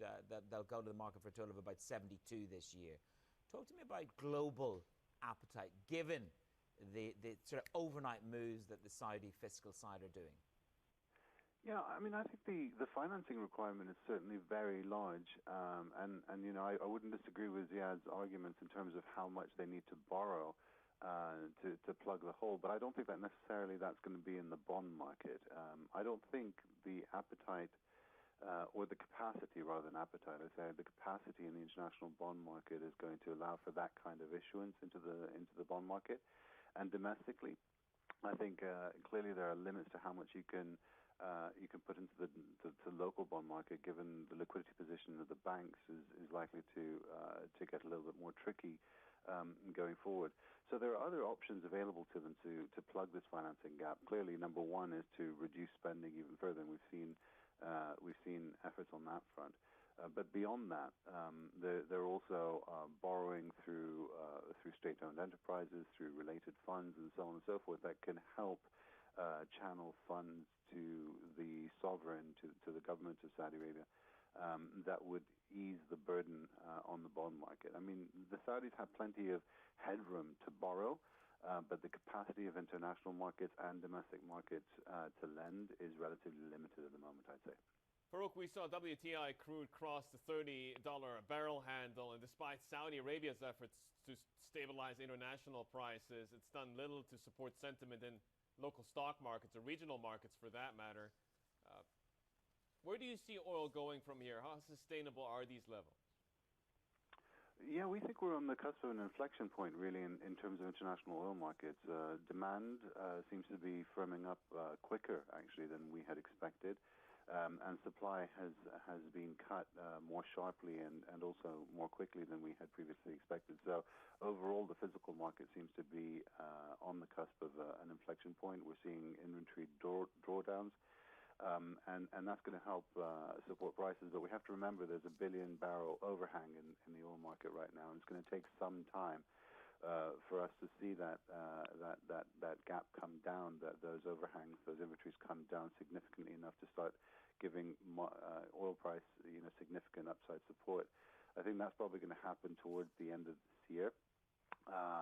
But clearly there are risks, on the demand side. We can, like I think in the previous segment, you were talking about the risk of a further outbreak. The demand side, is still very uncertain. And on the supply side, not only may there be upside risks on supply from Libya, Iran, Venezuela, but also if we see an oil price rally too quickly at some point this year, then we could see more high-cost producers come online prematurely, I'd say, which would also not be very supportive of the oil price going forward. But overall, we're constructive. We think oil is going to end the year around 40 and end next year at 60 plus, if we're talking Brent. Okay. There'll be a few people smile over their coffee then this morning when they hear that analytic.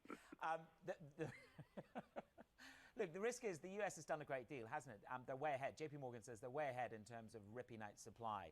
So I look at that. The rigs are dying 9 weeks in a row, the lowest since 2009. Is this the greatest immediate risk, is that we see too fast a rally and recovery in oil, and then the spriggets turn on far too quickly? I challenge you $60 in 2021, because that must be predicated on a heck of a return of demand.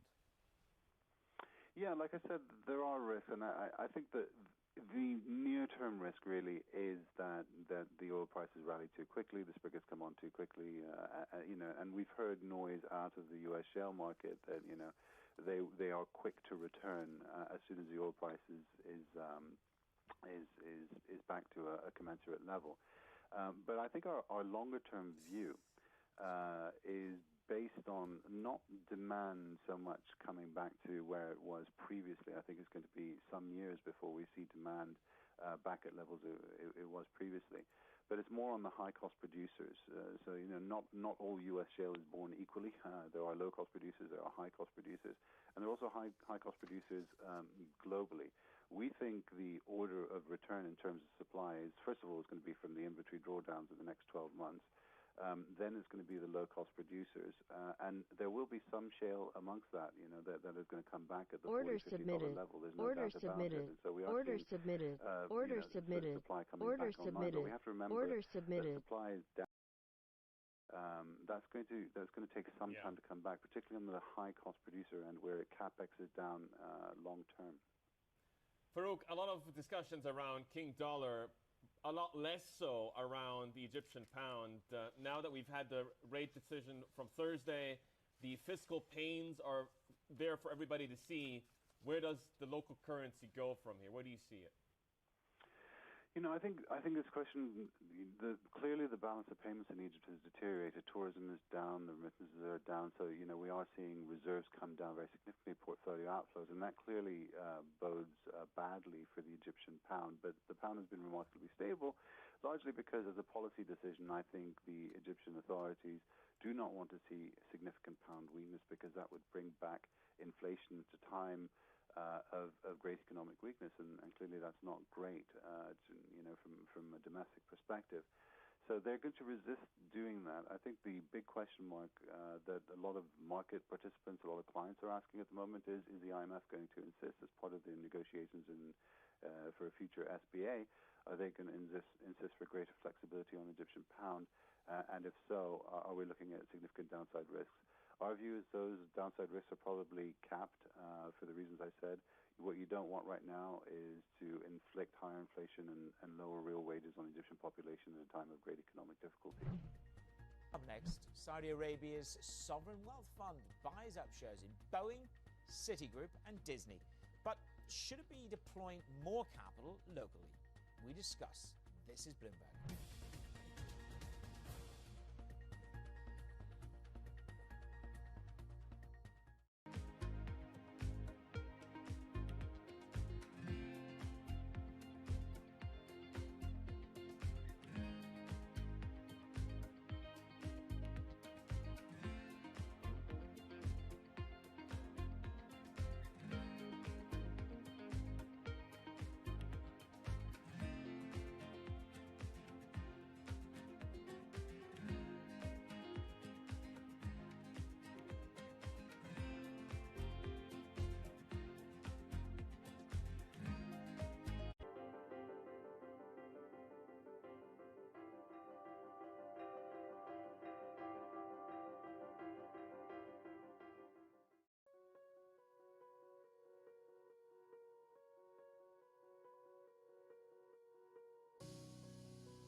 Order submitted. Order submitted. Order filled.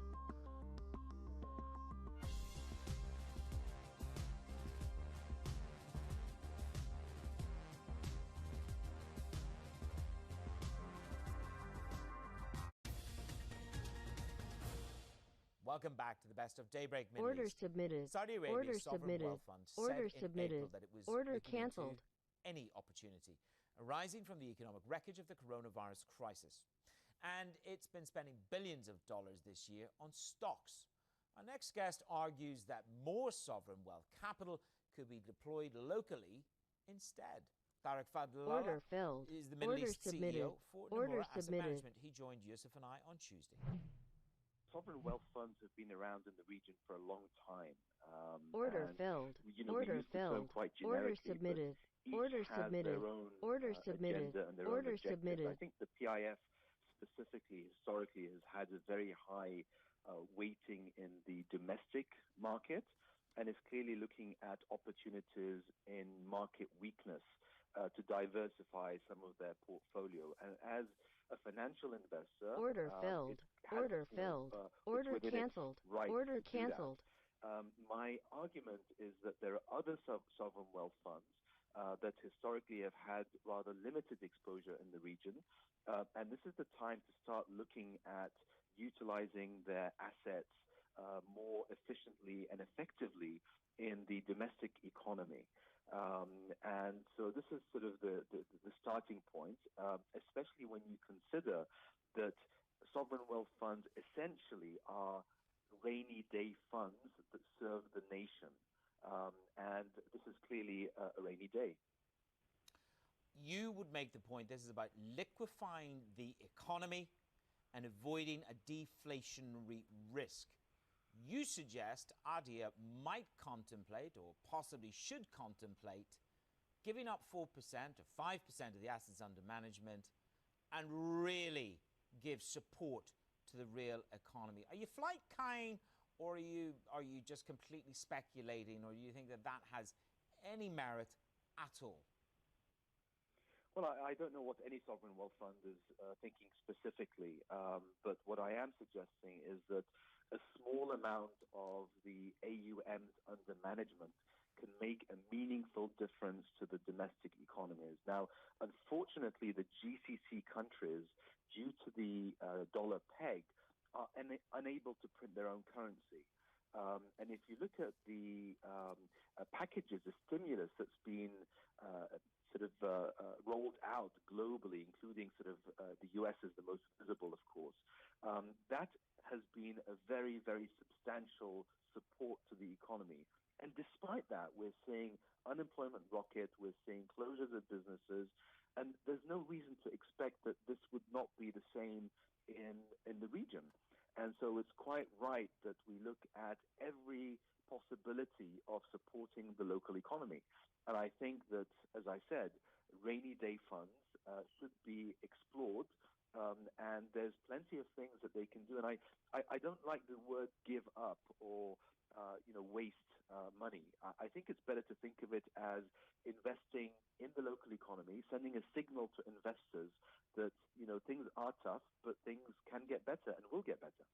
Tarek, in the United Arab Emirates, we have new policy measures in terms of a curfew being extended for the holiday period. The economy has been rattled to the core. A lot of the major corporate employers like Emirates are expected to be announcing significant layoffs imminently. What can be done in a situation like this where maybe even the population itself begins to shrink in Order a place submitted. like Dubai? Order submitted. Order submitted. I think Order there's filled. lots of things that can be done.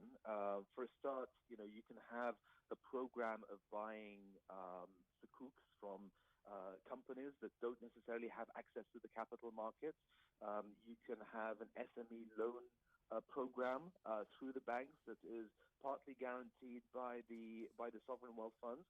There's a tremendous amount of payables in the regional economies that haven't been paid. I mean, the SMEs that are owed billions and billions of dollars.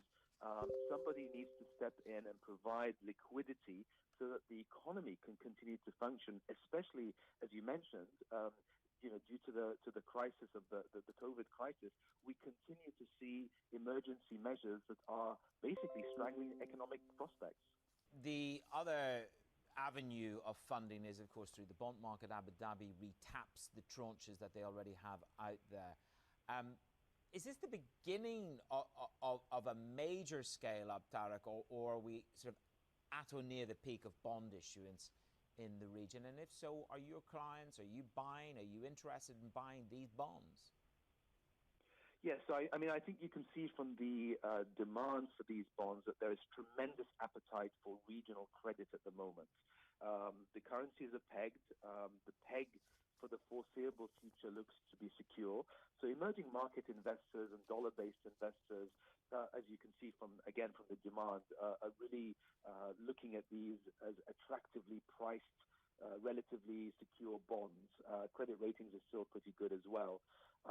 So I would expect this to continue, for the government to go back into the market later in the year and to continue borrowing as long as the market appetite remains strong. And, we would certainly be looking at these issuances. Tarek, what about on the equity side of things? The price-to-earnings ratios for Saudi Arabia, for the Tadawul, and then you look at the Dubai financial market. And what you can also do for additional benchmarking is put the MSCI Emerging Market Index there, and the disparities are probably as polarizing as you can find them. Where is the strategic opportunity here?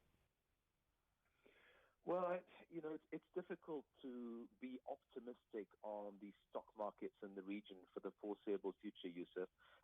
As you've seen in Saudi Arabia, VAT will be going up substantially. Economic growth is likely to be down as elsewhere in the world. But the difficulty in the region in particular is to see how quickly we will be able to recover from the current situation, especially where we're still really in the depths of the medical pandemic. Remember, catch Daybreak Middle East every Sunday to Thursday morning right here on Bloomberg Television. That's 8 a.m. Dubai time. Join us then. This is Bloomberg.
Another day of risk off across the financial markets. We bring you special coverage of all the price action and implications here on Bloomberg Television.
Founded more than a century ago from humble origins, L'Oréal is now the world's biggest beauty products company.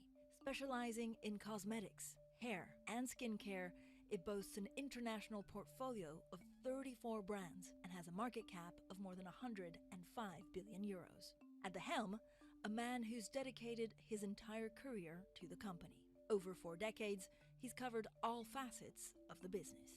Today, on Leaders with Lacroix, we meet Jean-Paul Agon, Chairman and CEO of L'Oréal.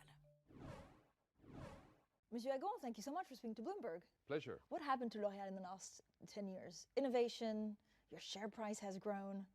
Was it exciting times? Yeah, very exciting. You know, I started as a CEO 10 years ago. It has been 10 years very exciting. Of course, we had a crisis in 2008 and 9, but globally the business has been very good.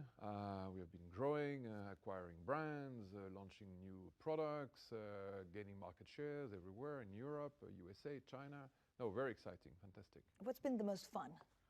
In fact, the most fun has been the past 3-4 years because thanks to the digital revolution, everything has been transformed. And as I tell my teams, I think that this industry, our business, our company has more changed in the past 3 years than in the previous 30 years. So it's an amazing time, extremely exciting. So is this the way you sell, or is it the way that people actually look at makeup?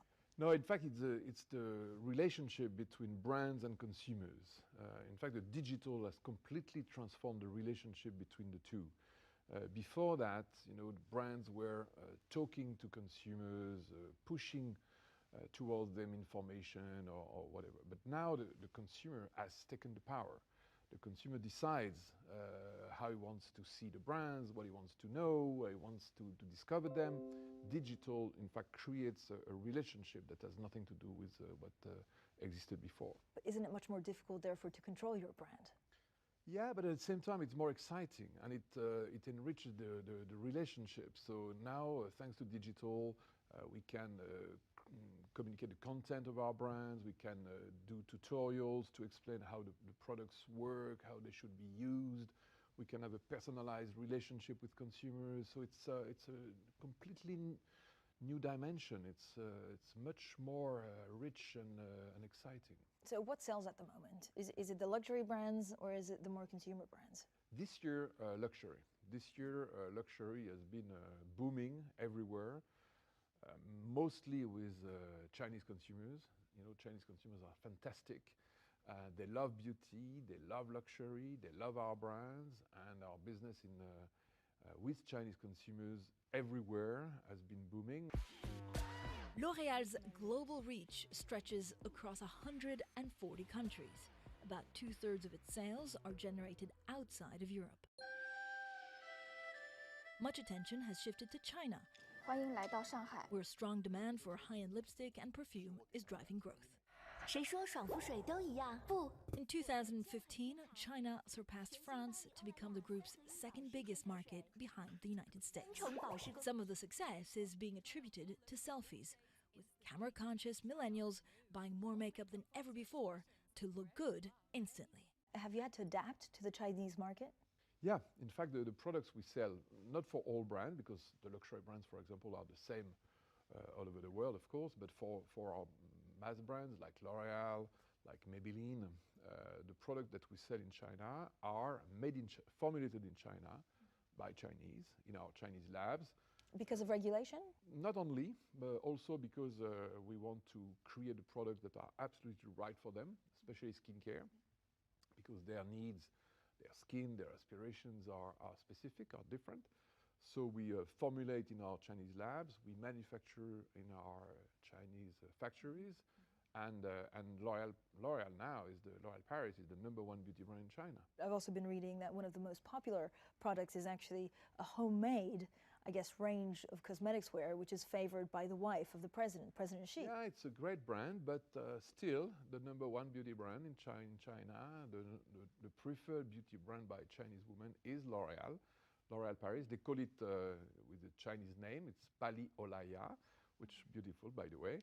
And it's it's great because, you know, the L'Oréal Paris is the #1 beauty brand for Chinese, for Americans, for Europeans, for Russians, everywhere. So it's a not great bad. Satisfaction. Yeah, not bad. So tell me about your success in China. Is it through distribution? Is it through ads? Is it through celebrities? What's the attraction for your brand? Order filled. You know, the reason Order of success filled. of our Order brands everywhere filled. is always Order the same. canceled. It's Order #1 canceled. quality. Order canceled. Order filled. Order For all our filled. brands, Order filled. our Order absolute canceled. priority Order is, canceled. the Order quality canceled. and safety of our products, and it's something that the Chinese respect a lot. It's very important for them. #1, innovation. Innovation is extremely important. It's an industry where you have to innovate a lot. You know, more than 15% of our products every year are new. in order to keep innovation flowing very strongly. Of course, it's the imagery of the brands. You know, brands like Yves Saint Laurent, Lancôme, Giorgio Armani, L'Oréal Paris. It's a beautiful imagery, and Chinese consumers are very sensitive to that. They like it. Is the U.S. tough? A tough market? The U.S. this year is a bit tougher, a bit softer, let's say. It's not really tough, but it's a bit softer. Certainly softer than China. But it depends. You know, last year the U.S. was very good. So every year, it's funny because every year the market, roughly globally, is more or less growing at 4%, but it's never made exactly the same way. But so how difficult is it to predict what will work and what won't? Why am I using this mascara, not the other mascara? Why am I using this foundation, not the other? Again, it's very, when you know well your consumers, when you understand their desires, when you can guess their dreams or expectations, then you can really create what they will love. What will the next 4 years bring? Is there a specific market that you think will grow more? Is it, for example, men's cosmetics or something else? Digital, I think, will be the most important element of transformation of the market. So definitely we're going to see the e-commerce growing. For example, e-commerce in China is already more than 30% of our sales for our mass market brands. So it's huge. So we're going to see digital growing. We're going to see probably new channels also emerging, like specialty stores, our own stores. A very big also growing segment is the travel retail, the stores in the airports, because more and more people are traveling. So I think there will be new channels. In terms of regions, of course, the emerging markets are still growing, and our categories are growing too. Makeup has been booming for 2 or 3 years. I think it's going to keep booming. Skincare is growing too. So honestly, I'm very optimistic about the short-term, middle-term, and long-term perspective of this industry. What do you think you spend most of your innovation on? Is it, for example, making a lipstick that lasts longer? Is it kind of changing it a little bit? I know you have so many products. It's unfair. And a few secrets. And a few secrets, but you can tell us. We're amongst friends.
We were talking about what the next 4 years will bring, Yeah. and it's a lot more e-commerce. How do I choose my makeup online? It must be difficult to choose the right coloring. No, because now you have some technologies that are amazing. You know, you can test online on your cell phone, for example, simulate the application of the makeup on your face, and then you see yourself with the lips covered with the lipstick you want, the shade you need, the powder, the mascaras.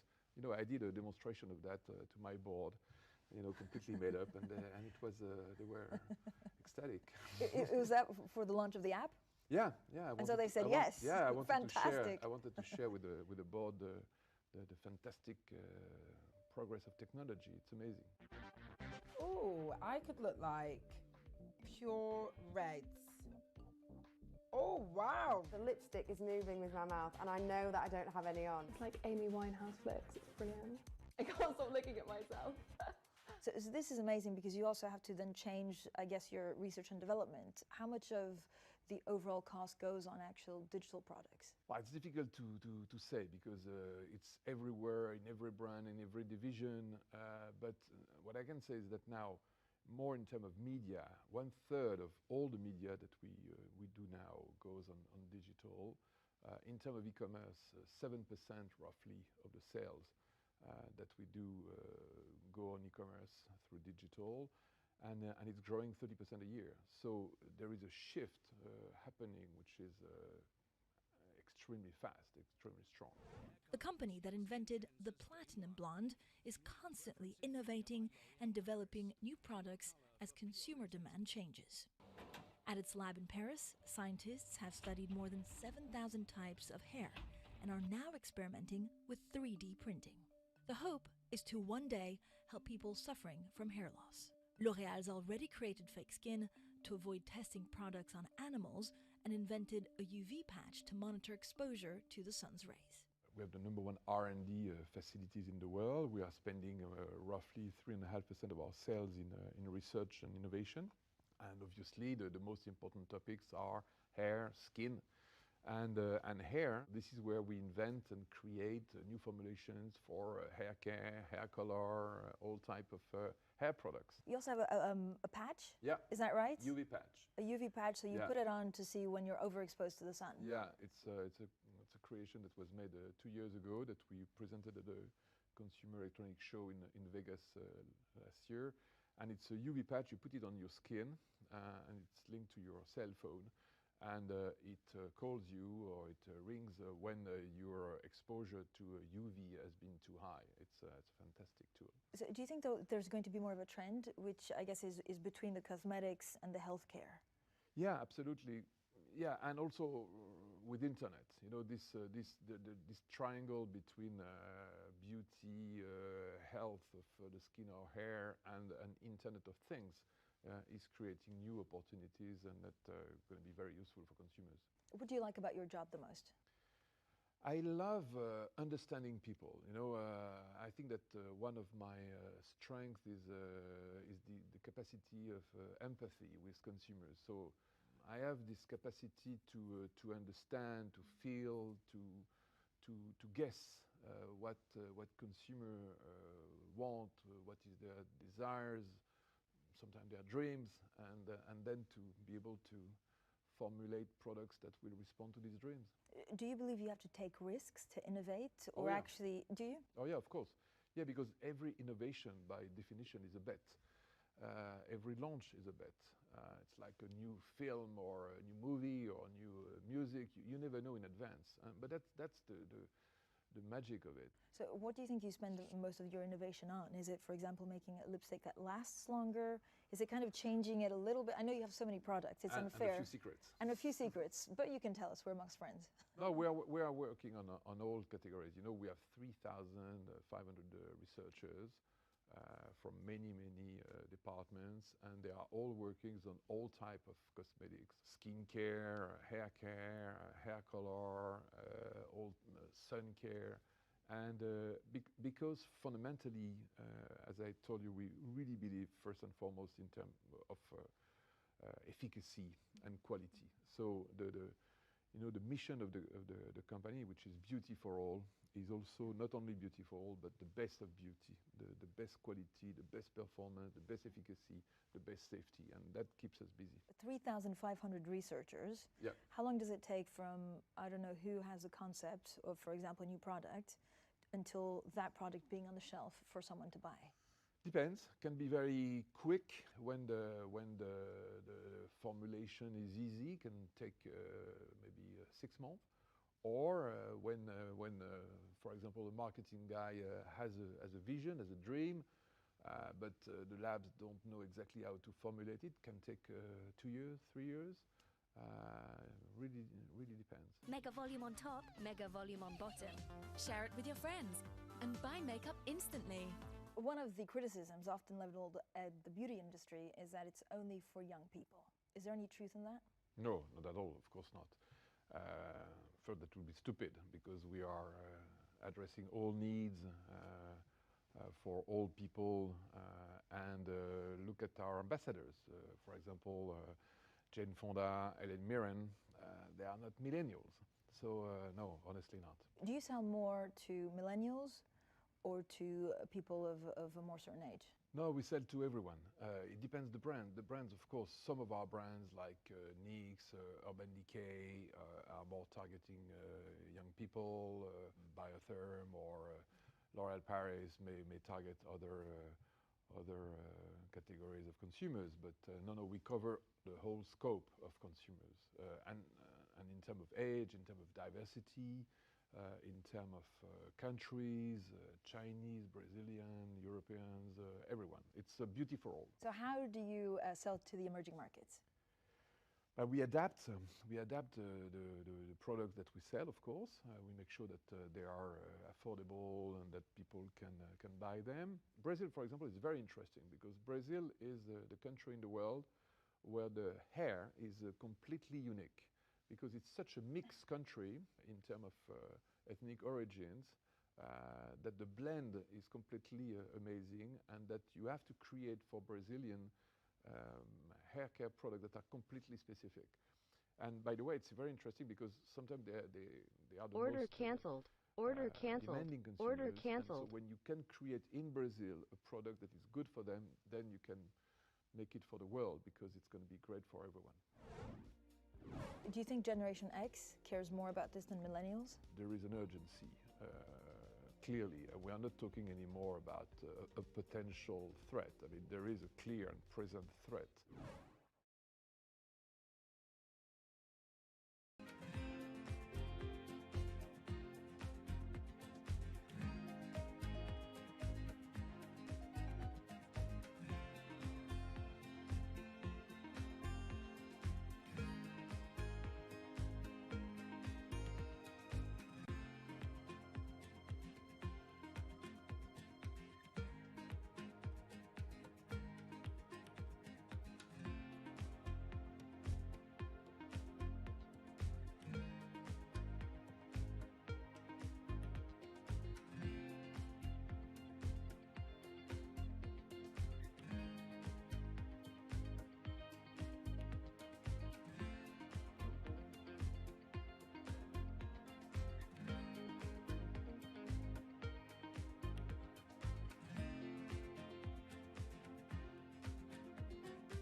For Jean-Paul Agon, life at L'Oréal began in sales 39 years ago. He quickly understood the power of advertising. Read my lips. I'm worth it. The company obviously thinks it is worth it, spending more than $8 billion a year selling and marketing its brands. A third of that on digital media. When I was 20 years old, I was in a business school, and at the end, I knew I wanted to do marketing.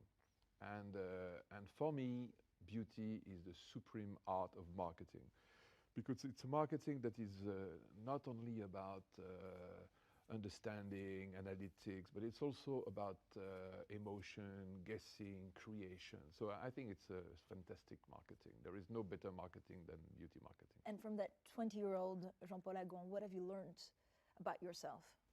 My God, a lot, a lot, because it was a long time ago.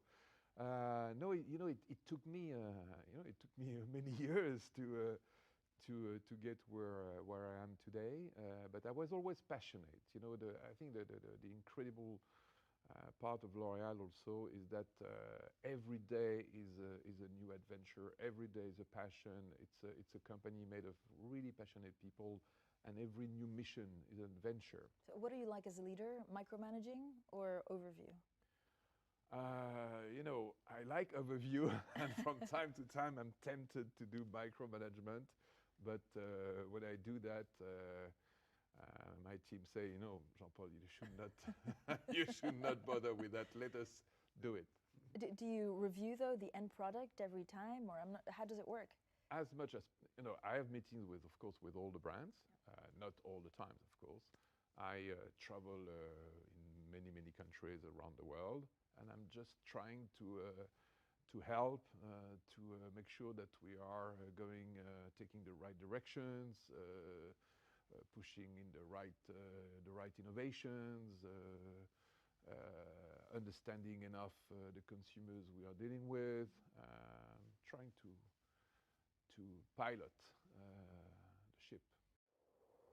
L'Oréal's Sharing Beauty with All program, launched in 2013, was designed to transform the business. Jean-Paul Agon was determined to make the company ethically and environmentally sustainable. It's been recognized for its efforts, awarded a AAA for water management, climate, and action against deforestation. So when did you start thinking about sustainability? Pretty a long time ago, especially when I came back from the USA and I took over as a CEO. I really understood at that time that for a company like L'Oréal, especially because we are the leader of the beauty industry, we had to make sure that also we would do the best and the most to make the planet a beautiful place. What started it? Is it because you say we sell so much that we have to make sure that it doesn't go to waste? Or is it also because the consumers want something that's more sustainable? Or is it because the employees you hire want something more sustainable? Very good points. I think it's all of that. First, because we have a moral duty. Secondly, because it's what our employees are asking for. Third, because it's what consumers want. Fourth, because it's what the society expects from a big company like us. So that's why we really went into this direction. Does it make a difference for the consumer? I remember you telling me a couple of years ago, that if a consumer has a choice of a sustainable shampoo or a shampoo that makes our hair better, we'll always go for the shampoo that makes our hair better. Yeah, but now what we want to do is to make a shampoo that makes the hair better and sustainable. Because now in fact, you're right. Our vision is that we have to find a way that it's not opposite, that it goes in the same direction. And it's the same for economic performance. For example, the sustainability performance should not be opposite to the economic performance. And in fact, we are able to prove that. For example, in the past 10 years, we reduced our carbon emission by 67%, when at the same time we were able to increase our production by 30%. How do you do that? We work a lot. We transform all our factories. We have now 10 sites that are carbon neutral. We completely transform the way also we engineer with water. We have what we call dry factories, that they don't use water at all. They completely recycle the totality of the water that they use. We eliminate waste. So it's a very comprehensive effort on all fronts to transform completely the way we produce, we distribute, etc. And shareholders are behind you every step of the way for sustainability? Yeah, absolutely. They are very, I think that our shareholders are very proud of what we do. I cannot say that they are pushing us hard to do it, but they are happy and proud. Do you think Generation X cares more about this than millennials? The younger you are, the more you think about this? I think that everybody now cares. You know, I think that it's very well understood that there is an urgency. Clearly, we are not talking anymore about a potential threat. I mean, there is a clear and present threat to the planet, and if we are not all doing the maximum in the very short term, it's going to be very difficult. So I think that every generation now understand that. If I speak to you in 5 years, what will be your story? In 5 years, probably I will tell you that the most important mission has been the transmission, because of course I will not be CEO forever, and I will be, by the way, very glad to pass the baton one day to my successor. So if you think a lot about succession, what kind of successor would you like, and what would you like your legacy to be? I will be proud to have been able to adapt L'Oréal to the new world. I think that we are living in a very special period. The world tomorrow will be very different from the world we knew a few years ago. And you know, my absolute priority right now is to adapt, transform the company in order to make it as successful as a leader, as performant in the new world as it was in the world before. And I'm very confident about it, because that's what we are doing. You know, we are doing a cultural revolution, a digital revolution, a sustainability revolution, and so the L'Oréal will be a fantastic company. And then someone else will take the baton and will drive the adventure further. Jean-Paul Agon, thank you so much. Thank you very much.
Order submitted. Order submitted. Order submitted.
What do the world's tallest building, KFC in the Middle East, and e-commerce site Noon all have in common?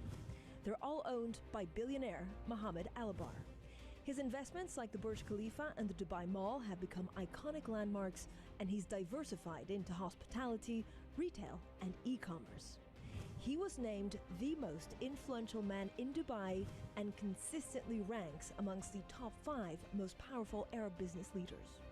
But it's not all business all the time. He's also a sportsman. He's an active member of Emirates' horse racing community. Today, on Leaders with Laqwa, we meet Mohammed Al-Bar, the founder and chairman of Emaar Properties. Thank you so much for joining us. You've really built a conglomerate. You've built a company that has multiple interests, multiple units, multiple portfolios. Did you diversify because you saw an opportunity or because you had to? Well, I think all of us, we look at opportunities, we don't really have to do anything. But I think looking at the Middle East and looking at the industries that I went in with my team, I think we saw amazing opportunities in the Middle East in these sectors. And I'm glad that even though we've got difficult years, the past 2 years have been difficult years for us, still these businesses are operating well. So definitely it's based on opportunities and the sector's long-term growth potential. Where do you see the most growth coming from? Which portfolio, which part of your business will do better than others? The food operating well and strong in the region as a whole, especially with the food delivery business, and that's another story. I would say that our real estate business is still flying really strong. I mean, last year we grew about 28% in the region as a whole. Our e-commerce business is something that's very, very interesting. And we've got an amazing team looking at it, and that's also growing quite fast.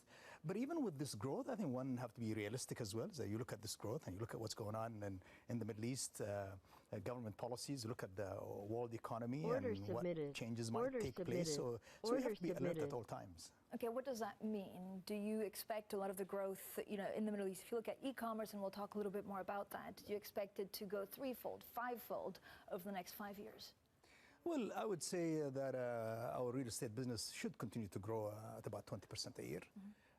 And that's the shareholders' expectation.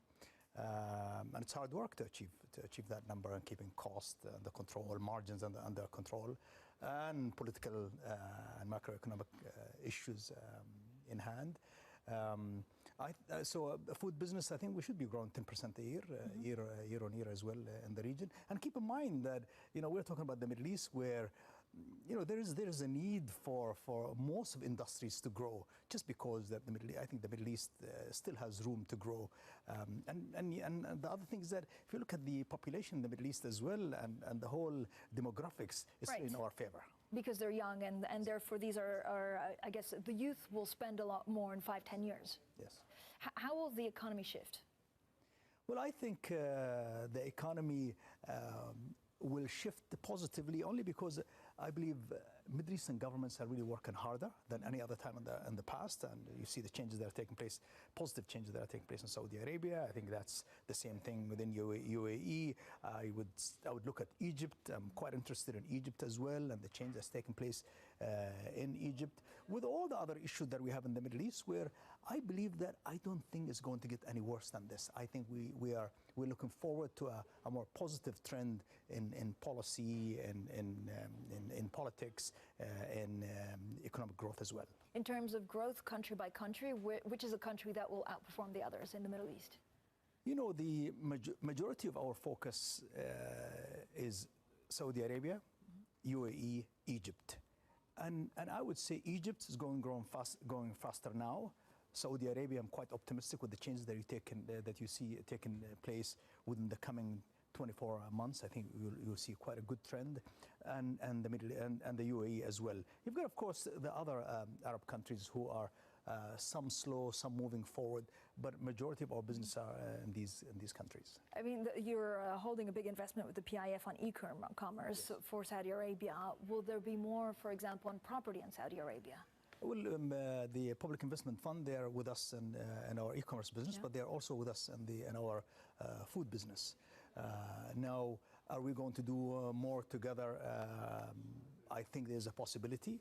There's a lot of work that they're doing in Saudi Arabia and outside Saudi Arabia, in the region and outside. So I would expect that maybe we should look at real estate together as well, because I think Saudi Arabia will look very interesting the coming years. How much can it grow, property in Saudi Arabia, over the next 5 years? Oh, Saudi Arabia, I think it's at infant stage. I think Saudi Arabia can really grow. If you talk about pure infrastructure, if you talk about retail, industrial, hospitality, residential. So you just have to make sure that you are going at the right category of residential or the right category of retail. So there's plenty of room to go that way.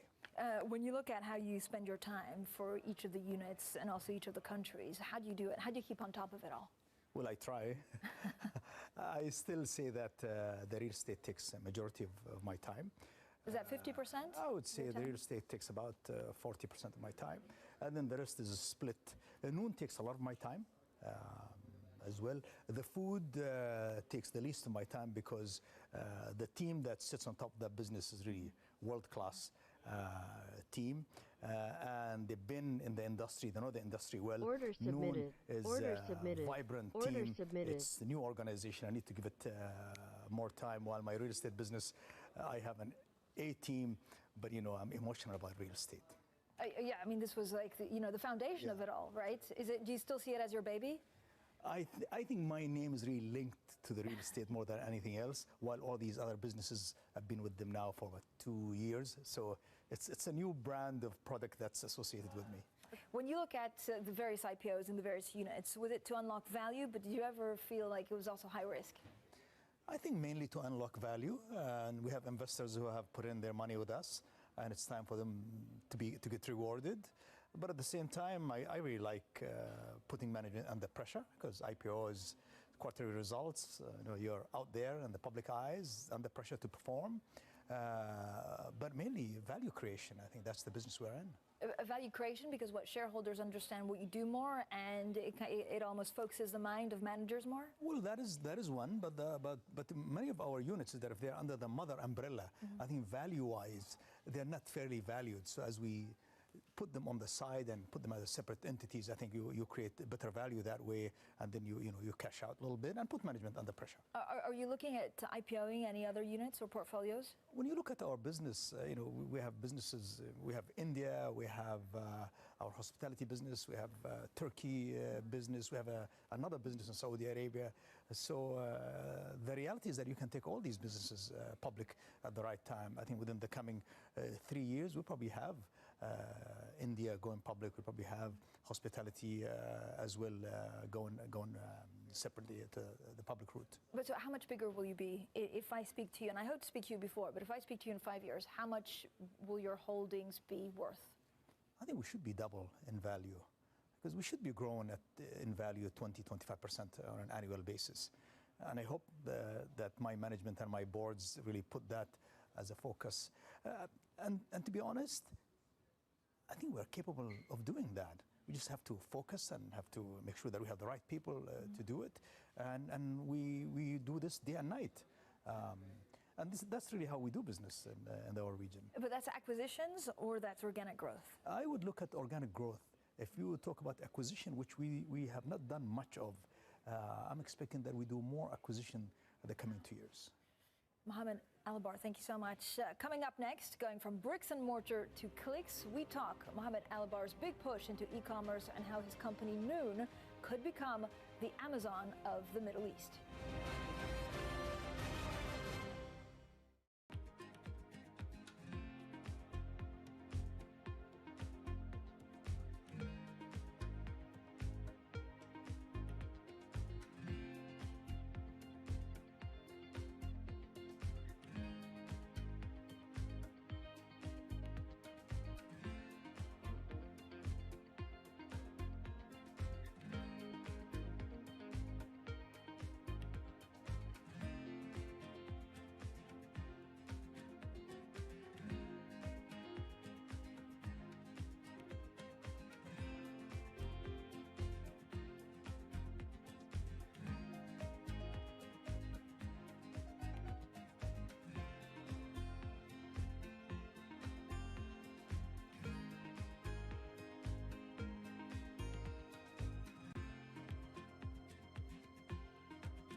Order filled.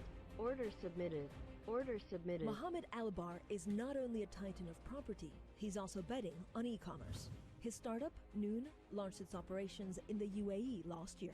The site is described as an Arabic-first e-commerce platform and is rivaling the Amazon-purchased Souk, looking to take over 15% of the growing market. One of the biggest investors in Noon is Saudi Arabia's public investment fund, which put up $500 million. But Albar is not just competing against Amazon. He's also a major player in the luxury space. He's partnered with Yux Net-a-Porter Group to offer a premium retail service to the Middle East's fashionista set. So Mohammed Albar, do you ever feel like there's a conflict that you actually own Dubai malls, but at the same time you're trying to sell on e-commerce platforms? The issue is that, are you relevant? That's really the big question that we have, is that I don't think it's if there's a conflict or not, but are you relevant to the space? So are we really relevant in this retail scene, or in the whole, the economy is becoming so digital. If you are not thinking about it, if you're not acting to do something about it, I think there is a risk of your business, being probably at huge danger the coming 24 months. And so how do you stay relevant? I think staying relevant, first of all, I have to talk to my kids all the time. And I learn from them because, I have a little girl that sells jewelry to women in Korea out of Dubai on her Instagram. I mean, what type of world is this? So therefore, I think all of our business, from real estate to retail to hospitality, I think the digital scene is changing all that. So if we talk about e-commerce specifically, or if we talk about Net-a-Porter, it is just moving your business to the digital scene. And I think the whole economy is moving that way, from healthcare to education to retail. So therefore, I think we just want to be relevant. And I don't think there's any conflict, because at the end of the day, there ought to be a collaboration or connection between the real world and the physical world. And can we really try to find a solution and work them together and stay relevant in our business? But so how much of your sales will actually be done on your e-commerce platform in 5-10 years? And in general for the Middle East, are you a step behind in actually selling on e-commerce? And so is the potential much bigger than here in Europe or in the US? Well, remember, I mean, when I look at the Middle East right now, I mean, e-commerce is between 1.5% to 2%. Tiny. Which is tiny compared to the rest of the world. So there is room for all of us to grow. Where will this be? I think it will go much faster than the rest of the world. And it will get into the 10-15% quite fast, again, because of the demographics of the region. So we owe it to our society, we owe it to our 300 million Middle Eastern Arabs, that there ought to be a native organization that look after this sector and participate and learn and serve. What will Noon become? And are you nervous at any point that you're going to head with the most successful retailer of all times, Amazon? Well, Noon, of course, it will be an ecosystem. And am I nervous? Of course I'm nervous. I'm nervous from everybody. In my real estate business, I'm nervous. In my e-commerce business, I'm nervous. In my Net-a-Porter business, nervous because competition is severe and markets are open. Anybody can come in. The big players are going to come in. Some of them came already. More are going to come to the region. I am from that part of the world, and I think it's our duty to participate in the scene. And remember, we as Arab businessmen, we're a bit tribal. Which means that I am from this society. I have a duty that I get into business and be aggressive and achieve the numbers, achieve success. But that's a duty that I feel responsible for, that competition is good for the consumer in the region, rather than one player coming and controlling the life of our customers. I think it's fair to have competition and let the customer win at the end of the day. Okay, but how do you decide? I mean, how will you go against Amazon? Do you have to convince retailers to sell on your platform instead of Amazon's platforms, or is it a price war? I mean, how do you see the kind of the fault lines? Well, we are working with the local retailers, and we are their partners. Now, how other international players, they do it through sourcing overseas or working in some other methods, that's their business. But we differ is that our partners are the local retailers. Maybe our margins will be a little smaller, but that's okay. We'd rather win on the long term rather than alienating the local retailers. Now, Will there be a price war? Well, the past 2 months there's a price war. Customers are winning. Everybody's 20% or 15, 10% cheaper on some of the product. So I'm so happy that people in my region, they don't have to buy milk for their kids at 10% more expensive. There was one operator or one monopoly controlling, the human life. I think this is good for all of us. So of course there'll be a competition. But the amazing thing is that the world is open. So much new technologies are being provided to everyone that want to go into the scene. But are you planning long term? You have good people with you. Are you serious about it? Are you willing to provide quality service?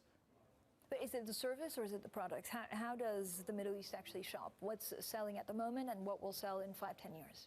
Well, if you look at the mix of what's happening on the e-commerce scene, it's not much different from what's going on in the world. People want delivery, fast delivery. People want quality. Will they pay for the delivery? For the time being, we're subsidizing delivery. Because, as I said, people are just learning the art of e-commerce, and that's what global companies are doing. They give it to you for free first, they get you used to this way of life, then later on take a little bit of margin, maybe control market, the usual trick. But what I'm saying is that people want it all. Want quality, want value, want consistent, want delivery time that's fast, and we want the product that they want, which changes from 1 month to another month. And therefore you have to provide that and then get ready to provide the new thing that might be happening next month. Okay, how important is market share? And how important is market share right at the beginning so that people get used to your platform and not Amazon's? Market share is very important, and at the beginning you have to be aggressive and you have to probably provide the best service ever. You will be cutting prices as usual because we see it. It's a live competition. There's nothing wrong with that. But the good thing is that the market's big enough. 2 players can come in. But imagine if you do business in UK and there is only one operator. How fair is that to your family? But isn't there only Amazon here? Well, there are many other players, I think, in UK as well. I prefer that more than one player in a market. And in the Middle East, there will be more than one player and will be one of the major players in the market. Up next, we talk the leadership skills it takes to create both the world's largest mall and the tallest building in the world. More with Mohammed Alabar next.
MR Properties has grown more than threefold since 2011 and expanded heavily in the Middle East and North Africa despite political instability in the region. So what kind of leadership does it take to shepherd a global company through turbulent times? Well, Mohammed Alabar, chairman and founder of Emaar Properties, is here. What kind of leader are you? Throughout the program, we were talking about encouraging your leaders, your regional leaders, and also your portfolio managers to be aggressive. Do they always need to be on their toes?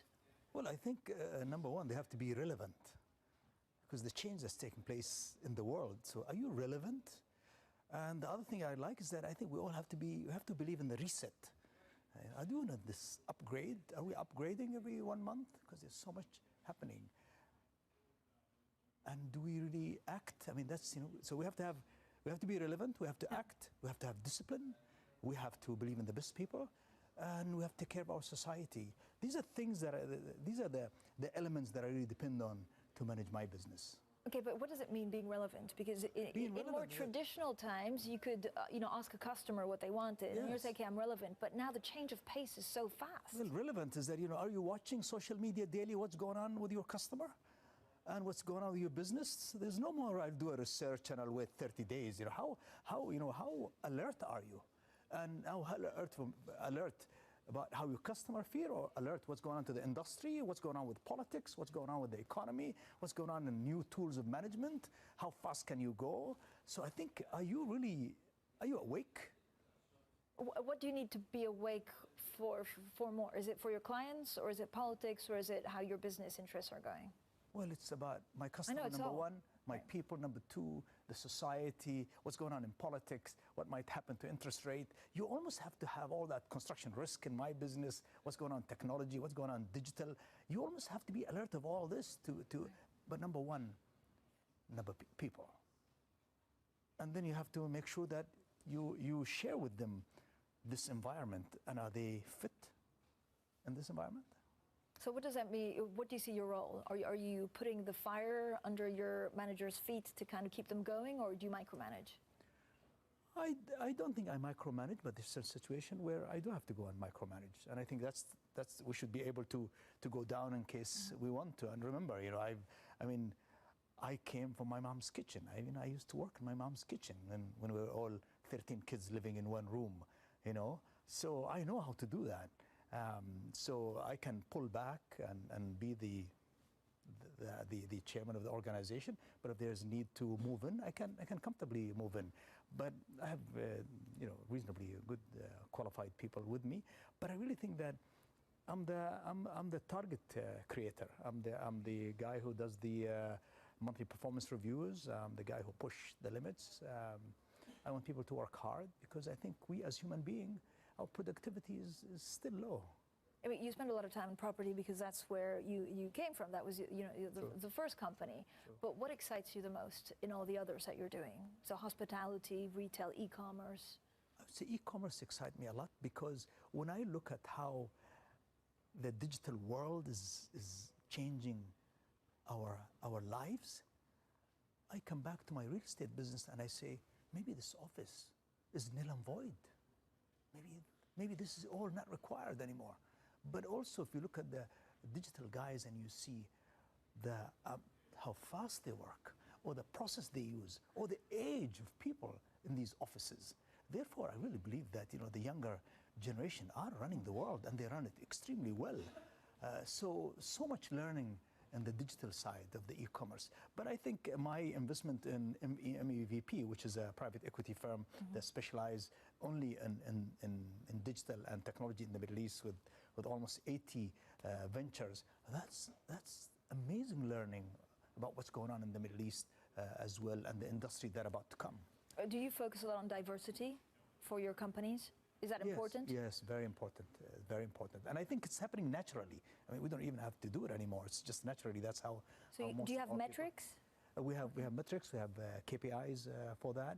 But as I said, it's so nice that it's really embodied in the organization. It's happening automatically, and I like that. Do you think it will increase with time, or are you going to see more female workers? Well, the female workers are really taking charge. I mean, if you look at the people who run my organization, most of our organization, I would say most of our organization, our food boys have to have more of that. But look at our government. Highest percentage of senior people in government anywhere in the world.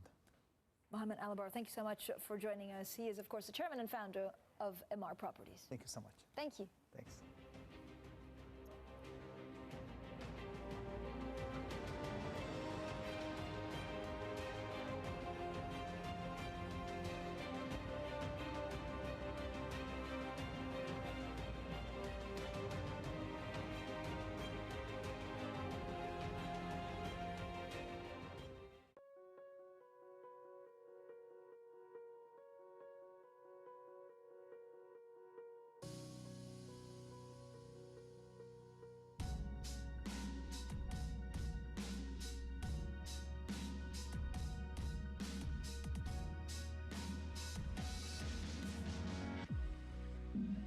Order canceled. Order canceled.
Welcome to Bloomberg Markets, the European Open. I'm Anna Edwards, live from London, alongside Matt Miller in Berlin. Good morning, Anna. Today the markets say, play nice. Asian stocks head for their biggest slide in a month, dragging down European futures as Hong Kong tensions threaten to resurface. The cash trade is just an hour away. Here are your top headlines from the Bloomberg terminal. So limits on Hong Kong. China's plan to impose a new security law over the city sparks outrage from the opposition. We'll be live in Beijing at the National People's Congress with the latest. President Trump pledges retaliation. The Hang Seng leads Asian stocks lower as U.S. senators propose sanctions as well. Futures in Europe and the U.S. are taking a hit. And Richard Clarida says the Fed could hold further guidance until the fall. Bets on a quicker BOE journey towards sub-zero rates gather pace, and the BOJ ups support for small business. So a lot of central bank news today. We're just under an hour away from the start of cash equity trading in Europe. Let's take a look first off at futures after the Hang Seng fell 5%. We see Euro stocks, FTSE, and DAX futures all down 1% or more. And remember, these indexes fell yesterday about 1% or more on the continent as well. So continued drops on the major European equity indexes. In terms of U.S. futures, we see 0.5% drops basically across the Dow Jones, S&P, and Nasdaq futures contracts. So it looks like it could be a negative open even before we talk about big budget deficits. Anna? Yeah, indeed. And let's get to some of the earnings news we're getting this morning. Not so much it being Friday, of course, but we do get some numbers out of Burberry, the luxury clothing business based in the UK, but with a substantial presence in China. And heading into these numbers, it was a focus on China and how sales in the mainland essentially have been rebounding. And so on that note, they say year-to-date sales in mainland China and Korea are ahead of the prior year, which is of interest to anybody tracking the recovery trajectory for luxury goods in that part of the world. The company does, though, say it's not in a position to provide specific guidance for the full year 2021 and future dividend payments to be reviewed at the end of full year 2021. And Matt, you were referencing some UK economic data, I think, just a moment ago, and in the headlines, talking about the possibility of whether we end up with negative interest rates in the UK. Well, we're also hearing this morning some lines around the budget deficit. The UK budget deficit, the largest since modern records began in 1993. So the budget deficit, excluding banking groups, stands at £62.1 billion in the month of April, a sign of the times as governments, certainly in Western economies where maybe they've got the headroom and elsewhere as well, spend to try and shore up their economies and protect their people from the coronavirus. Let's get to the global markets picture then, Matt, and what we see on the GMM. And this morning it is all about those tensions between Hong Kong and China and what China intends towards Hong Kong. Its stock market, the Hang Seng, down by 4.8% right now. It's been down more than 5% during the session as China plans to impose its national security law on Hong Kong. Some very outspoken reactions to that coming from the Hong Kong opposition. Asia then, in general, heading for its biggest slide in a month. We also see a little further along the GMM in the sovereign bonds column, we see some big movements in the Indian 5-year. That on the back of a surprise rate cut coming through, just underlining how central banks, certainly in emerging markets, are still cutting interest rates to try and deal with the fallout of coronavirus. Matt. All right, let's get the top headlines from the Bloomberg terminal. Here's your first word news. The House will review legislation to impose restrictions on Chinese companies listed on U.S. exchanges. But Speaker Nancy Pelosi stopped short of promising a vote. The Senate passed the legislation this week with overwhelming support from both parties. This illustrates the rising pushback against China on Capitol Hill. Prime Minister Boris Johnson wants to end the UK's reliance on Chinese imports as well. That's according to The Times. He's ordered civil servants to identify the country's key economic vulnerabilities, drawing up plans for vital medical supplies and other strategic imports. The paper reports that this might feed into the UK's post-Brexit rules on state aid. And President Donald Trump has decided to withdraw from the Open Skies Treaty, an arms control pact designed to promote transparency between the U.S. and Russia. The president is citing violations from Moscow, saying, until they adhere, we'll pull out. The move won't take effect for 6 months, and Secretary of State Mike Pompeo says the U.S. could reconsider if Russia complies with the treaty. Global news 24 hours a day, on air and at Quick Take by Bloomberg, powered by more than 2,700 journalists and analysts in more than 120 countries. Anna?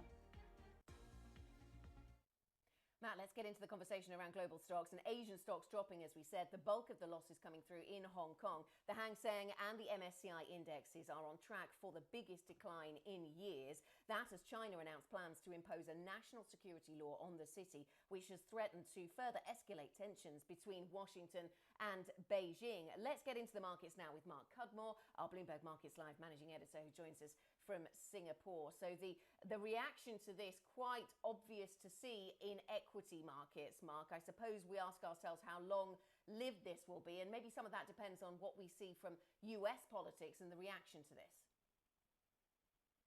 I think that's absolutely right. I think it's the fact that you're going into a long weekend for many parts of the world, so it's going to be lower liquidity, so investors are a little bit nervous. You suddenly have this shock on a kind of a Thursday, Friday, then the NPC factor coming into it. There's a time when we're expecting official policy statements from China because the NPC. We know that we still get regular policy statements out of the US, and we've got this long weekend. So investors really want to de-risk. They're very nervous about the protests we might see on the weekend in Hong Kong. So Hong Kong's been hit by a little bit of a perfect storm in the short term, especially since the NPC slightly disappointed investors in terms of what it delivered in terms of stimulus. So we've seen that in commodities as well. So I think there's a bit of a perfect storm for Hong Kong shares. That obviously will probably last till after the weekend. But I think that next week probably won't see a continuation of this theme unless the protests are really, really bad on the weekend. Do you not expect bad protests? I mean, will the coronavirus threat hold people indoors in terms of protesting? I'm not sure if the coronavirus will impact the numbers that much, given that Hong Kong's done such an exceptional job of containing the virus generally. I'm sure there'll be some issue around that, and that will kind of remove the more passive participants. And I do expect there'll be protests on the weekend. But I think it's important to remember that the Hang Seng index is already trading below book value. So it's already been massively discounted.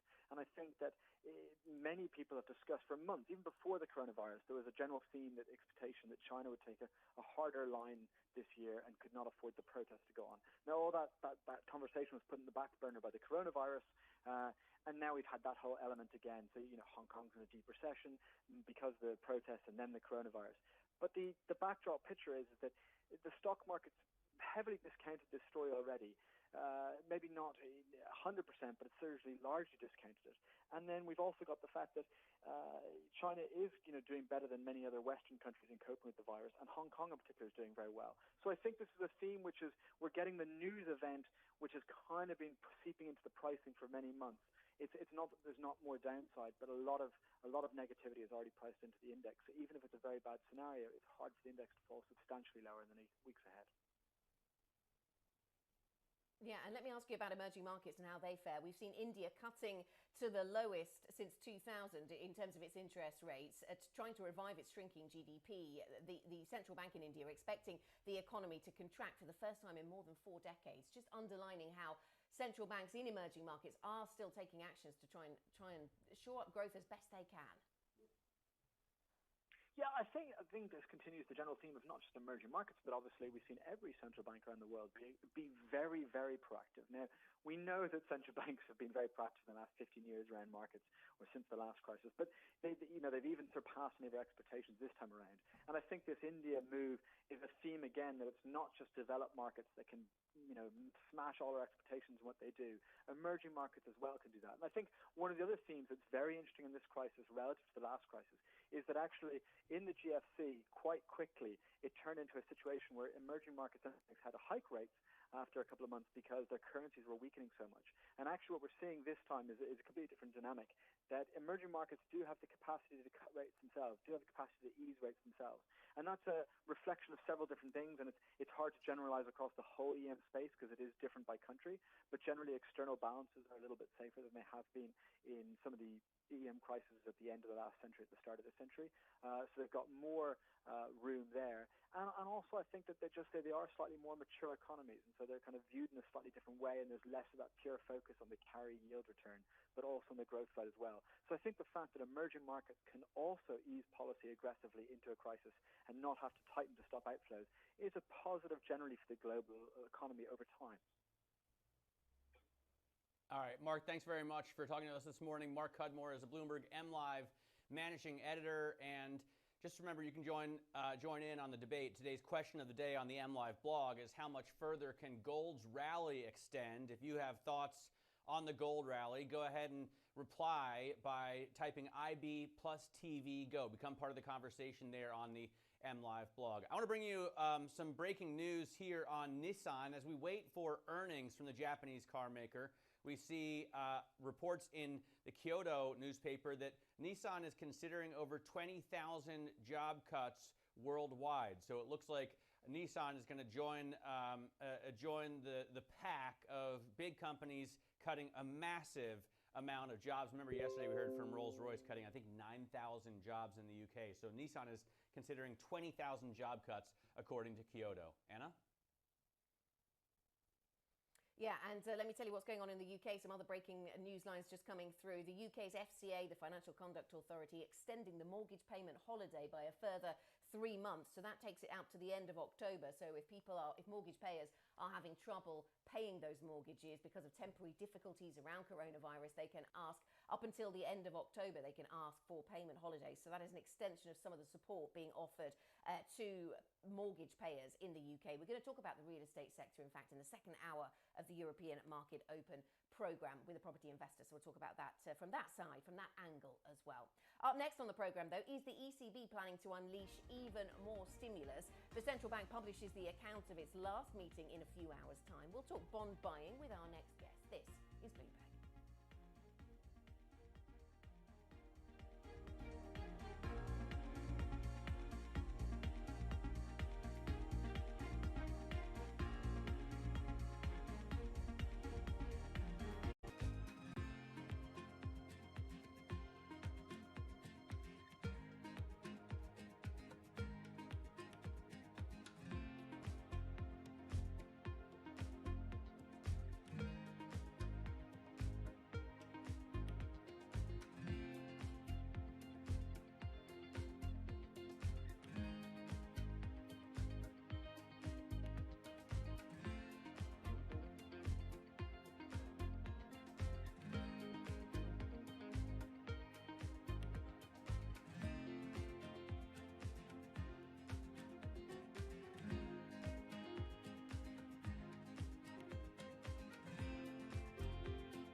Welcome back to the European Open on Bloomberg Markets. We are still about 45 minutes away from the cash equities trade across Europe and in the UK, but we're looking at futures that are once again today down, right now indicating a drop of about 1%. The ECB publishes the account of its latest meeting in just a few hours. Analysts will be looking for any clues on whether the central bank will boost bond buying in June. Bloomberg Economics is expecting an increase of 250 billion euros. That's after the Governing Council opted not to make any changes at its April meeting. We're joined now by Reinhard Kluse, Chief Economist for Europe at UBS. Reinhard, thanks so much for joining us today. What do you think about the ECB's level of stimulus? Does it need to be adjusted? Well, we know that the latest increase, or the pandemic emergency purchase program that was launched in March, has an envelope of 750 billion. We know that by now roughly 180, perhaps 200 billion of this envelope has been bought. We do expect an increase in the envelope by 250 billion to 1 trillion on the 4th of June as well. But I have to say, given that by now we have bought less than 1/3, it's not strictly necessary. And I would also add, given the ruling by the German Constitutional Court, which has made the outlook somewhat more uncertain, we're not anymore so sure that the increase in the pandemic emergency purchase program will really come on the 4th of June.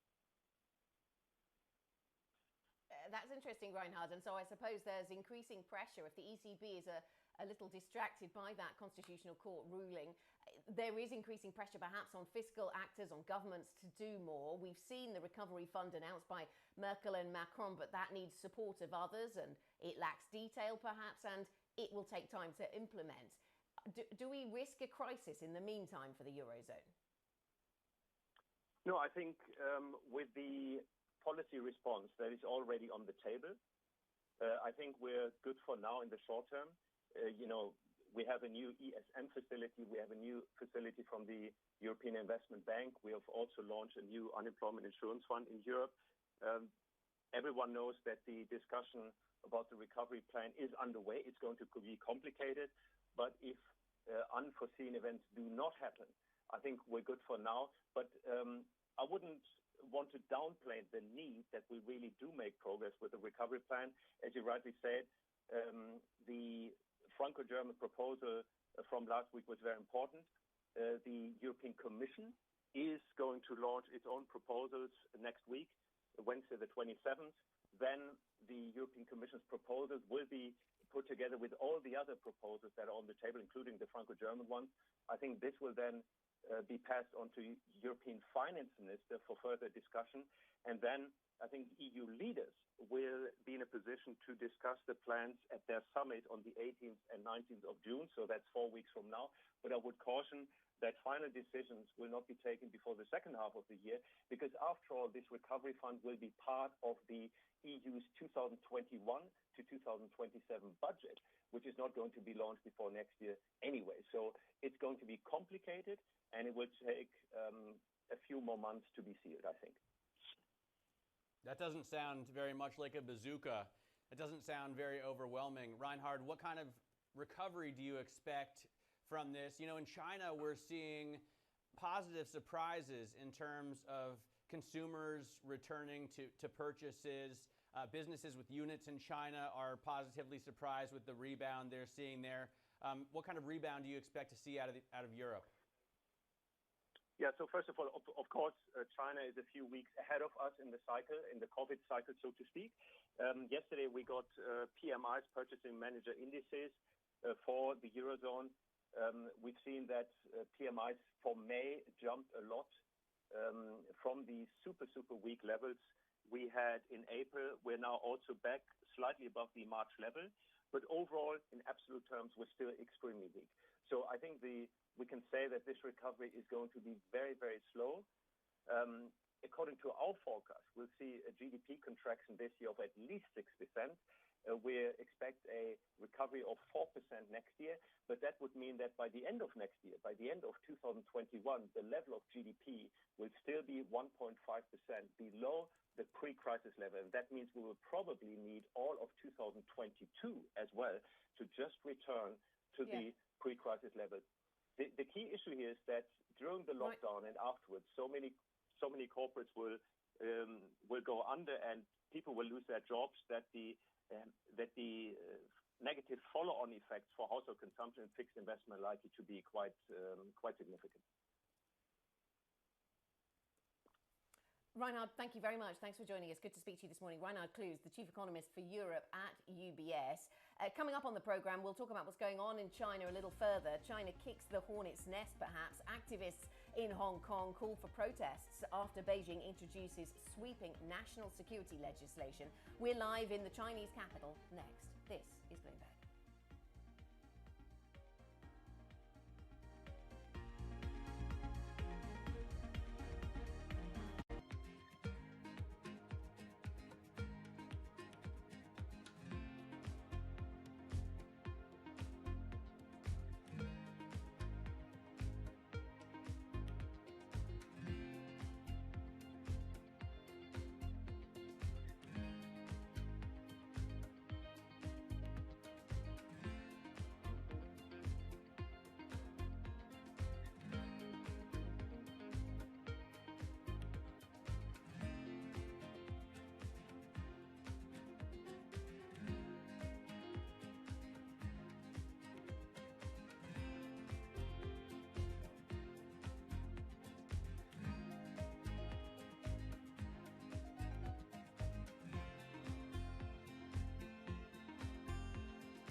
Welcome back to Bloomberg Markets. This is the European Open. We are just over 37 minutes away from the cash equities trade across Europe.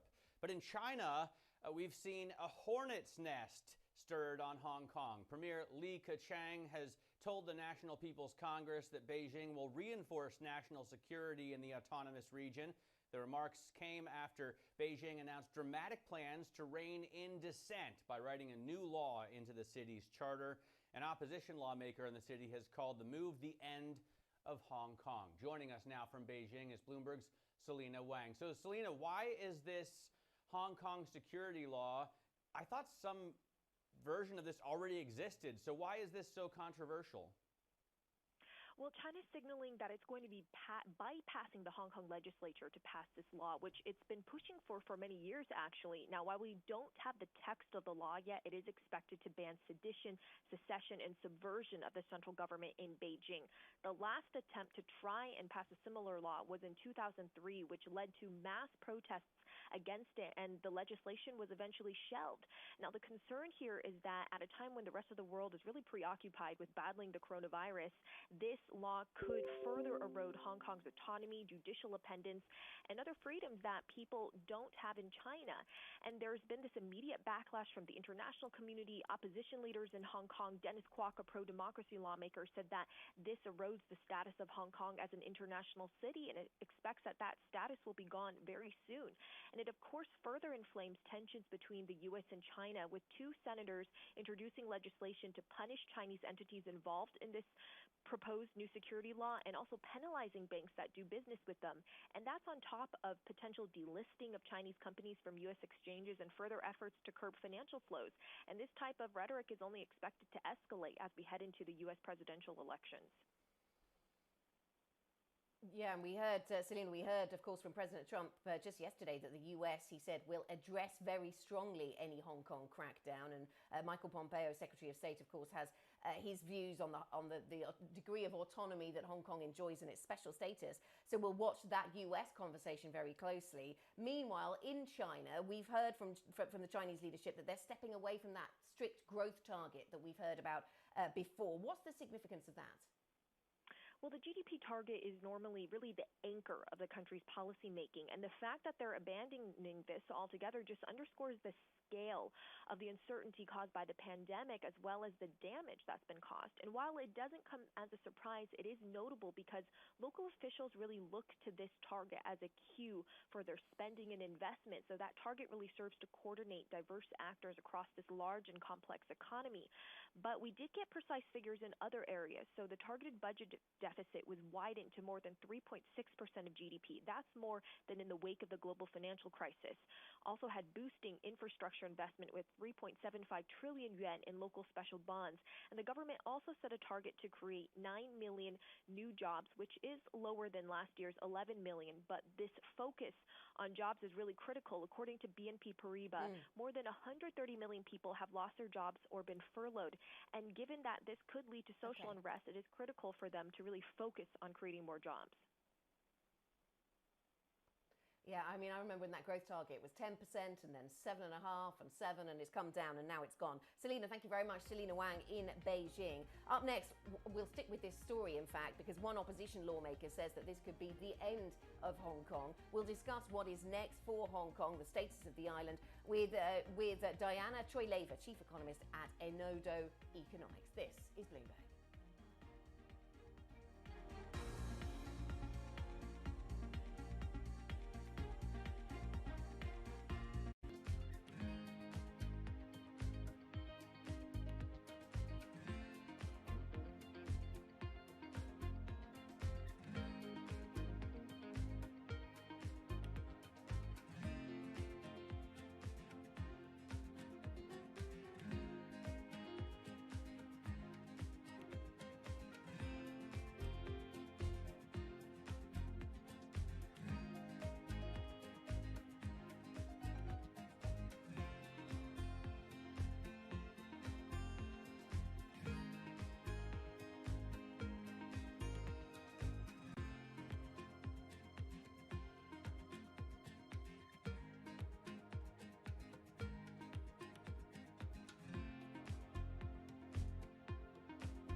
Welcome back to Bloomberg Markets. This is the European Open, 30 minutes away from the start of cash equity trading.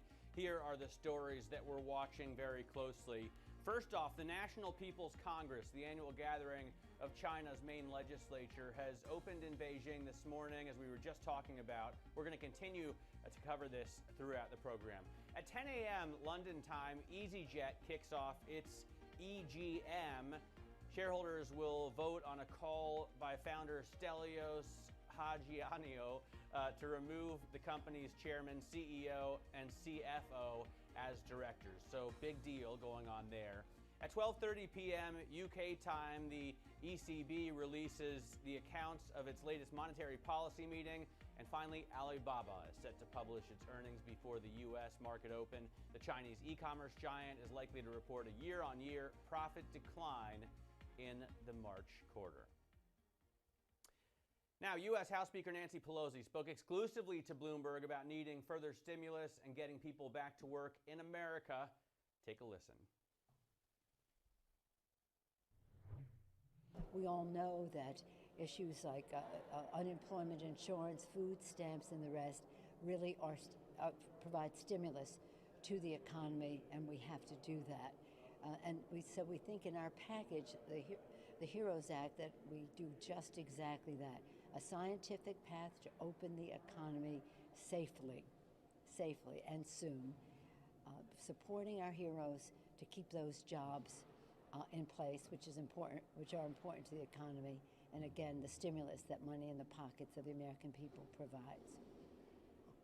Of course, the question on everyone's mind is the prospects of passage of the HEROES Act or something like it, and when it might happen. We've heard today from Secretary Mnuchin that he talked to you at least last week about something. He agrees something needs to be done. Not sure how quickly. President Trump today said he's working with Mitch McConnell, the Senate Majority Leader, on some sort of package. Are you in active negotiations? How much hope do you have that we'll have something relatively soon? Well, I'm optimistic because the American people fully support what we are doing. 2-1 already, just newly passed. They support the provisions of our bill and oppose the Senate obstructing it. So I have confidence in public opinion. Also, when it's bipartisan across the country, we have less than $1 trillion that goes to states, localities, tribes, and territorial governments that provide jobs for people across the country. So we have Democratic and Republican mayors, governors, county executives, and the rest very enthusiastic about the legislation and making their voices known to the members of the United States Senate. This is very unusual that we have such a strong bipartisan advocacy for legislation of this kind, which is meeting resistance in the Senate. But I don't think for long, because what we have in the bill is disciplined, it's focused, it's all necessary, and it has broad bipartisan support in the country. It's just a matter of time. They want to pause, but as I've said here before, hunger doesn't take a pause, losing your job doesn't take a pause, all of the, paying the rent doesn't take a pause. We really need to meet the needs of the American people and at the same time provide stimulus to the economy. And even Secretary, as you know, sorry. I'm just saying that you mentioned Mnuchin, but also the head of the Fed, the chairman of the Fed, Powell, has said that it's responsibility of elected representatives to use the tax and spend responsibilities that we have in a way that helps the economy. And he has indicated that there's need for more. I wanted to ask you also about the Inspector General controversy, but just one quick thought about China, because another thing that appears to have bipartisan support right now on Capitol Hill is some legislation, including possibly delisting some Chinese companies. Is that going to make it, it's been through the Senate, is it going to make it through the House, and might it have ramifications for the markets overall? This is something we just learned of. It passed with unanimous consent, so there wasn't much debate or we don't know who voted. It was unanimous consent. So we'll review it in the House. I've asked my committees to take a look at what that is. I take second place to no one in the Congress, House, or Senate, and my criticisms of China's trade policies vis-a-vis the United States over decades. Their human rights policies, their proliferation of weapons of mass destruction. Right now, whether it's the Uyghurs, the people of Hong Kong, Tibet, you name it, they have been very oppressive and even more so. But the fact is that we have to judge we have to have a relationship with China, and we judge every action as to what it means to us as well as what it means to them. So I look forward to seeing that. It's interesting that it had such unanimous support, though, in the Senate. That was the US House of Representatives Speaker, of course, Nancy Pelosi. And she was talking there about China, so let's stick with that theme. Hong Kong's status as an international city is perhaps under threat. An opposition lawmaker in the city's Legislative Council, that is Dennis Kwok, says the new security laws being imposed by Beijing mark the end of Hong Kong. And the threat is that the move reignites a US-China standoff over the city's status. US Secretary of State Mike Pompeo has delayed an annual report on the autonomy of Hong Kong, saying he is watching the situation closely. We're joined now by Diana Choi-Laver, Chief Economist at Enodo Economics, an economic and political forecasting company that focuses on China. Diana, great to have you with us. So let me ask if you are you surprised by the action that China is taking here? Is the timing opportunistic? Does the timing surprise you at all? To be honest, not at all. China has become much more aggressive on the international stage, and it certainly has shown that it has no intention when it comes to Hong Kong and actually even more importantly to Taiwan, to take a step back. And what this does is to make the rift between China and the US even bigger. The great decoupling that we have been putting forward as the key driving force in the world economy, politics, and markets for actually decades to come is accelerating, and dangerously so. We're looking at a statement coming out of Hong Kong's Chief Executive Carrie Lam. She says China's resolution refines the national security legal framework. Indeed, this was already a demand, I think, a basic part of Hong Kong's kind of constitution. They have been supposed to do this for decades, right, Diana? How do you expect it to affect the Hong Kong economy?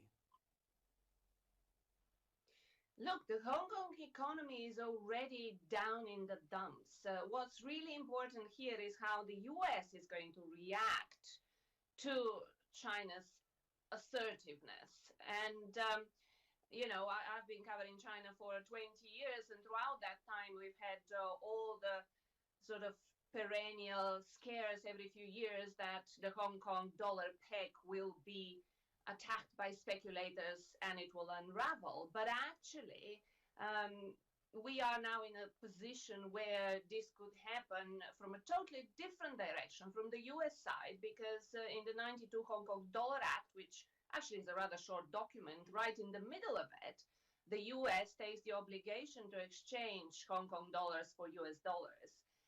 And if there is a change in that, we could see a massive upheaval in financial markets. It's obviously a very delicate decision, and as we listened before I came on to Nancy Pelosi, they have to think carefully, the US has to think carefully about how it will affect China, how it will affect the US. But I would say investors need to start thinking carefully and watching developments intently. So what is it about the US response that we should look for specifically, Diana? Is it moves around that Hong Kong dollar peg, about the convertibility from one to the other? Or is it around the special status that the US gives to Hong Kong separate and apart from China? What is it specifically that will really change things for you in terms of the US response? Well, actually, both are important. I mean, if we have the peg being unraveled unilaterally, it will create a lot of upheavals in upheaval in financial markets, which is, if you'd like, a more direct short-term impact. If Hong Kong were to lose its special status, that will have a much longer term impact, and is part, and I would expect this, this to happen much more than the first, because actually we are at, I would say, the end of the beginning of the bifurcation of the world economy into two spheres of influence, an American sphere and a Chinese sphere of influence. And Hong Kong is crystal clear in which sphere of influence it is. So the US will be rewriting the rules of engagement comprehensively across the board. And actually, the coronavirus outbreak has accelerated that. We see the US accelerating those measures, not decelerating. Well, Carrie Lam doesn't seem confused at all about which sphere she operates in, Diana. I'll just reiterate some of the headlines coming across from the Hong Kong chief executive, who says Hong Kong will fully cooperate with China to enact the national security law. She says this law safeguards Hong Kong's constitutional responsibility. So she clearly feels a strong loyalty to Beijing and is voicing that. Do you think, I mean, I know that you're an economist, but when you look at what the market has priced in, do you think the loss of Hong Kong's special status has been priced in? No. Actually, the market has found it very difficult over the last couple of years to figure out how to price this very binary as well as fundamental geopolitical shifts. In some ways, Trump's trade war, which was a lot more quantifiable, in trying to estimate the economists' models of how much the tariffs will impact growth and so on, was what was at the forefront of investors. But I would argue, and I have argued over the last couple of years, that the tectonic shifts in the geopolitics are reshaping the investment landscape fundamentally. And the market has consistently been behind the curve on this one. The market's been behind the curve. I wanted to ask you about something that seems to be creeping up in China, and that is around the unemployment story. Clearly, the Chinese economy is recovering faster than the rest of the world, or has got to a point of recovery quicker than the rest of the world around coronavirus. But there has been, for many years, a lot of economists have pointed to a link between civil obedience and unemployment. Do you see risks of unemployment rising in China? And if so, what are the implications of that?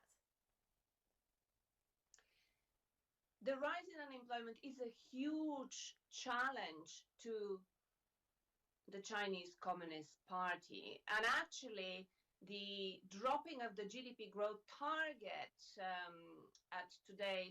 during today's speech of the Premier Li Keqiang is a big deal as well. The Communist Party has a sort of unwritten agreement with the Chinese people that we give you growth and stability and employment and an improvement in your livelihoods, and you keep us in power. And that is now under threat. Now, whether it will lead to social unrest, you have to remember here that China has become much more authoritarian. With the new technologies, it's found sort of even more effective ways to suppress its population. Whether the likelihood of there being significant political change caused by bottom-up, if you'd like, revolt is at this stage unlikely. But what is more likely is an internal political change at the very top as a result of this huge struggle that China will have to go through and already has been going through. I mean, actually, I was speaking to your colleagues in Beijing in November and was asked about the GDP growth target, and I said that I expected it to be dropped, and that was even before the coronavirus. So the leadership is having a very difficult transition here to make, and it doesn't look good at this point. Diana, thank you very much for joining us. Diana Treleva, Chief Economist at Inodo Economics, with her thoughts on the Chinese story. Up next, we'll get back to the corporate earnings season. We heard numbers at the top of the hour from Burberry, the luxury goods company, saying it is not in a position to provide specific guidance for the full year 2021 at this stage, of course, due to the pandemic. We'll talk about luxury brands' results, how they're faring in China as well. This is Bloomberg.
Welcome back to the European Open. We are just 12 minutes away from the start of cash equities trading across Europe, and futures are looking worse and worse as we get closer to the start, now down 1.25%, 1.5%.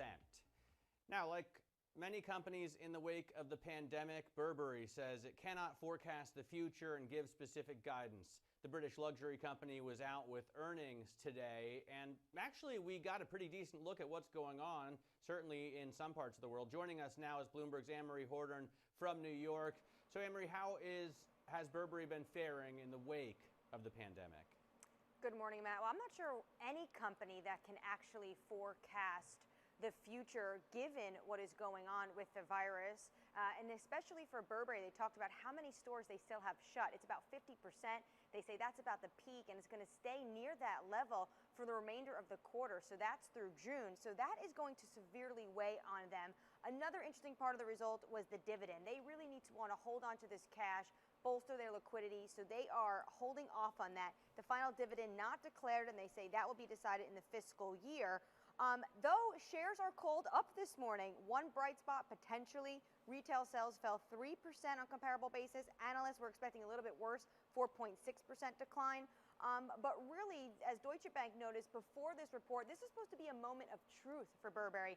They have been on this plan to try to revive sales. They brought in this really big star designer from Givenchy to be the creative director, Riccardo Tisci, and all of that really is being diminished by the virus. And Anne-Marie, we know that many of these luxury companies, Burberry included, have big exposure to the Chinese market. That's been in trouble for ahead of the rest of the world, I guess, because of the coronavirus and the timing there. So what do we know about Burberry's experience in China at the moment? So another bright spot from this report was that they say year-to-date sales in China as well as in Korea are ahead of the prior year. So consumers are out there catching up on purchases as they come out of lockdown. But the big question is, and this is for the entire luxury space, how sustainable is that pickup we're seeing in China? And the pickup is real, and there's no better example than Hermes. When they reopened after the lockdown, one Saturday, one flagship store brought in $2.7 million. Luxury is a very different beast when it comes to online shopping. You're going to spend thousands of dollars on a handbag. You want to touch it and feel it and have that experience. But a Bloomberg opinion piece, Nisha Gopalan, really drills down to what the problem is. There's this big talk of revenge buying, but it's happening in China. Normally, this would be spread out. You would have consumers traveling to Paris, to Milan, to Hong Kong. That's not happening. So while we may be seeing an uptick in China, is this enough to really save the entire sector globally? And that's a big question facing the luxury space.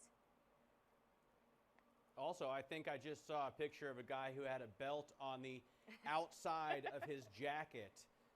If they think that that's going to work out, I foresee real problems for this company in the future. Anne-Marie Horton, thanks very much. Anne-Marie Horton there out of New York, our luxury specialist. Even she, I don't think, would wear a belt on the outside of her suit blazer. As a man, I feel like that's untenable. All right, we are minutes away from the open of trading. Up next, we're going to get you some more of your stocks to watch, including HSBC, the Hong Kong Shanghai Banking Corporation, may be affected as Hong Kong threatens protests over China's sweeping national security laws. We'll catch you up to date on the stocks you need to watch. This is Bloomberg.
Welcome back to the European Market Open. 7 minutes to go until the start of the last cash equities trading day of the week. It is Friday, but it does look as if tensions between China and Hong Kong will spill over into the European session, and futures suggest some weakness after we've seen more than 5% taken off the Hang Seng at certain parts of the trading day in the Asian session. Let's get to the stock specifics though, and Danny Berger is here to run us through some of the stocks that we're watching. Danny.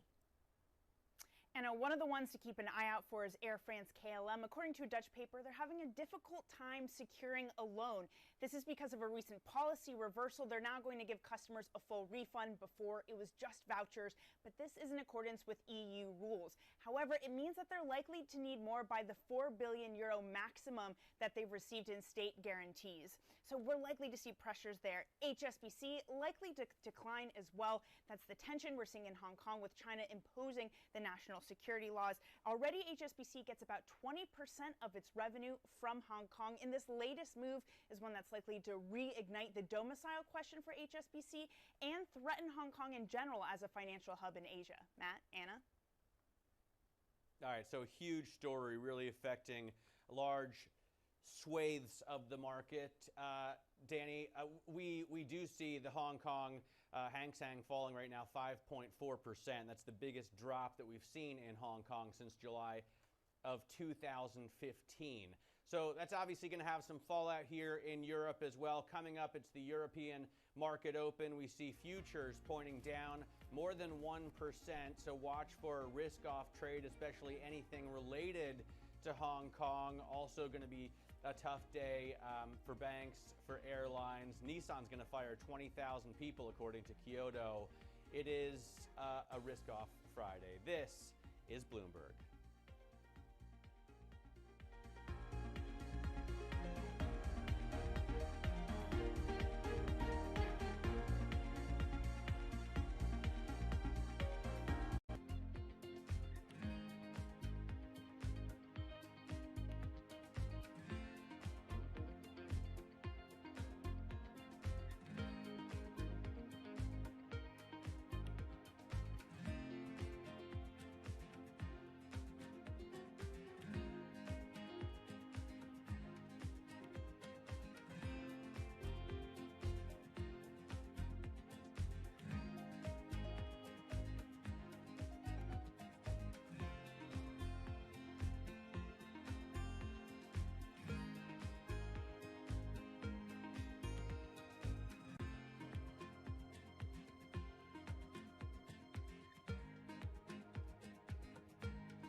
A minute to go until the start of cash equities trading. Good morning, everybody. Let's get to your headlines.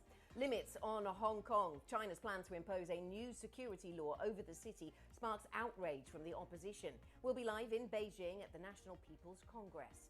President Trump pledges retaliation. The Hang Seng leads Asian stocks lower as US senators propose sanctions. Futures in Europe and the US take a hit. And Richard Clarida says the Fed could hold further guidance until the fall. Bets on a quicker Bank of England journey towards sub-zero rates gather pace, and the BOJ ups support for small businesses. Matt? All right, well, let's take a look at futures this morning. We are seeing a downward progression. Now we're looking at losses of 1.4% on FTSE futures and DAX futures. The Hang Seng in Hong Kong, as you said, taking a big drop down more than 5%, the biggest drop since 2015, and that has some fallout. Here we see the global macro mover screen, the GMM screen, as markets start to come out of the gate. The FTSE immediately down 2/3 of 1% and falling. So we see stocks opening up and dropping. The FTSE now down more than 1%. You do see investors buying bonds. You can see the sovereign yields there are coming down. The price rising on sovereign bonds. It's a little confusing here because we make it green, even though everyone talks about bonds in terms of yield, and the yield is falling. So that would indicate, green would indicate a gain normally. But here we do that because of the price, and you can see that people are buying into bonds as this risk-off mood spreads across the European market as well. You can see that we now have the German DAX open, the French CAC open, the Spanish IBEX open, and they're all down more than 1%. So European markets opening lower across the board. This all, of course, as China announced plans to impose a national security law on Hong Kong, threatening a further escalation of tensions between Washington and Beijing. Joining us now is Louise Dudley, she's at Federated Hermes, Global Equities Portfolio Manager. Louise, let me start by asking you your take on what's going on in Hong Kong. There was already a law on their books, in the Constitution even, that they needed to pass this, but they just haven't done it yet. Now, do you think it threatens Hong Kong's status? Yes, certainly we are seeing this as a significant escalation in terms of tensions within the region, and no surprise to see things trading off quite so sharply. I think, we can look back to what happened around the start of the year and how things were going to see the severity of what that might look like if we start to see more escalation even than what we've said. But it's a bit of a shame because global investors typically are looking towards Asia and China to start kind of at the forefront of the virus as seeing things rebounding. So to now see this negative sentiment is, I'm sure, sending some people in some different directions.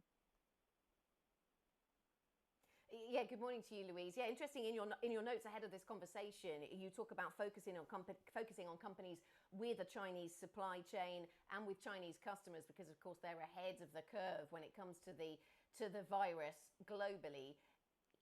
Do you still think that that's the right path to be following, to look to Chinese growth right now? Or longer term, do you have concerns that we do enter into this sort of bifurcated world where there's a sort of Western economy world and then there's the Chinese sphere of influence? I see so many global companies, have supply chain elements within China. I think from the US-China escalations from previous years, we have seen companies moving to other countries within the region, whether it's Taiwan. So I think we may continue to see that as a way of companies building up the resilience of their supply chain, such that they don't want to be too concentrated in a single region. But at the end of the day, this isn't going to stop domestic China, and certainly that kind of powerhouse and that domestic consumer edge within the country is going to continue going, and we're seeing strong stimulus within the country as well. So that's also going to be there to support the economic recovery that we're seeing. We're seeing really positive surprises in terms of the rebound out of China. Anne-Marie Horton was just on talking about revenge buying. Perhaps that's something that we'll see in other countries, but it does seem companies affected, companies with units in China are positively surprised, and earnings estimates are on the rise there. Do you think their rebound will be stronger than that of the Western world? I think it's likely because they are in a further on stage in terms of the virus that it hit them earlier. And so we are seeing things come back. But actually we saw yesterday from the results from TJX, consumers are coming back in store if they can, and certainly the reopening, the companies that can start going again, and certainly those deemed essential that have continued. We are seeing that consumer buying coming back quite strongly. Let me ask you about some of the sectors that you like at the moment then, given all of the challenges that global equities perhaps face then, Louise. The tech sector, do you find refuge in the tech sector? And if you do, is that enthusiastically, or is that just because tech stocks are now just so huge you can't ignore them? It's a bit of both. Yes, they are so large, it's hard to ignore, but it's a long-term trend. Whether it's work from home or just generally everything going online, digitalization. We've obviously got, most recently we've had the tech numbers that have come out. Yes, perhaps there's been a little bit of downward revision in terms of their longer-term outlook, but generally they've been supported by their online areas of their business, and particularly as companies recognise that they need to do more online, then that's a growth area for them. So definitely somewhat robust given their size, also the strength of the balance sheet that they have. Also, there's so much growth still within them that even if it comes down a little, there's still a lot of headwinds there. All right, Louise, we're going to keep you around. We need to talk to you about a lot more of the biggest themes in markets today. Louise Dudley is a portfolio manager, global equities portfolio manager at International at Federated Hermes. Coming up, China kicks the hornet's nest. Activists in Hong Kong call for protests after Beijing introduces sweeping national security legislation. Of course, we've been talking about that this whole time, but we're going to continue to talk about that live from the Chinese capital next. This is Bloomberg.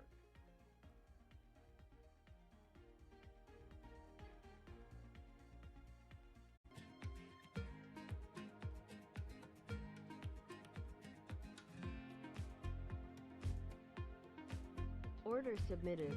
Order submitted. Order submitted.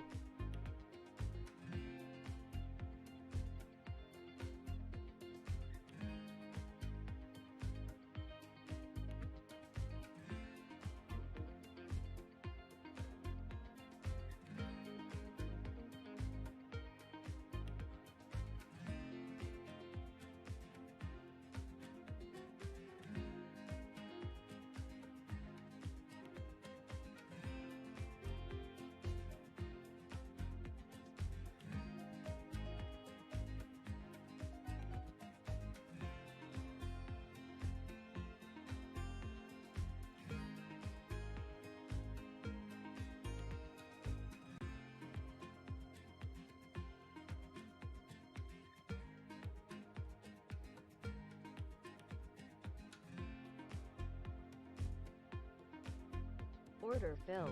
Order submitted. Order submitted.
Welcome back to Bloomberg Markets. This is the European Open. We are 10 minutes into the session right now and looking at bigger than 1% drops across European equity indexes. You can see at the bottom of the screen there the Hang Seng Index. The Hang Seng posting its biggest drop since at least July of 2015. So it continues to trade right now Order filled. in Hong Order Kong, canceled. and we continue to see it falling further and further. So now down 5.4% after the Chinese law that we've been talking about the entire day. And we'll continue to cover that story right now. But I want to give you the Bloomberg Business Flash first. Today's top corporate stories from the terminal.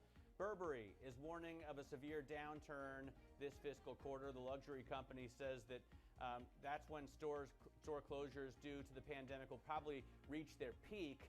The coronavirus hit Burberry's attempt to revive sales, but the company provided some hopeful signs for a rebound in Asia. Since April, sales have returned to growth in China and South Korea.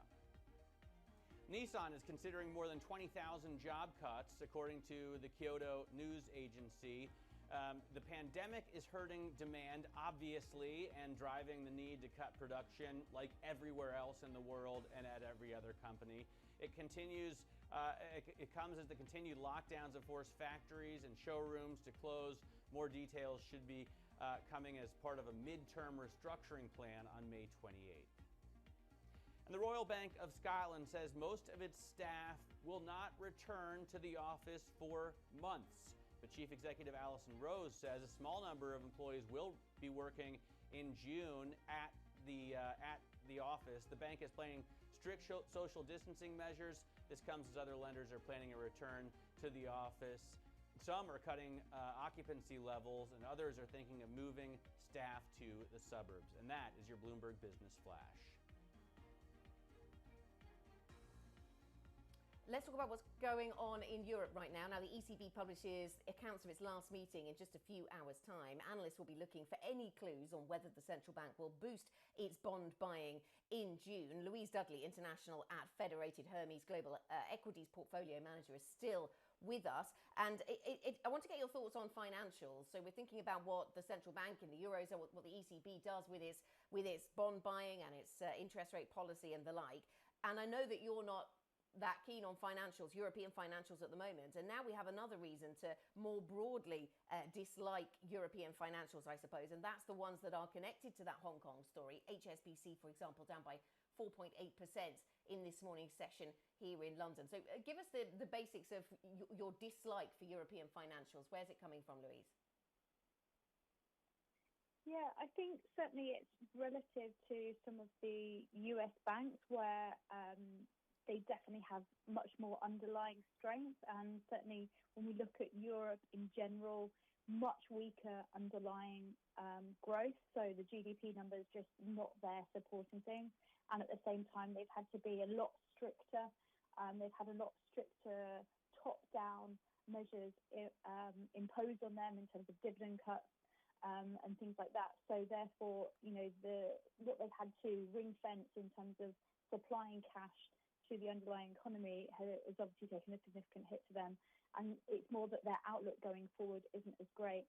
That said, there are certain European banks that do have other global exposure. So actually HSBC, one that, obviously we've got bad news out of Asia today, so perhaps that's taking a hit as well. But some of the other European banks that have exposure, particularly maybe within LATAM, there are some growth areas, but generally kind of certainly versus the US, seeing them as quite a bit weaker. We saw a spike, or at least Hillary shared with us this morning, a Google search or a spike in Google searches for the word migration, basically indicating that people in Hong Kong are looking to get out. And I'm wondering if you see the same thing with flows. Do you ever scan for flows out of Hong Kong when China clamps down like this? I mean, do people try and transfer assets out? So I think there's probably been a longer term trend of people kind of obviously trying to get money out of China more than necessarily out of Hong Kong. I think we have seen the other areas within Asia, so certainly Taiwan, Singapore, looking a bit more resilient. Also from a consumer perspective, people looking from a housing perspective. With the rioting that happened within Hong Kong, it has already forced a lot of businesses to consider that. So in terms of that preparedness to respond to this, it shouldn't be a surprise to them. So therefore, we expect companies to be able to announce kind of what their plans are or any changes on this. Louise, in terms of global equities and resilience to the pandemic, to geopolitical tensions, I wonder where you go. I was intrigued by a chart I saw on the Bloomberg this week, which was around IPOs. So companies that have IPO'd in the last couple of years, and they tend to capture the zeitgeist, I suppose, of what's at the forefront of investors' minds. And they've done very well. They've been really resilient in the last, in this last downturn, the sell-off that we saw in March. I suppose that makes sense when you think about what an IPO is. Where do you go to find resilience at this point? So one area that we're quite focused on within the firm is looking at companies that have sustainable business practices, so incorporating ESG metrics alongside the more traditional fundamental metrics. And that ensures that we're finding companies that do have that longer term vision, and that they are thinking about stakeholders. And those are the types of companies that have actually held up quite well within this business environment because they have already focused on what's important. They already have acknowledged perhaps where employees or certain stakeholders do have a view, and therefore they've been able to protect them within this environment. And actually, we've put out research historically that has shown that by avoiding companies that have these particularly weak, particularly social and governance characteristics, actually that can lead to outperformance in the long term. And we haven't seen that change too much so far year to date. And certainly when it comes to more companies being focused on the social area of their business, so the stakeholders, particularly employees, that we'll expect to see more of that going forward, and whether that's from a regulatory perspective or whether it's just the companies themselves recognizing who the important people within their business are. Certainly that's an area that we see increased focus. And then the companies that are supporting that type of resilience also seem to be doing well so far since the crisis. All right, Louise, thanks very much for joining us today. Louise Dudley is a global equities portfolio manager for International at Federated Hermes. Louise is going to be continuing the conversation with us on Bloomberg Radio at 9 a.m. UK time. So tune into that on London DAB if you're in the city. Otherwise, you can find it on the internet like you can with every major digital radio station. Up next, the No Coupon Club eyes a new member. Could car rental company Hertz be forced to default on a $900 million bond it just sold and has never made a payment on? That would be a super bummer if you bought that. We'll look at one of debt's most dubious dishonors next. This is Bloomberg.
Welcome back to Bloomberg Markets. This is the European Open. 21 minutes into the session, and we're looking at a 2% drop on the FTSE right now. The DAX and the CAC off 1.5%.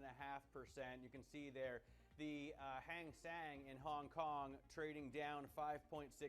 So still the biggest drop that we've seen in Hong Kong stocks since 2015, and that index is still open for trading. So it continues to trade down 5.6% after China or Beijing's plans to rein in dissent in Hong Kong.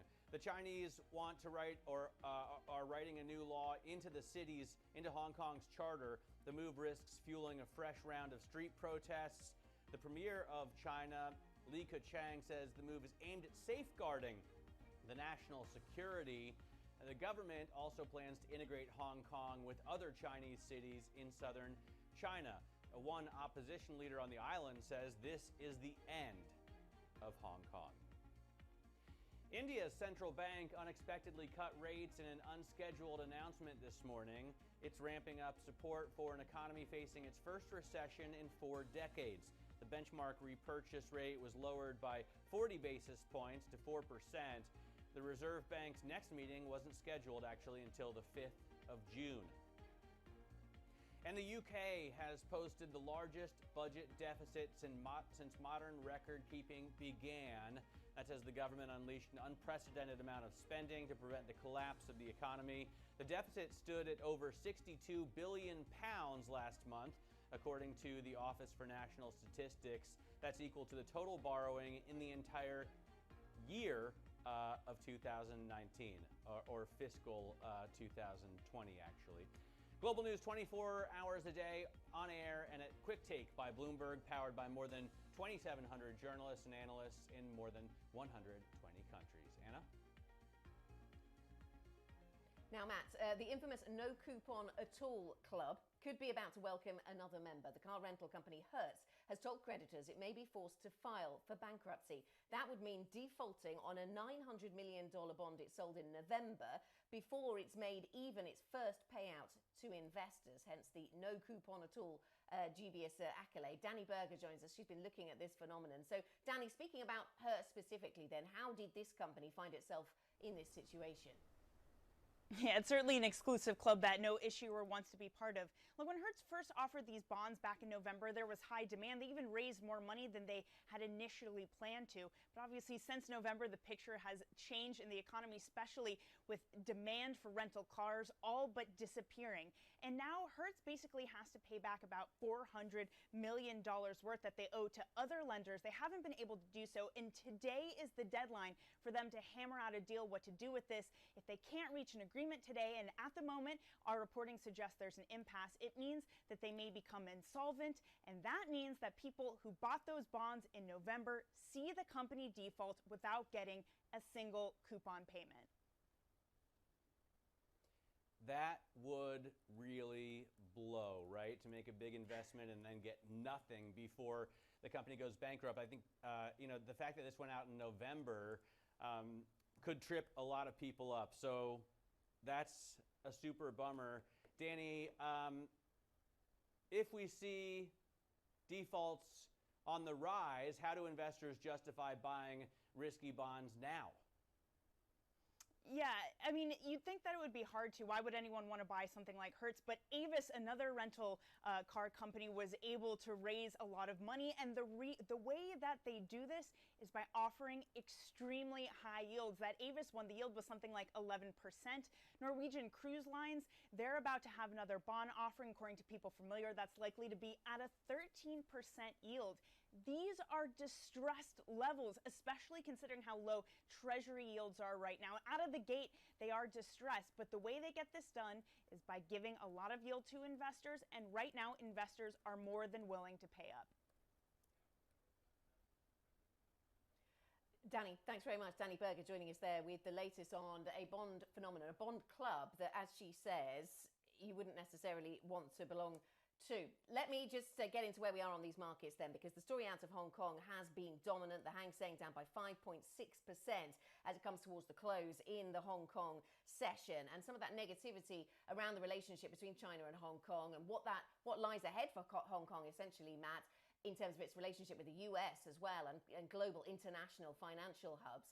All of that spilling into the European session, and we're down by 1.4% on Eurostoxx 50, down by 1.9% on the FTSE 100. But some of the negativity, of course, in Europe is self-made. I was interested in some of the lines we got from the French finance minister a little bit earlier on, suggesting that some support for the French car industry might be coming next week. And as we know, this has been an industry that's been in trouble for a while.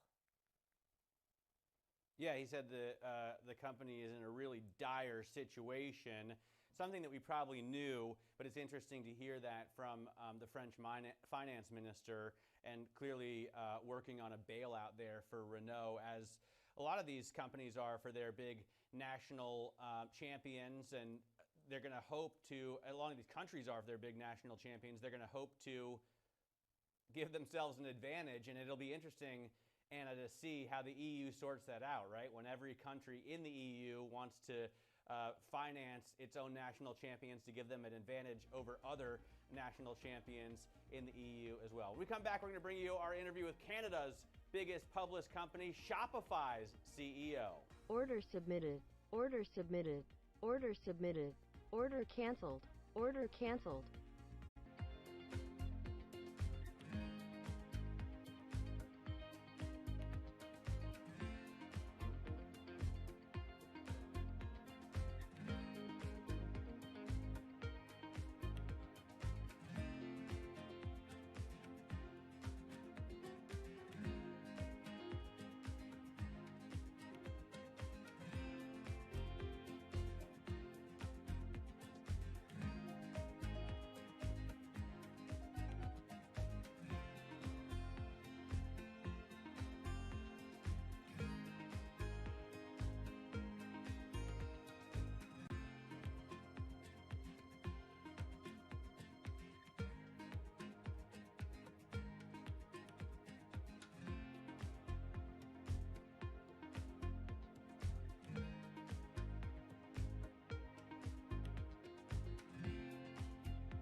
Welcome back to the European Market Open. European equity markets then catching the downdraft from the Asian session. We saw considerable weakness in Hong Kong, down by more than 5% for much of the session. And here into Europe, we're down by 1.4%.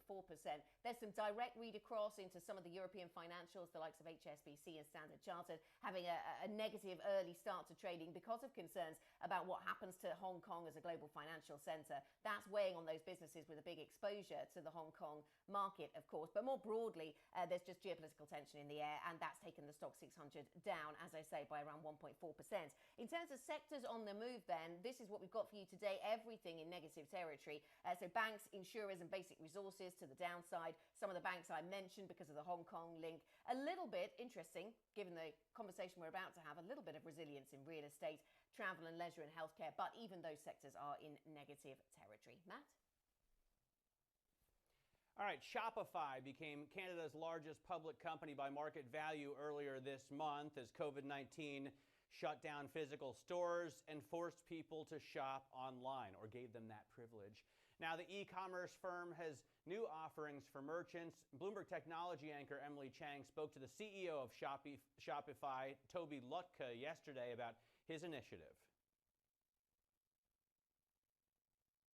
I do think we are seeing the end of office centricity.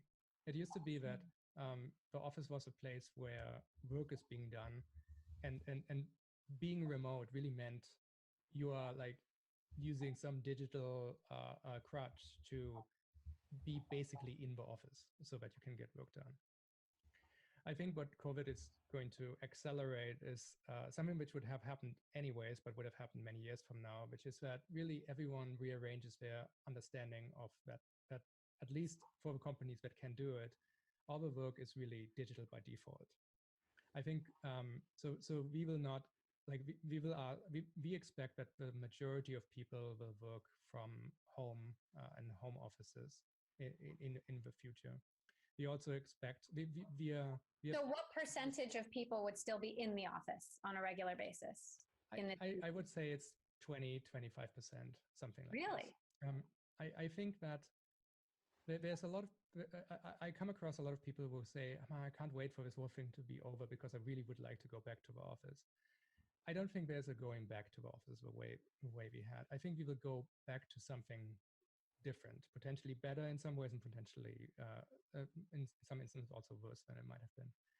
And I think the first time, if we would all wake up tomorrow and saying, okay, this is back to normal time, I think we would get basically as far as the elevator banks to say, it doesn't feel right. And so I don't actually think that the demand will be there to go back in the way that that people might expect. So what we will do, like for instance, one of the rules is going to be that for our meetings, if anyone is remote, which is probably all of them, it means that we would like everyone to be in their own tile in the Zoom call or the Google Meet or something like this. That alone is going to have significant impact on the floor plans of offices. Like we are going to we're going to keep our offices closed for the next little while and actually rederive floor plans, just like all our other plans we are rederiving for the coming times. By their own tile. By their own tile, do you mean their own cubicle? Their own? What do you mean by that? I mean in their own little window. So just like we are now, that instead of there being a room which has 6 people in and some people are remoting in, we would like everyone to be in their own tile on the screen. And that means that the offices have to change. It's suddenly like an open order floor filled, plan or order pods submitted, or whatever order no submitted. the kinds of things that are going to be helpful. And I think it's important to important to adjust to new realities as quickly as we can. So would you be comfortable saying your employees can work from home forever if they want to? Jack Dorsey has basically said that at Twitter. Yes, absolutely. And you're not at all concerned about a negative impact on productivity or team building or morale? I mean, it's going to be different, and there's going to be it's going to work better for some people, and it's going to be worse for some other people, and there's going to be a lot of learning to be done. I mean, this version we are doing, this like we're not really doing a digital by default. We don't have carefully designed digitally by default companies yet. We are all very, very bad versions of what that might end up looking like in the future. Right now, it will never be as bad. The tools will get significantly better, and the norms and the principles will evolve around these ideas. I don't think we have much of a choice. I don't think, again, there just isn't any choice to wake up like in a couple of weeks and just go back to the office or where they were. I think the people who will try to do this will figure out very quickly that that's not a good strategy. And so I think the choice is really, are we passengers on this tidal wave of change, or do we jump in a driver's seat and just embrace it and try to figure out how to build a global world-class company by not getting together that often? That was the Shopify CEO, Tobias Lutke. Let's focus in on the UK real estate market and the seismic changes the fallout of coronavirus may bring to the sector there. For commercial properties, landlords could see corporates looking to save costs by reducing office space, while on the residential front, the government's plan to revive the housing market could unlock investments. But confidence and prices are expected to take time to bounce back. Joining us now is Daniel Austin, Ask Partners CEO. Daniel, great having you on the program. Thanks for joining us.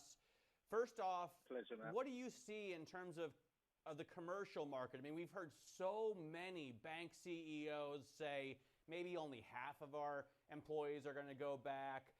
We just heard from Shopify there. We've heard from Facebook that they're going to start hiring people remotely. You could literally live in the BVIs and work for a major company in London, New York, or San Francisco. Does that hurt commercial real estate? Well, it's definitely going to change the dynamics for offices. I mean, Zuckerberg said up to 50% of Facebook staff will be working from home in the next decade. But I think industry professionals see commercial offices changing into some kind of hybrid model, which combines home working, local office hubs, and a head office. But overall demand for conventional office space has to be falling. And you can see that in the share prices of major UK corporates that are exposed to the office market and the retail sectors, such as British Land and Land Securities.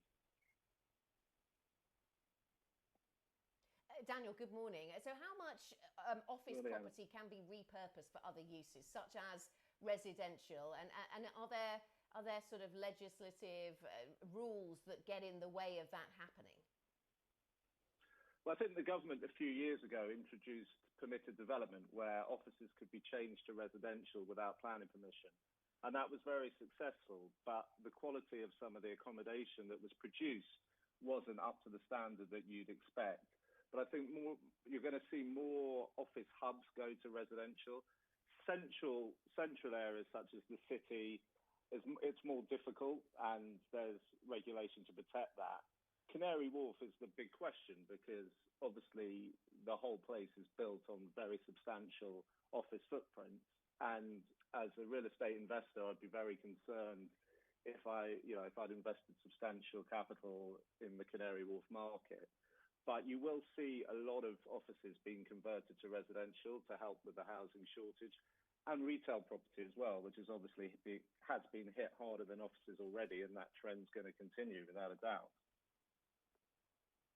What do you think about the suburbs right now, Daniel? I mean, we're seeing in New York, I know for sure, people are just crowding out to the suburbs of Westchester, Long Island, New Jersey. Everybody wants to get out of these dense urban areas.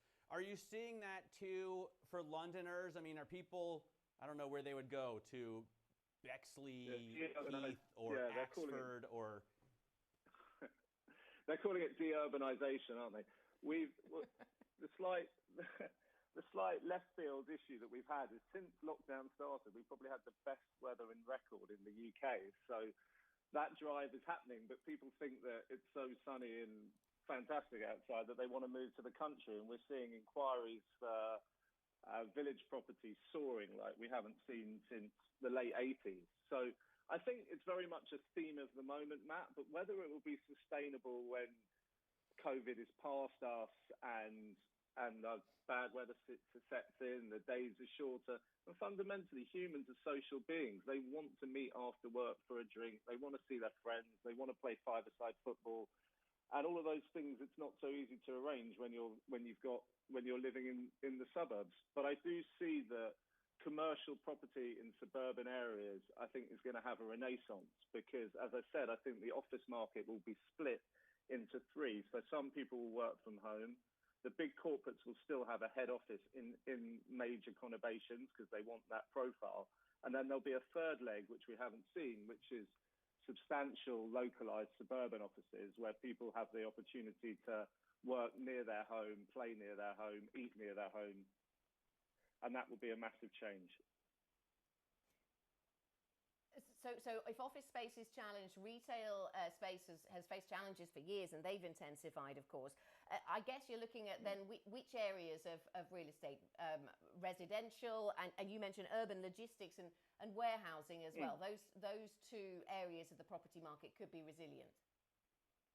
Yeah, what we call it in the UK is beds and sheds. So obviously, if you look at a company like Segro, which focuses on urban logistics, their share price has been performing exceptionally well for the last 5 years and continues to hold, where as other quoted businesses are falling, the house builder stocks have proved relatively resilient as well. So I think you're right, Anna. We will see a drive towards repurposing town centre retail into mixed-use residential-led schemes where people can live in the centre of their town and their villages, have leisure around them.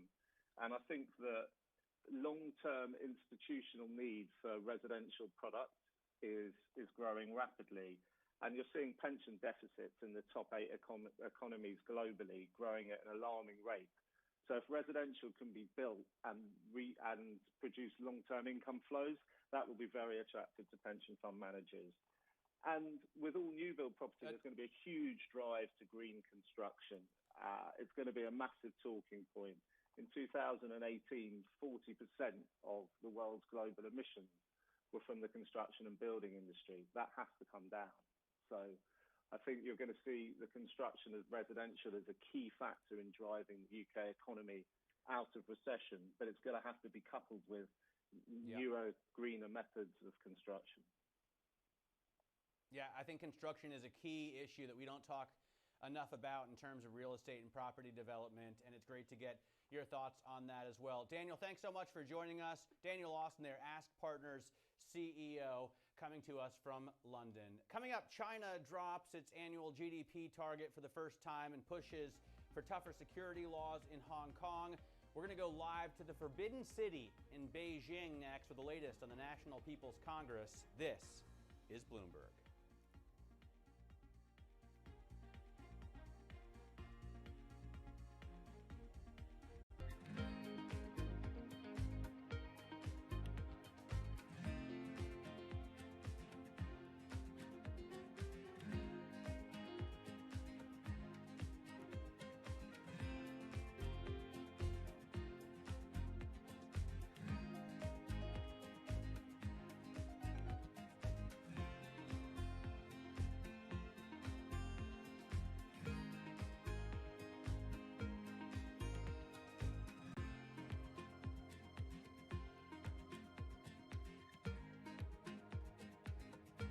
Order filled. Order canceled.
Welcome back to the European Market Open. We're 45 minutes into the European trading session for this Friday morning, and we have weakness in European financials, particularly those exposed to Hong Kong, and that is weighing on equity markets. We're down by 1.25% on the Euro Stoxx 50. Let's get more details now on that Hong Kong story.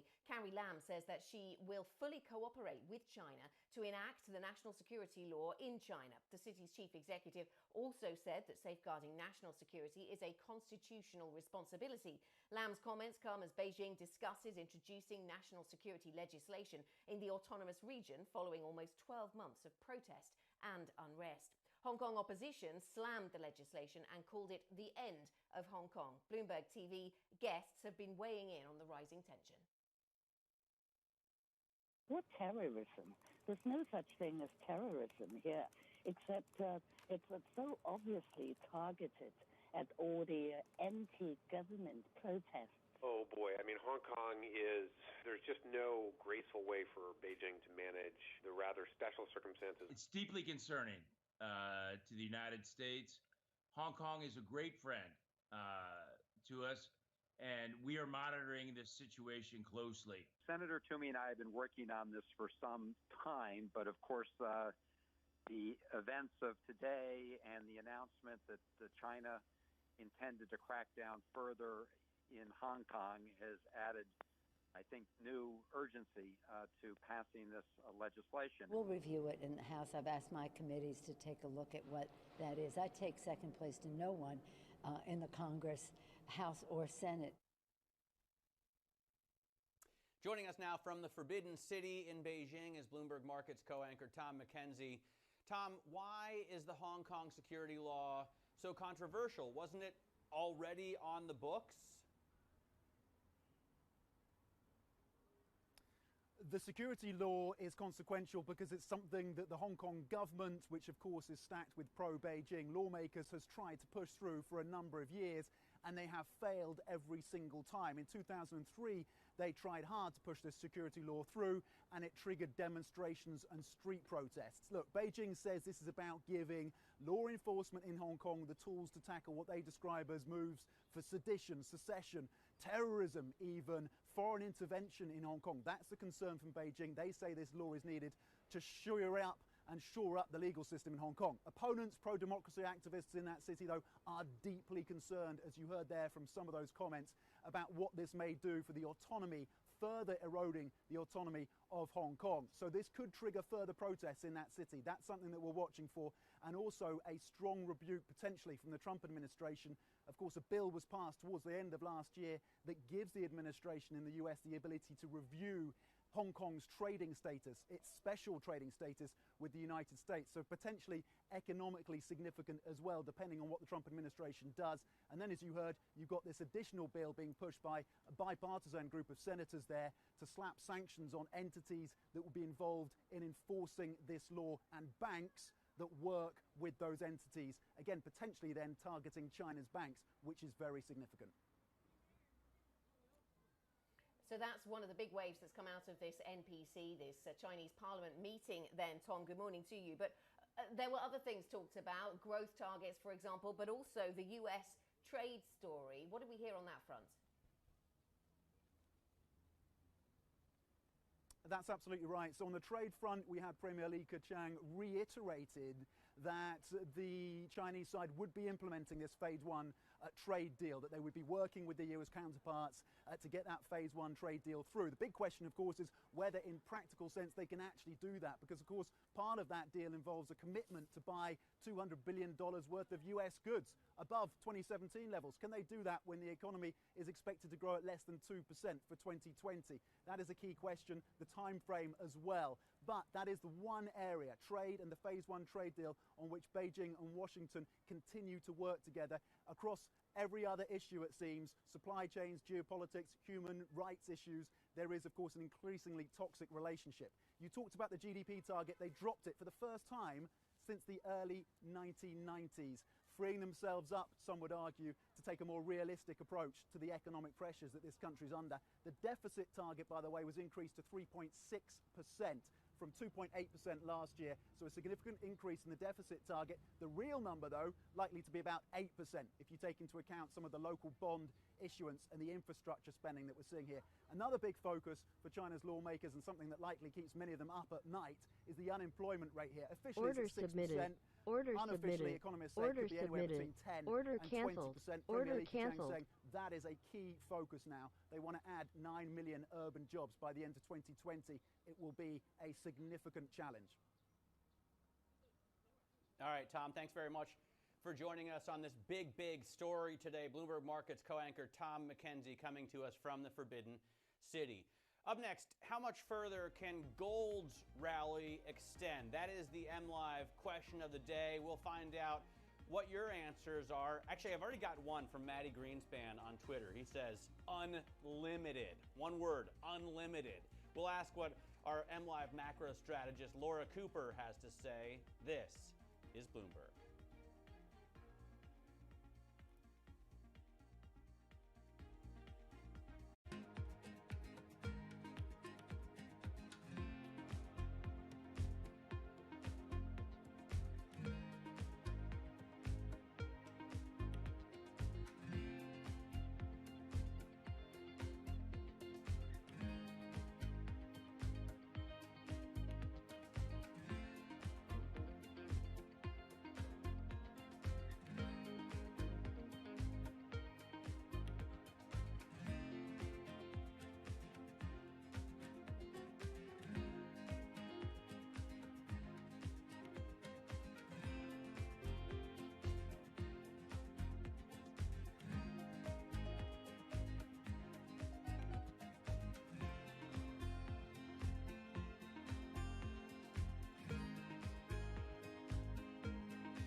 Welcome back to the European Market Open, 54 minutes into the trading day. Let's get into our markets conversation now, weighed down by geopolitical concerns between China, Hong Kong, the US. Laura Cooper, our Bloomberg Markets Live macro strategist, is with us. And we are seeing some of that tension from the Asian session, very much focused around Hong Kong, spilling into the European session via some of those banks with heavy Hong Kong exposure, I guess, Laura. Yes, absolutely. And I think, what we're seeing out of the Hong Kong headlines is that it's really just adding to Order tension submitted. in Order US-China submitted. trade frictions Order that are submitted. already kind of Order strained submitted. because we're Order just seeing submitted. some grasp onto Order the submitted. phase one trade deal. I think at this stage, really markets are waiting to see the U.S. reaction to these recent headlines, and that's going to be a potentially crucial market mover. I think the key event will be around the annual U.S. review of the Hong Kong Human Rights Act. So Pompeo delayed this previously. And so I think it's really how the U.S. reacts. But ultimately, I think at this stage, these tensions are going to be a dominant market stress going forward. Probably not enough to overwhelm markets in terms of a catalyst to the downside, but I certainly would expect this tough stance rhetoric is going to likely escalate heading into the November election, because it's clear that China is firmly on the radar of the U.S. in terms of heading into that election season. Laura, I want to get into your question of the day. How much further can gold's rally extend? As I said before the break, our friend of the show, Maddie Greenspan, who founded Quantum Economics, tweeted me that he says it's unlimited. What do you think? I'm not quite sure I would with something as strong as unlimited, but certainly it has been the best major performing asset over the past year. It's up about 35% because it's really proven to be just a safe haven in times of market stress. So we've seen investors pile into gold ETFs, net long positioning has built up and become quite bullish. And I think now, crucially, that we are seeing this ramp up in rhetoric around negative rates in the UK and in the US. Really, the opportunity cost of holding this non-yielding asset is falling. So it is becoming more attractive amid this uncertainty. Now, whether we can kind of see this limited to the upside really depends on the dollar, whether reopening proves successful, and then ultimately whether we do see inflation pressures build. At this stage, that looks quite tentative. Laura, thank you very much. Thanks for joining us. Laura Cooper, Bloomberg Markets Live macro strategist. That is it for a negative session on the European market open. Surveillance is next. This is Bloomberg.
Order submitted.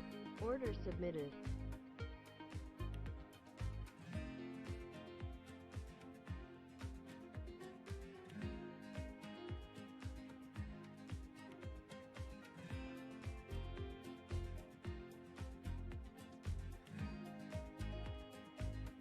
Order filled.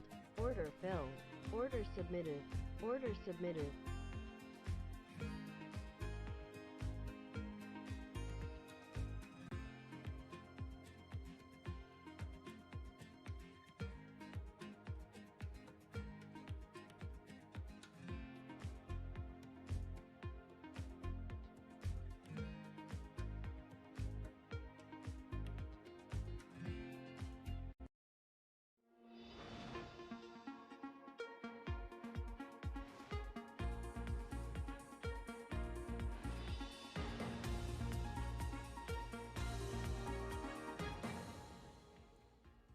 Hong Kong stocks plunged the most since the financial crisis as China announces plans to impose a national security law on the city. Democracy advocates call for protests.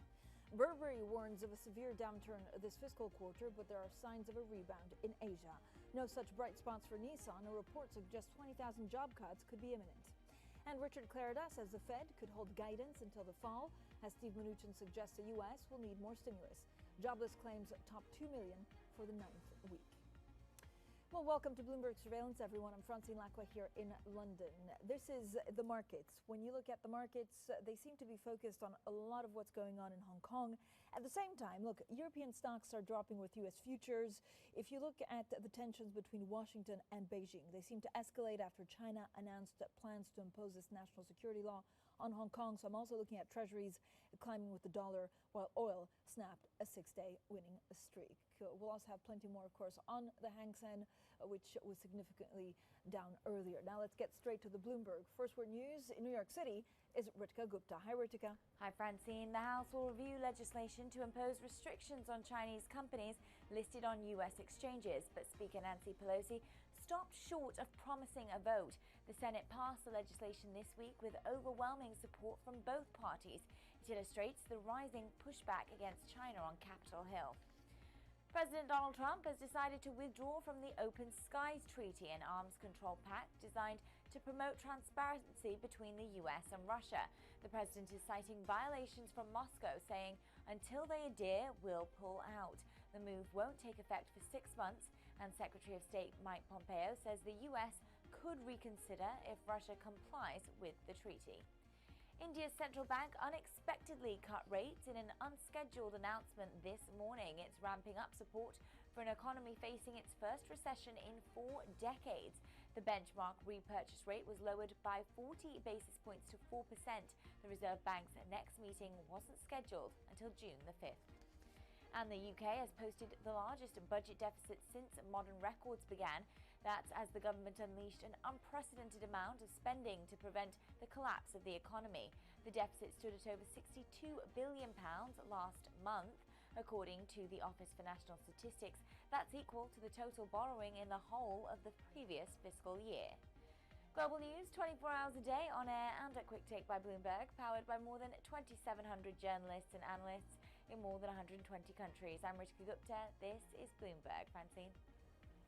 Ritika, thanks so much. Now, China has responded to outrage over its proposed Hong Kong bill, saying no country has the right to interfere and that national security is a national matter.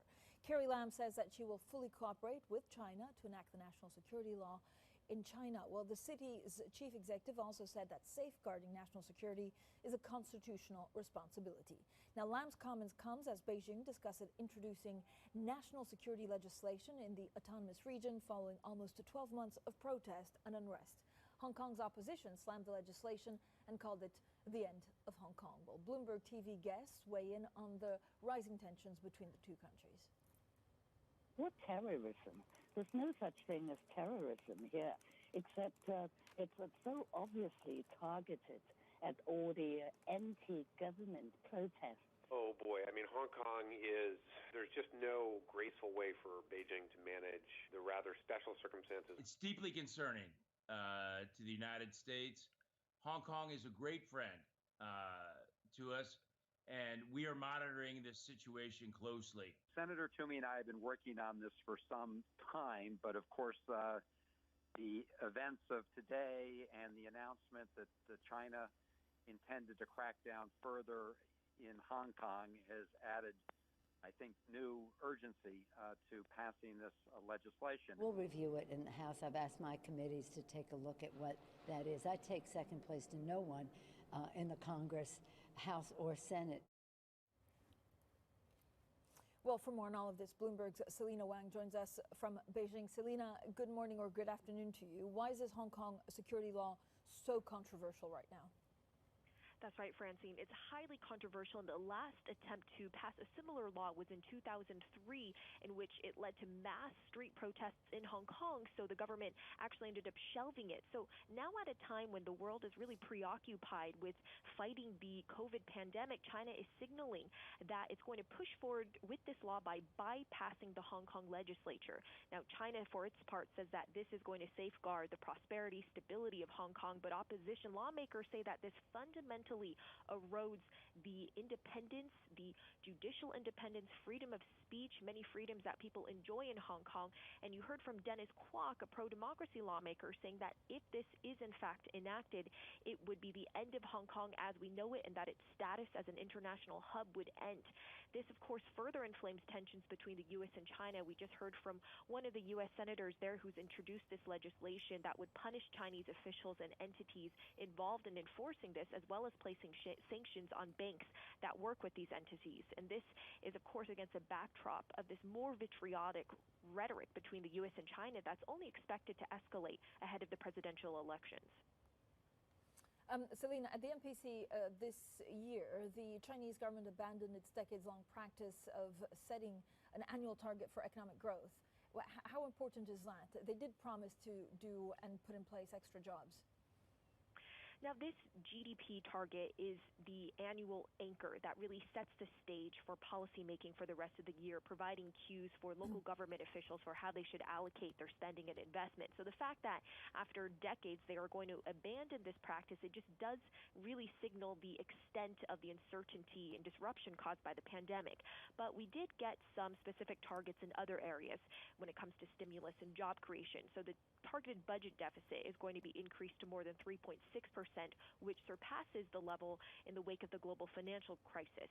Boosting infrastructure investment, especially when it comes to technology, was a big focus, with some $500 billion worth of special government bonds to pay for that. And clearly a top priority here is job creation, given that the Communist Party rule legitimacy really relies on increasing wages, increasing economic prosperity. And BNP Paribas estimates that some 130 million people in China were unemployed or furloughed as a result of the pandemic. So the Chinese government says that they are targeting 9 million new jobs, which is significant but lower than last year's 11 million. And we also heard Premier Li commit to this phase one trade deal with the U.S., which is a positive sign that there's at least this thin thread of cooperation amid deterioration in pretty much every other area of U.S.-China relations. But the question is whether it's realistic for China to reach that $200 billion target of more U.S. good purchases amid this economic backdrop. Selena, thank you so much. Selena Wang there from Beijing. Now, coming up, despite tough talk from President Trump, China says it's still planning to implement the first phase of the trade deal. We'll talk U.S.-China relations and what they mean for the global economy. That's coming up next, and this is Bloomberg.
is critically important that the markets stay open in this time, as opposed to trying to take breaks in the middle. I think that that'll just push off the situation a little bit, but actually could create other pent-up issues Order if filled. you do close the Order markets. filled.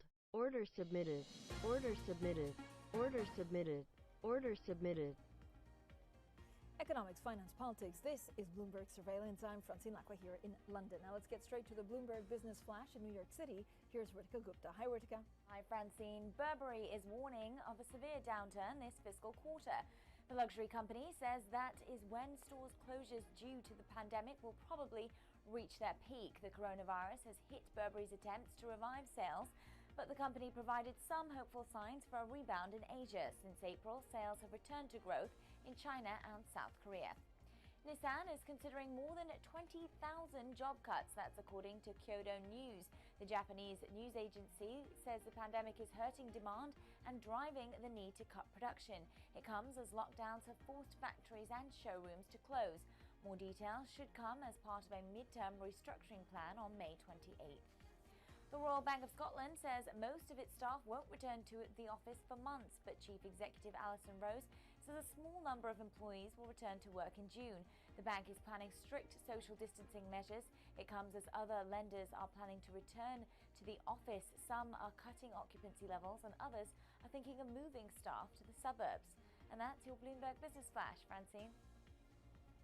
Thank you so much, Ritika. Now, President Donald Trump warned that the U.S. would respond to a planned move in Beijing to curtail protests and democratic movements in Hong Kong. Meanwhile, China reiterated a pledge to implement the first phase of its trade deal with the U.S., and that's despite setbacks from the coronavirus outbreak and as tensions escalate between the world's two biggest economies. Well, Premier Li Keqiang says China will continue to boost economic and trade cooperation with other countries to deliver mutual benefits. Well, joining us now is Patrick Armstrong. He's Chief Investment Officer of Plurimi Wealth. Patrick, we'll get onto COVID-19 in a second, but yesterday was, frankly, its surprise at China's new law, which threatens, Order filled. Well, first of all, Order retaliation filled. from the West Order in some submitted. form, but Order also threatens submitted. more protests Order in Hong submitted. Kong. How Order much of a submitted. worry is this in the markets?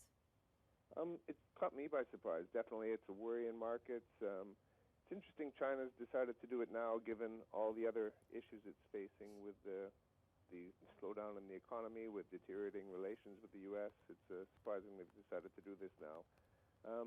It is a big issue, and it's just to put it in perspective. I think this time last year we were worried about U.S.-China trade relations. The S&P was at 2860. I think relations are probably worse today, and we're up at 2950 right now.